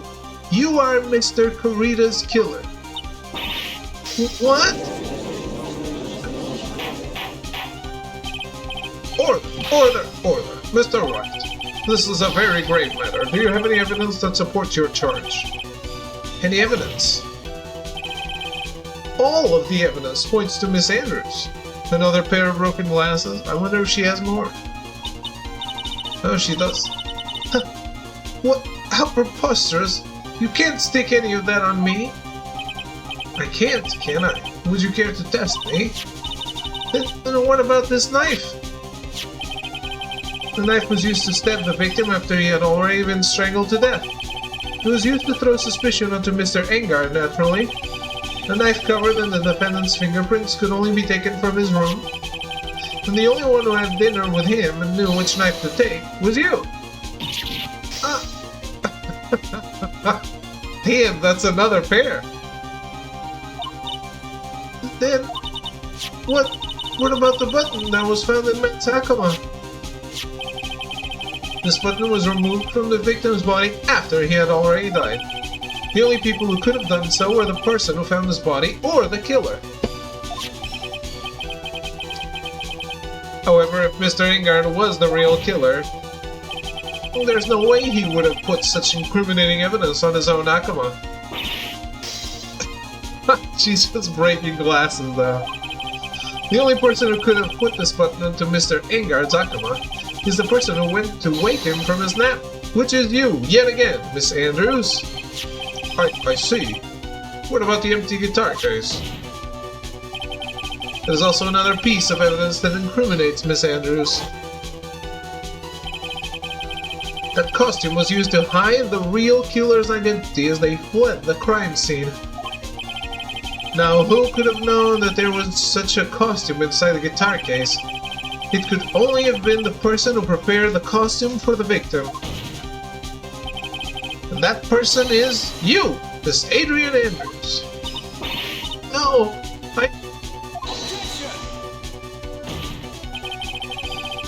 Miss Andrews' fingerprints were nowhere to be found on the guitar case. And it was you who proved that she was not wearing gloves at the time. That's right. That's because she did not intend on leaving any prints. If anyone had found out that she had touched the case, they would have asked her why. So to avoid leaving any prints, she used a towel or something else to open it. Maybe the murder weapon. But the glass of tomato juice is a different story. Miss Andrews purposefully left her fingerprints on the glass to show that yes, indeed, she was the classic dazed discoverer of a dead body. And to top it all off, there is this photo. A photo of the killer as they exited the scene of the crime. No reasonable person on earth can believe this Nickel Samurai is Mr. Ingard. He would be much too short for his own costume if it was him. Speaking of how tall people are, Miss Andrews, you're also kind of short in stature, are you not? Oh, please, stop! Well, how about it, Miss Andrews? I've got her this time. Miss Andrews? I refuse to testify. What was that? There's a law. It says I can't be forced to testify about something if it can incriminate me.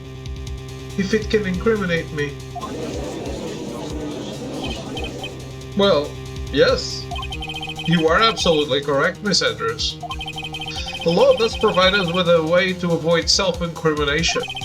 By allowing a witness to not testify, the testimony can cause damage to themselves. What? Pleading the fifth is not something most people would think to do on the spot. Actually, thinking back to yesterday in Mr. Ingard's room... Adrian Andrews. Yes? Think hard about what we just discussed. Understood? Alright.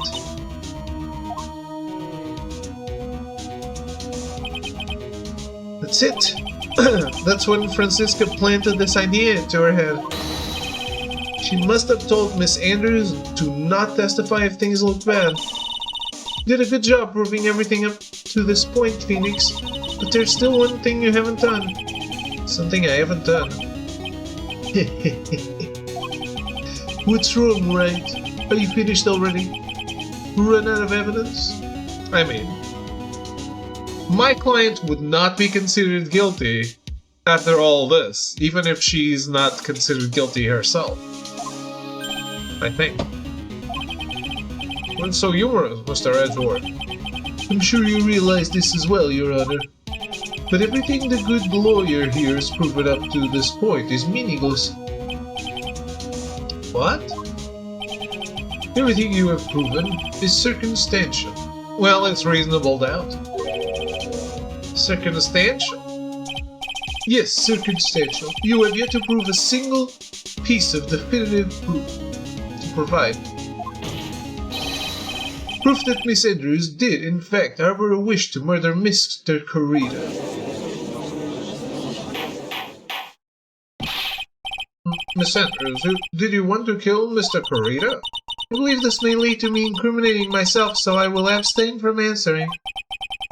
Miss Andrews, if you do that, it would be the same as admitting your guilt, don't you think?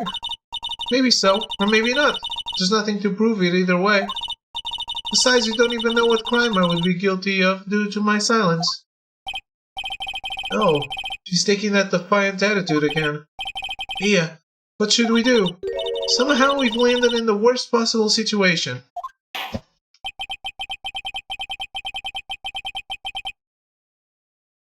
I think we have reached a certain conclusion at this point in time. Miss Adrian Andrews has refused to testify, and the defense's theory that she is the actual murderer has not been fully substantiated with solid, definitive proof. But that's not true. In this situation, there's only one thing this court can do, and that is to declare a recess. Recess?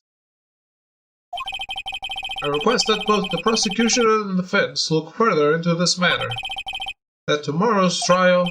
Tomorrow?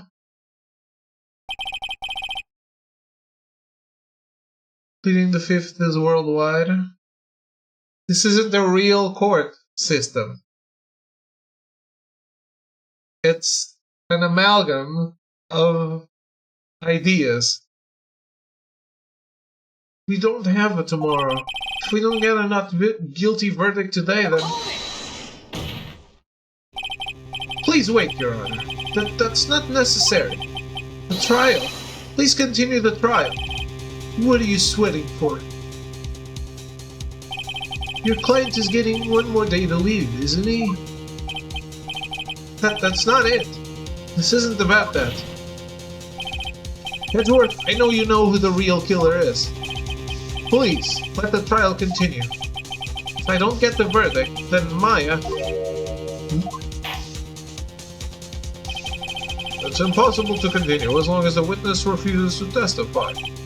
And then this court is... It's not impossible for this trial to continue. Mr. Edgeworth, what are you... It's true Mr. Andrews, Miss Andrews, holds the right against self-incrimination. However, if the topic of conversation were something unrelated to whatever she may be guilty of, then she has no right to withhold testimony. Yes, that is very true, but... Actually, there is one little thing that I'm curious about. Miss Andrews... When you found the victim's dead body, you poured yourself a glass of juice. Yes, and... I can't help but think how unnatural that is. Usually when one finds a body, they are shaken up, not stirring a glass of juice. So my actions were unusual, but I've already... Before you speak, I want to state that if you have a reason behind your actions, I would like you to testify to that effect. Testify? Your Honor, I would like to request that the witness testify again as to what happened when she first discovered the victim's body. Whatever we find out in this testimony should in no way implicate the witness. I don't know what it is about Edgeworth today, but I can't get a good read off of him. Is he friend or foe? I just don't know. The court acknowledges the prosecution's request. Miss Andrews, if you please.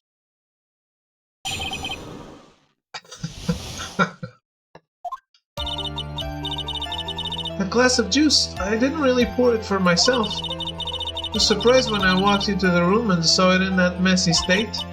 The Lord, he was sitting slumped over and tired looking in the corner.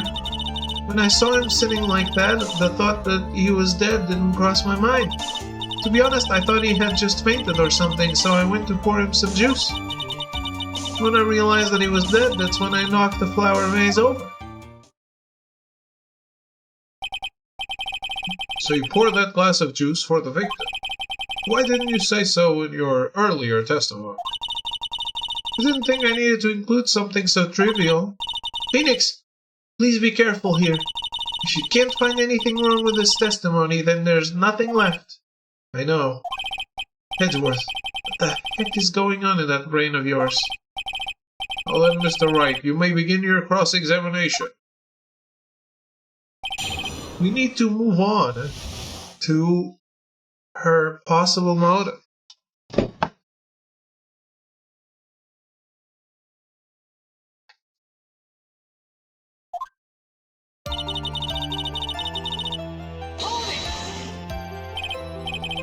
But there wasn't anyone else in the room, right? Of course not. And who did you pour it for?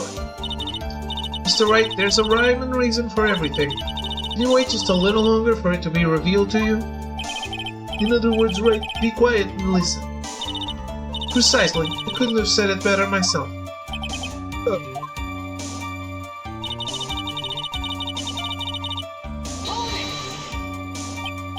So it was a mess. Are you sure it wasn't messy because of your fight with Mr. Corita? I understand your frustrations at not being able to prove your theory, however, before you go accusing people of crimes, go find yourself some evidence. And then, what did you see next, Weakness?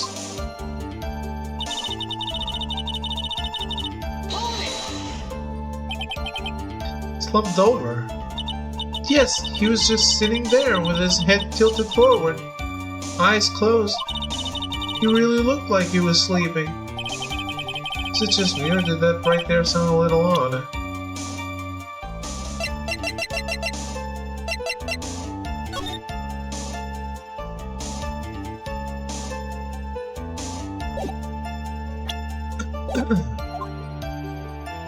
Did it?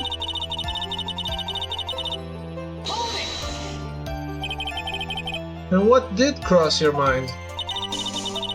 I thought maybe he had smashed everything up in anger because he lost the Grand Prix. And then felt tired after his rampage, so he decided to take a nap. Anyways, that's what I thought. I see. So you didn't think he was dead at all?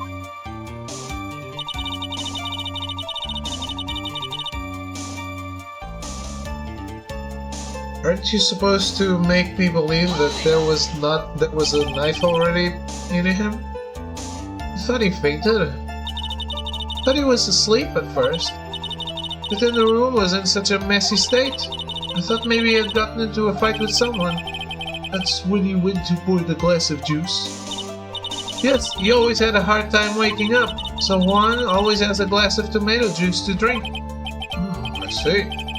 After that, what happened next?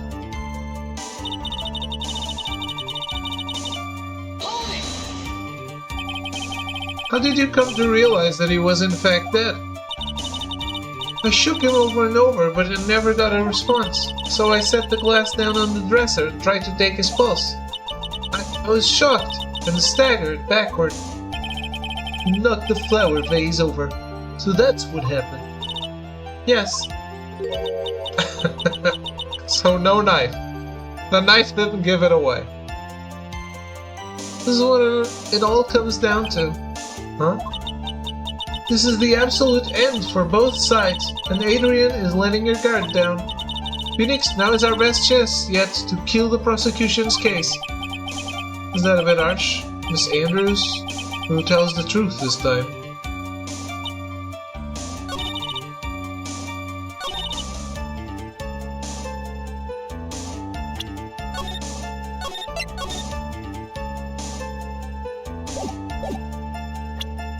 Objection!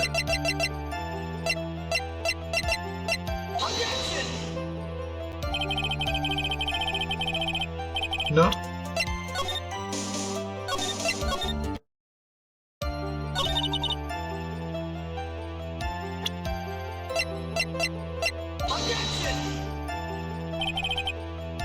No?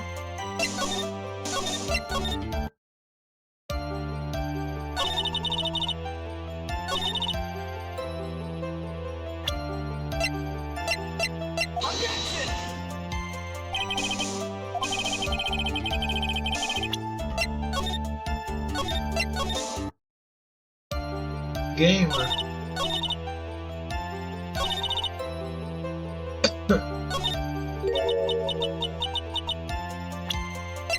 I'm pretty sure I have the right idea.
Man, there isn't that much evidence.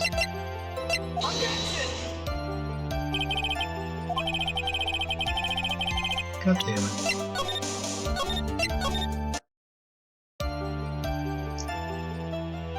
Really moments.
I tried the knife in all three, didn't I?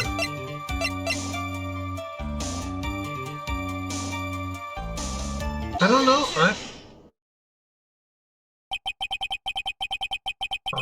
Oh, now it worked. The knife should be enough. They both should work. So you honestly didn't think he was dead when you found him? No, not at all. Even though this is what you saw when you discovered the body.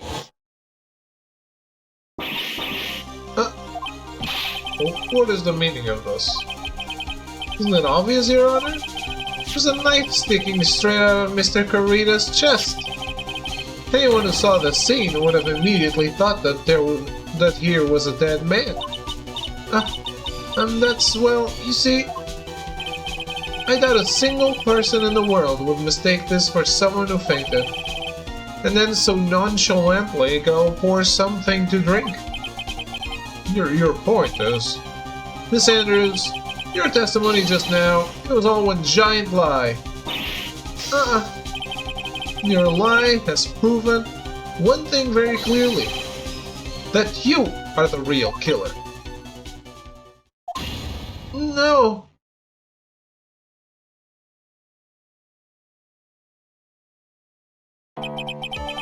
Looks like the defense has somehow brought the ugly truth to light. The defendant, Mr. Maddingard, is not guilty after all. That's impossible. You're wrong. Miss Andrews, try to have some composure. It wasn't me. It wasn't me, I tell you. It was Matt, I swear it. He's the one who killed Juan. But you were the one who refused to testify. And your reason for not doing so was that you might end up incriminating yourself. That's because... Miss Andrews, I will give you one last chance. What exactly are you hiding that may incriminate you? I refuse to testify.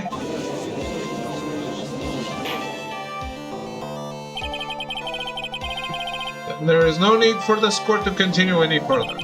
Mr. Maddingard's innocence has been clearly demonstrated. Is it over? Have we found the truth at last? What's wrong, Phoenix? Usually the real killer confesses his or her guilt. Now that I think about it, this is the first time someone hasn't. Now then, I would like to hand down my verdict for Mr. Maddingard.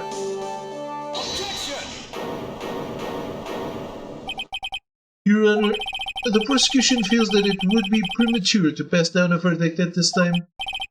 What? The reason is quite simple. This witness has yet to speak the absolute real truth. The absolute real truth? What are you... Witness, don't you understand yet? Huh? I don't know who planted this silly idea in your head, but as long as you protect yourself through your silence, Matt Engard will go free, and in his place, you will become the guilty party. That's a lie. I don't believe you. What? I was told if I spoke, then it would be all over. Matt would never be declared guilty. What in the world is she talking about? Has she lost it? I can't speak about it. I'm too scared. It's Franziska von Karma. Huh? Don't you remember, Phoenix? Miss Andrews lives by gripping tightly onto the words of another. Because she doesn't have the strength to believe in herself. And right now, Miss Andrews is... Yesterday she was tossed a lifesaver by Miss Von Karma. Don't say a word, no matter what happens. If you do, Matt Engard will be acquitted. Miss Andrews undyingly believes in those words right now and is clinging onto them. Then what should we do? This is the first time I've ever come across anything like this. But Miss Andrews has to be the killer, right? All we have to do now is get her not guilty. That is my only priority. It wasn't me, I'm begging you. Please believe me. I didn't kill Juan. Help, please. Someone help me. Mr. Wright. Yes, Your Honor? The court can't continue on like this, therefore I'd like to hear what you intend to do. What I intend to do? What am I supposed to do? What am I supposed to say? Wright, I suggest you think very carefully about this. Think about what this witness did and what she did not do. And think about who is the real mastermind behind this crime. Who's the real mastermind? Isn't that obvious? There's no one else it could be except the woman crying over there, right? Now, what will we do? What kind of man are you, Mr. Phoenix Wright?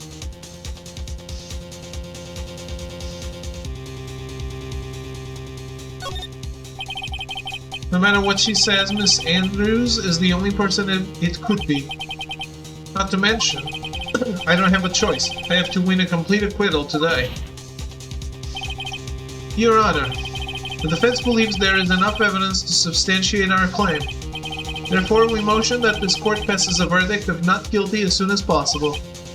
I'm disappointed in you, Wright. What have you learned in this past year? That's enough. Commend you for trying, Mr. Edgeworth. However, it's clear that the defense's theory is the truth.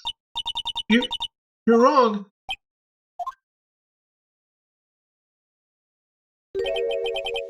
What a shame. I'd hoped things wouldn't come to this. However... What is it, Mr. Edgeworth? Miss Andrews, since you absolutely refuse to testify, it falls on my shoulders to disclose this to the court. Stop! Mr. Edgeworth. This witness, how should I put it? She has an illness. What? What? Because of this illness, she has tried to commit suicide in the past. Stop! Please, stop! No matter how much you want to hide it, it's no use. I have the evidence right here. That's the second part of the suicide report. The attempted suicide report. What will you do now, witness? You know what I am about to do, don't you? I will now reveal to the court the true nature of the pitiful woman known as Adrian Andrews. The secret of her dependent nature. Many other people know about it scares her more than anything else in the world. Please! Please stop! I beg you! If people find out... I'll... If you're going to say you would choose death, that is of no concern to me. Edgeworth, how can you be so cold? However, before you die, I will pull the truth from your still breathing leak. Yeah, easy. Too cold. No matter what I have to do. So will you tell the court yourself, or shall I? Either is fine with me. I'll talk, but please, help me.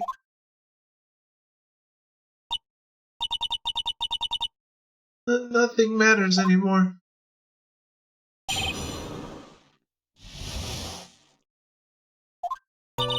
When I first saw him, I really thought he had fainted, honest.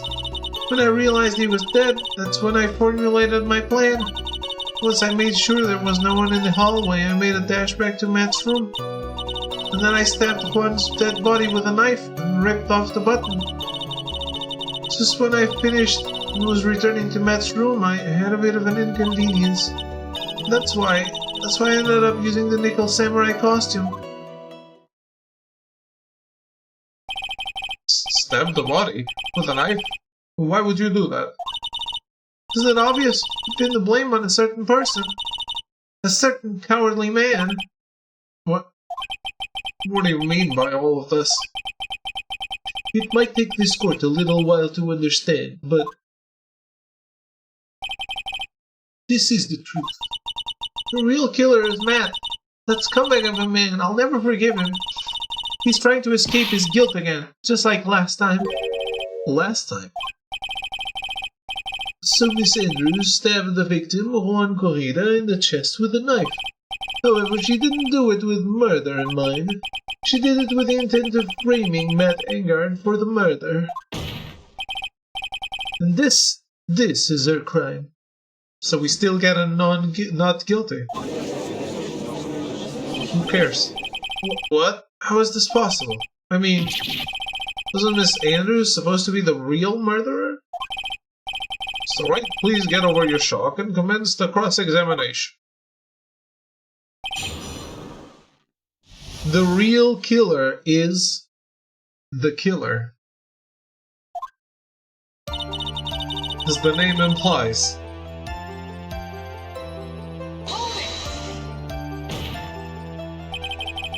You could tell from the state the room was in that there must have been a fight. Are you telling the truth when you say that you did not know he was dead? He had a scarf tied around his neck.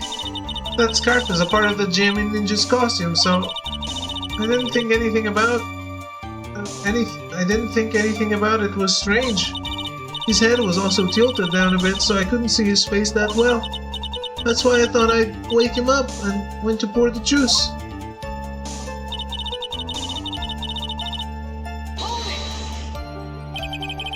What's this plan you had? I knew right away the murderer was Matt. I knew because, one, he was going to expose Matt's weakest weak point to the world. So Matt did this to stop Juan and silence him for good. That's when I thought I should forge some evidence and pin this crime on Matt. So the forged pieces of evidence were the knife and the button. The first thing that came to mind was to plant the knife.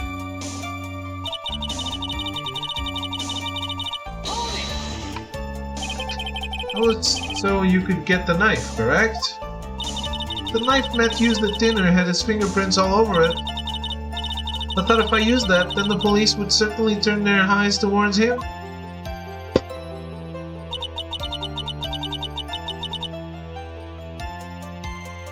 Matt was napping with his costume on at the time. I slipped in, took the knife, and returned to the scene of the crime.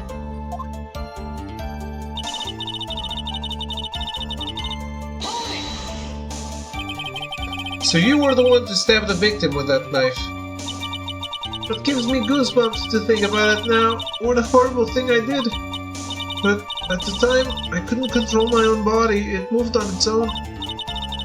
Then when I stabbed Juan's dead body, I suddenly realized something. If I used the button somehow, I could make Matt look even more suspect. So you thought to rip one of the buttons off and then plant it in Mr. Engard's hakama? Yes, that's what I had planned to do. But things never go that smoothly, do they? Just when I finished and was an inconvenience. There was a woman with a camera at the ready loitering in the hallway. Willing to bet my spikes it was Lotta.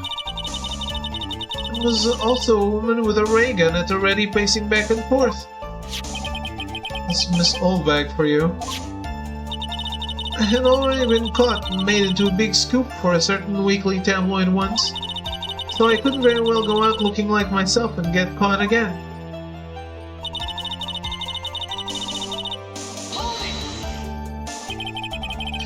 You were the one who prepared that costume, weren't you? Yes, I took it from the Global Studios. I also put it into Juan's guitar case the day before the award ceremony. You did this in preparation for the press conference, correct? Yes, Juan wanted to wear that costume and hold a press conference in it. He was going to disclose Matt's big secret there. What's this? What is this secret? That I don't know. Anyway, I thought that if I were to leave Juan's room in the nickel samurai costume, then people would think that Matt was the real murderer. I was very careful not to leave any fingerprints when I opened the guitar case. I absolutely did not want anyone to know about the costume. I think we've heard enough. So after that, you went back to Mr. Engard's room and planted the button. Into Matt's Akama, yes. After that, I folded up the costume I was wearing and put it into a bag. I snuck it out of the hotel and got rid of it. My word, what does all this mean? Mr. Edgeworth, is it? The real criminal is Matt Engard. Yesterday, that woman prosecutor set me down for a talk. Franziska, huh? She said that I should, under no circumstances, confess to what I had done. If I just kept quiet, then Matt would be found guilty for sure. I had no choice but to believe in her words.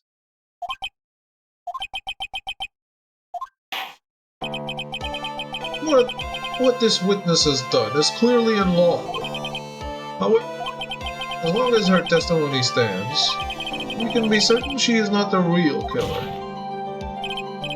Wait, Your Honor. The defense still... Right. It's pointless. At this point in time, it is not possible to indict Miss Andrews on anything. Yes, exactly. There isn't a single piece of evidence that points to her as the murderer. Cross-examination of this witness is over, and so is today's trial. If you couldn't establish that the witness was the culprit, please let it go, Mr. Wright.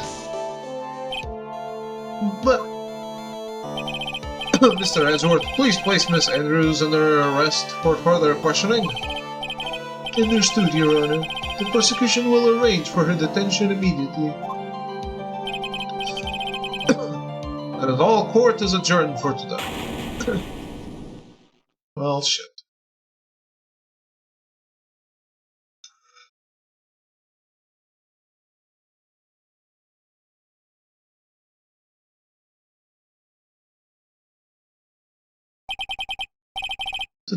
Today's trial, it's over, and I didn't win an acquittal. Witness, would you mind if I asked you something? Edgeworth? What is it? Before you leave court today, I wondered if I might look at one thing. That card in your hand. It's had my interest for quite some time now. What exactly is it? Oh, this. Mr. Wright also asked about this.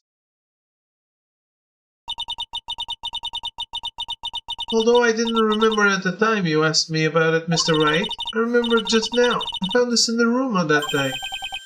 The room? That day. Yes. I found this card when I discovered Juan's body. He was lying there right next to him. You found that card next to the victim's body? I suppose I must have unconsciously slipped it into my pocket. It's not as if this card has any relevance to Juan's murder, right? Yeah, I guess not, but it's still a strange card, if you ask me. As far as a clue to this case, I don't see why... Witness that card! Give it to me, hurry! Edgeworth? Do you have any idea what you have stupidly yet inadvertently done? This... I can't believe you hid this from me all this time. I didn't mean to. What is this all about? I've never seen Edgeworth so emotional before. Oh, it's the killer's calling card.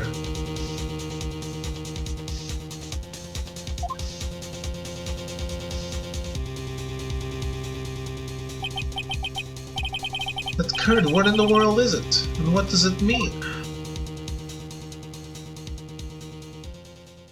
It's the killer's calling card. The killer just wants it known that it wasn't someone else because he needs the credit. Most likely.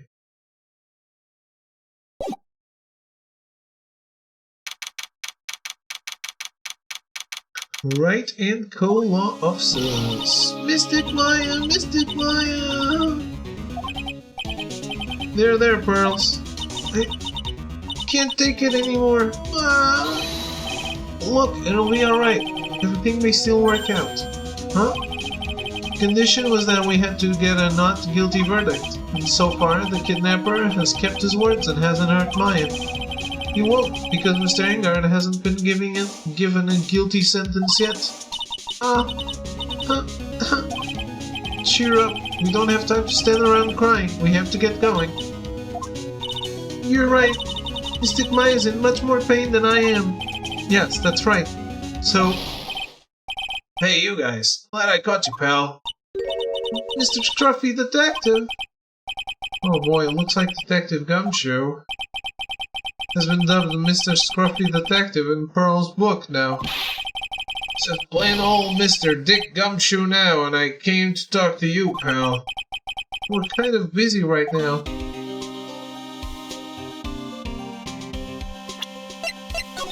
Alright, I don't know if I can go on for much longer, but let's take a break.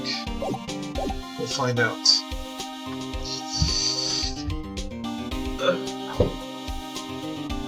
I'm trying my best not to finish 2 hours in. I'll be right back.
I'm back.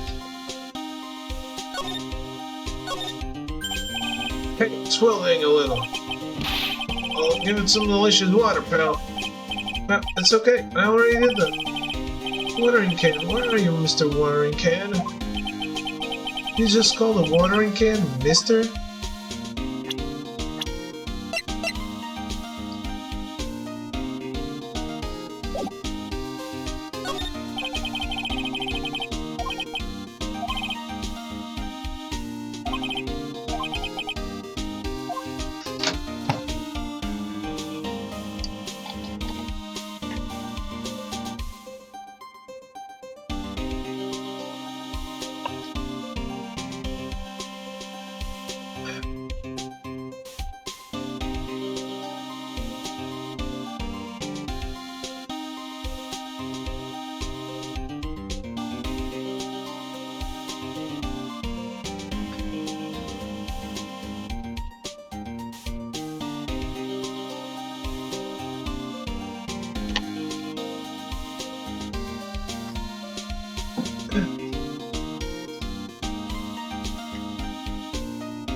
I can get even more cleaner, pal. Huh? That's for the toilet. What a mess, literally.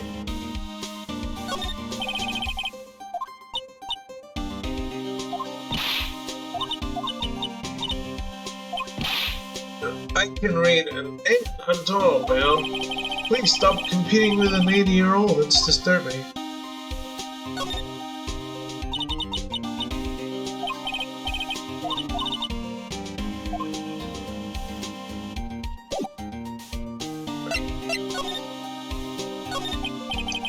What are you going to do from now on? What do you mean, pal?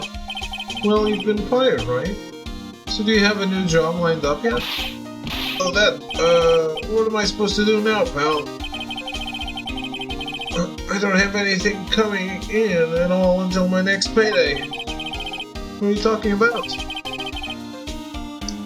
You don't have another payday. I guess that means I'm just gonna have to work here at your place, pal.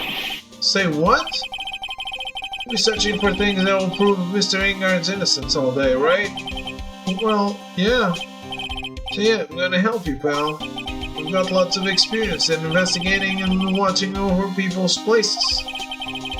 I'm great at making really simple meals, pal. I'll take care of it all. Come on, Mr. Nick. Let's let Mr. Scruffy Detective take care of things. Yeah, okay. By the way, what's your best dish? Instant noodles, pal. Why am I surrounded by people who only eat cheap, unhealthy foods?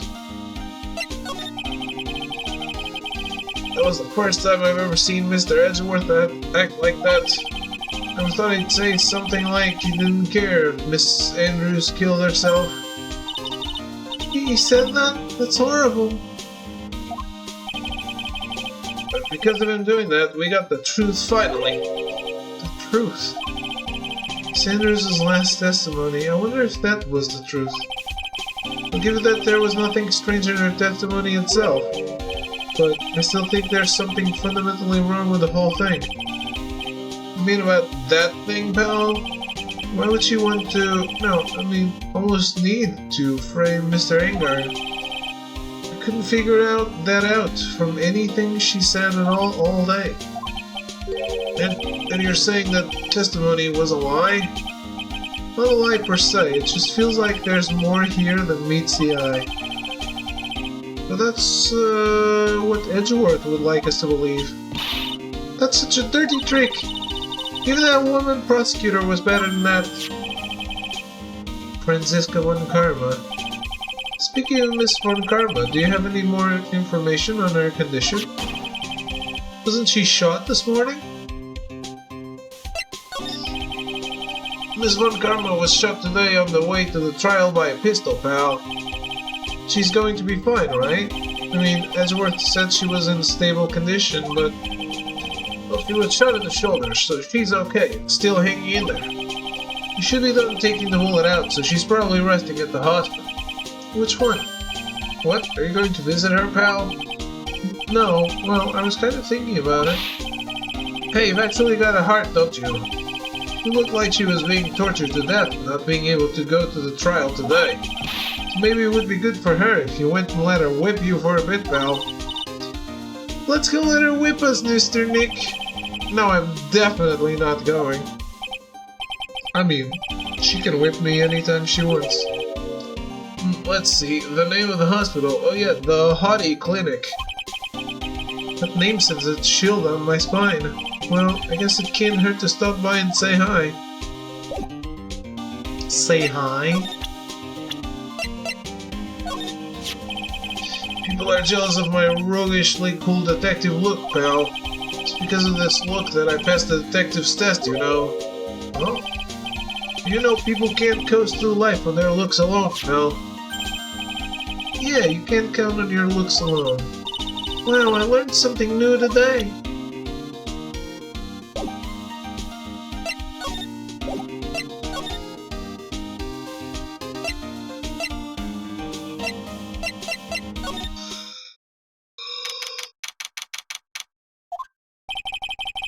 What the guard told me. It sounds like along with Mr. Engard, Miss Andrews is also being detained here. And we should talk with them since we're here. Yeah, but both of them are still in questioning. We don't have time to waste. Yeah, visiting hours are almost over.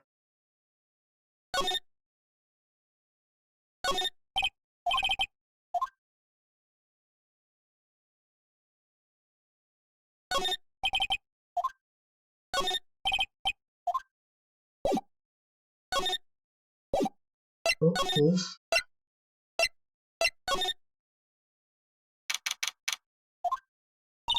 Wow, everybody looks really busy with something or another. They're probably strengthening the evidence for tomorrow's trial. Hey, hurry up with that. Will you? Pass that victim's list around. You can't be kidding, there's over 100 people on here. Mr. Nick? Mr. Engard really that big and bad of a criminal? Actually, Pearls, never mind. Sounds like they're working on a different case. No, I don't think they are.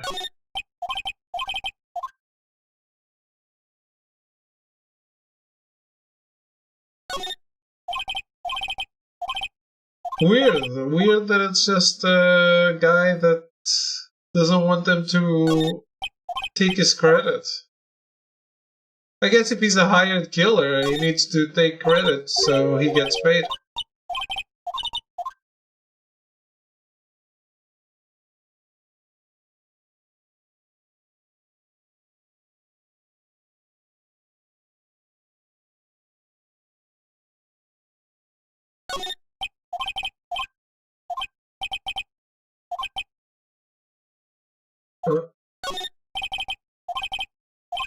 What? Prosecutor Von Karma was shot in front of the courthouse? Who did it? Who shot him? I have a sneaking suspicion that even Gumshoe could do this guy's job. Oh.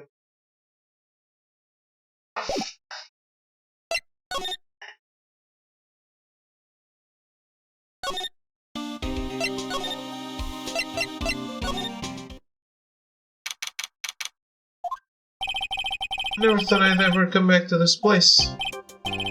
Yes. Are you here to visit the patient? Hi. Wait a second. You're... Yes, I'm Director Huddy. Oh. Why are you still here? Yes, what is it? Can I help you? You can tell me. Yes. Director Huddy. Edgeworth. Yes, I'm Director Huddy. Oh, you're the man from this morning. Yes, what is it?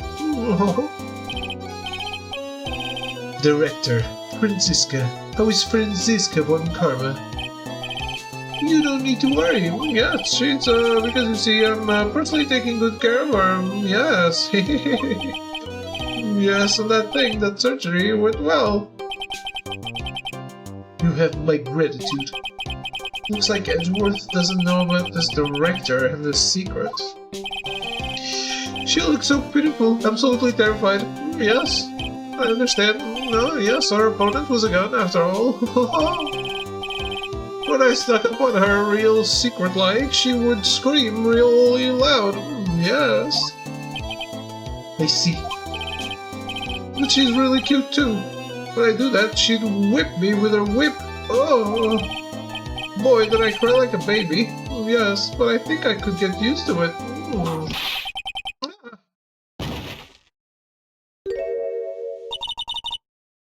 Go back to your room. You're so mean. Oh, so mean, my frisky friska. That's good. Okay, I yes, it's time for my IV drops. Oh, yes. And what are those tulips doing in your hands, Mr. Phoenix, Wright? I know I shouldn't have come here.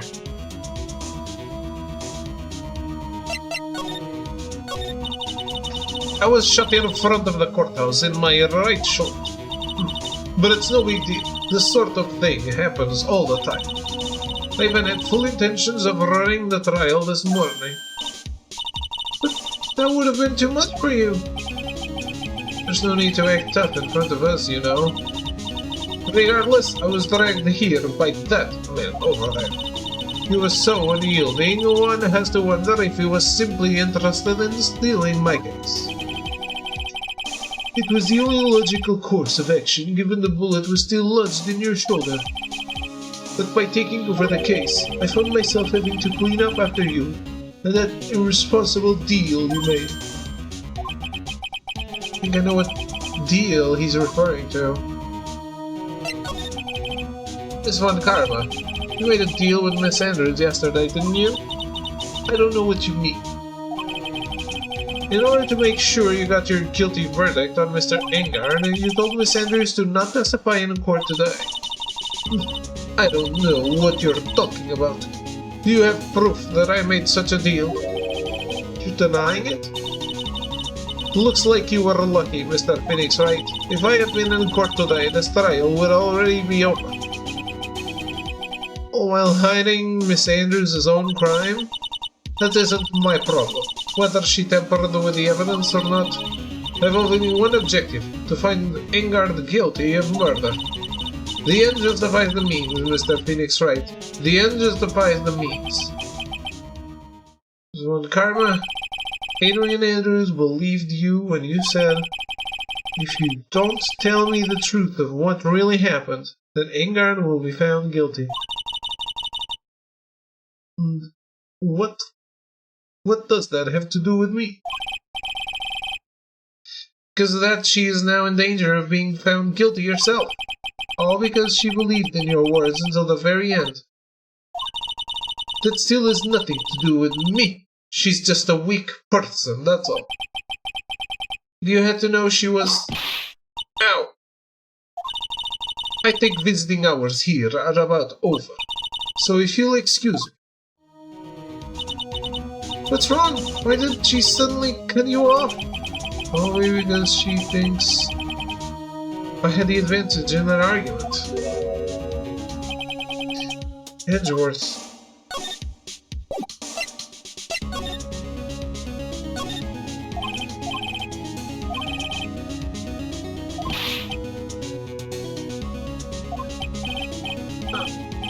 Sorry, what?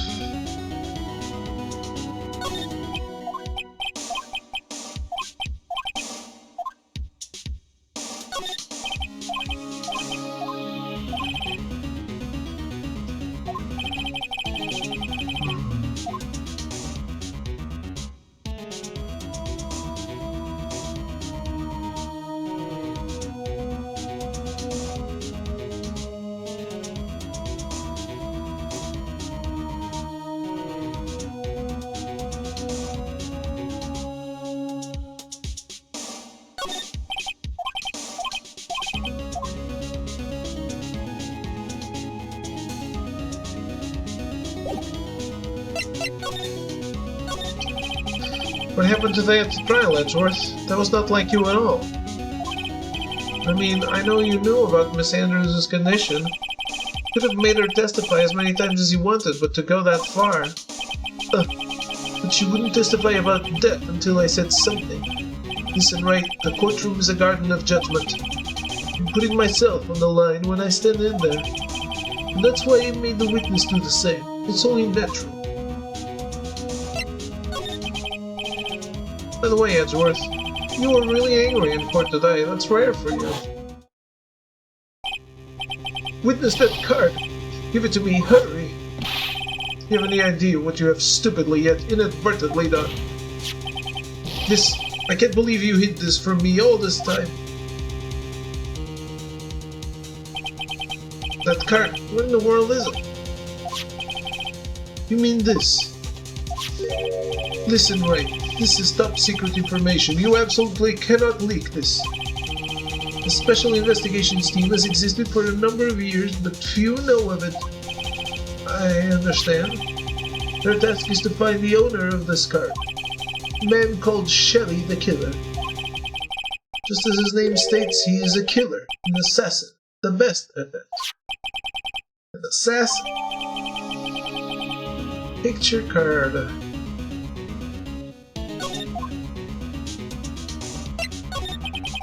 So who is this Shelley the Killer? The Killer is the name of a long-standing line of assassins. Long-standing? The name first appeared about 100 years ago, I hear. Shelley is the professional name of the third heir to the Killer name. Because this professional name is Shelley, he leaves cards with a shell on them? He has a habit of making sure to leave a card by the body of his victims. Why would he do something like that? You think it's a part of his duty to his clients? His duty? If he leaves a card, then his clients can be assured it was he who killed the victim. It also serves as insurance against any charges being pushed into his clients. I see. The Killer values trust between his clients and himself above all else. It seems that this is one honorable assassin with a moral conscience. I guess that even honorable assassins can exist. So do you think this assassin, you think he's the one who did the killing in this case? It would appear that way. The discovery of the card basically confirms it, wouldn't you agree? Shelley the Killer, huh? I noticed something at the trial today. You were behaving in a very strange manner. Is something the matter? I guess I should just tell him. Maya, she's been kidnapped. Kidnapped? What does the kidnapper want? An acquittal. I see. I had no idea. We'll prepare a rescue team as soon as possible and resolve this by tomorrow. Really? Do you hear that, Mr. Nick? Mr. Edgeworth is going to... Stop trying to console me, Edgeworth. I don't need your pity. Mr. Nick? There's no way you can find her. We don't have even a single lead to go on. There's only one way to save her. I have to get an acquittal somehow. It's the only way. Wright, listen. You need to know something. Juan Corrida was killed by Shelley the Killer. The client who ordered the job is Matt Ingar. Your own client. Please stop. I can't listen to you. I can't believe that. I see. Well, if you want to continue your investigation, you will need this. What is it? The hotel right now is restricted to police personnel only, as we are looking for any clues that might lead us to Shelley the Killer. But if you take this with you to the hotel, I'm sure they will let you enter. A letter of introduction received from Edgeworth allows bearer to freely investigate the crime scene. Okay. In any case, I must attend to the preparations for Maya's rescue team. We'll meet again if anything should happen. Now, if you'll excuse me. Mr. Nick? Do you think Mr. Ingar hired an assassin? No way. I mean, he doesn't have a psych lock. Yeah, I guess not. Maya, please, all I ask is make it home safe and sound.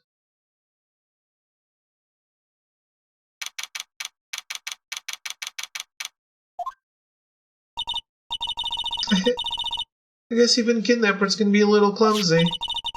Clumsy enough to drop a card like this for me. Even though he said he was an assassin, I bet he's just making that up like how Nick does with everything in court. Anyway, let's try out the card trick with this card I just found. Seems like I got the door open. Okay, time to go take a look around. Maybe tomorrow.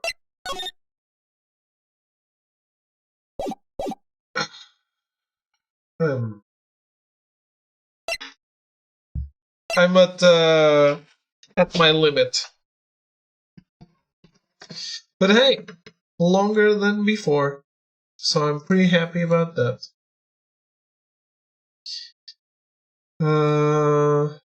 Yeah. I will be going for today.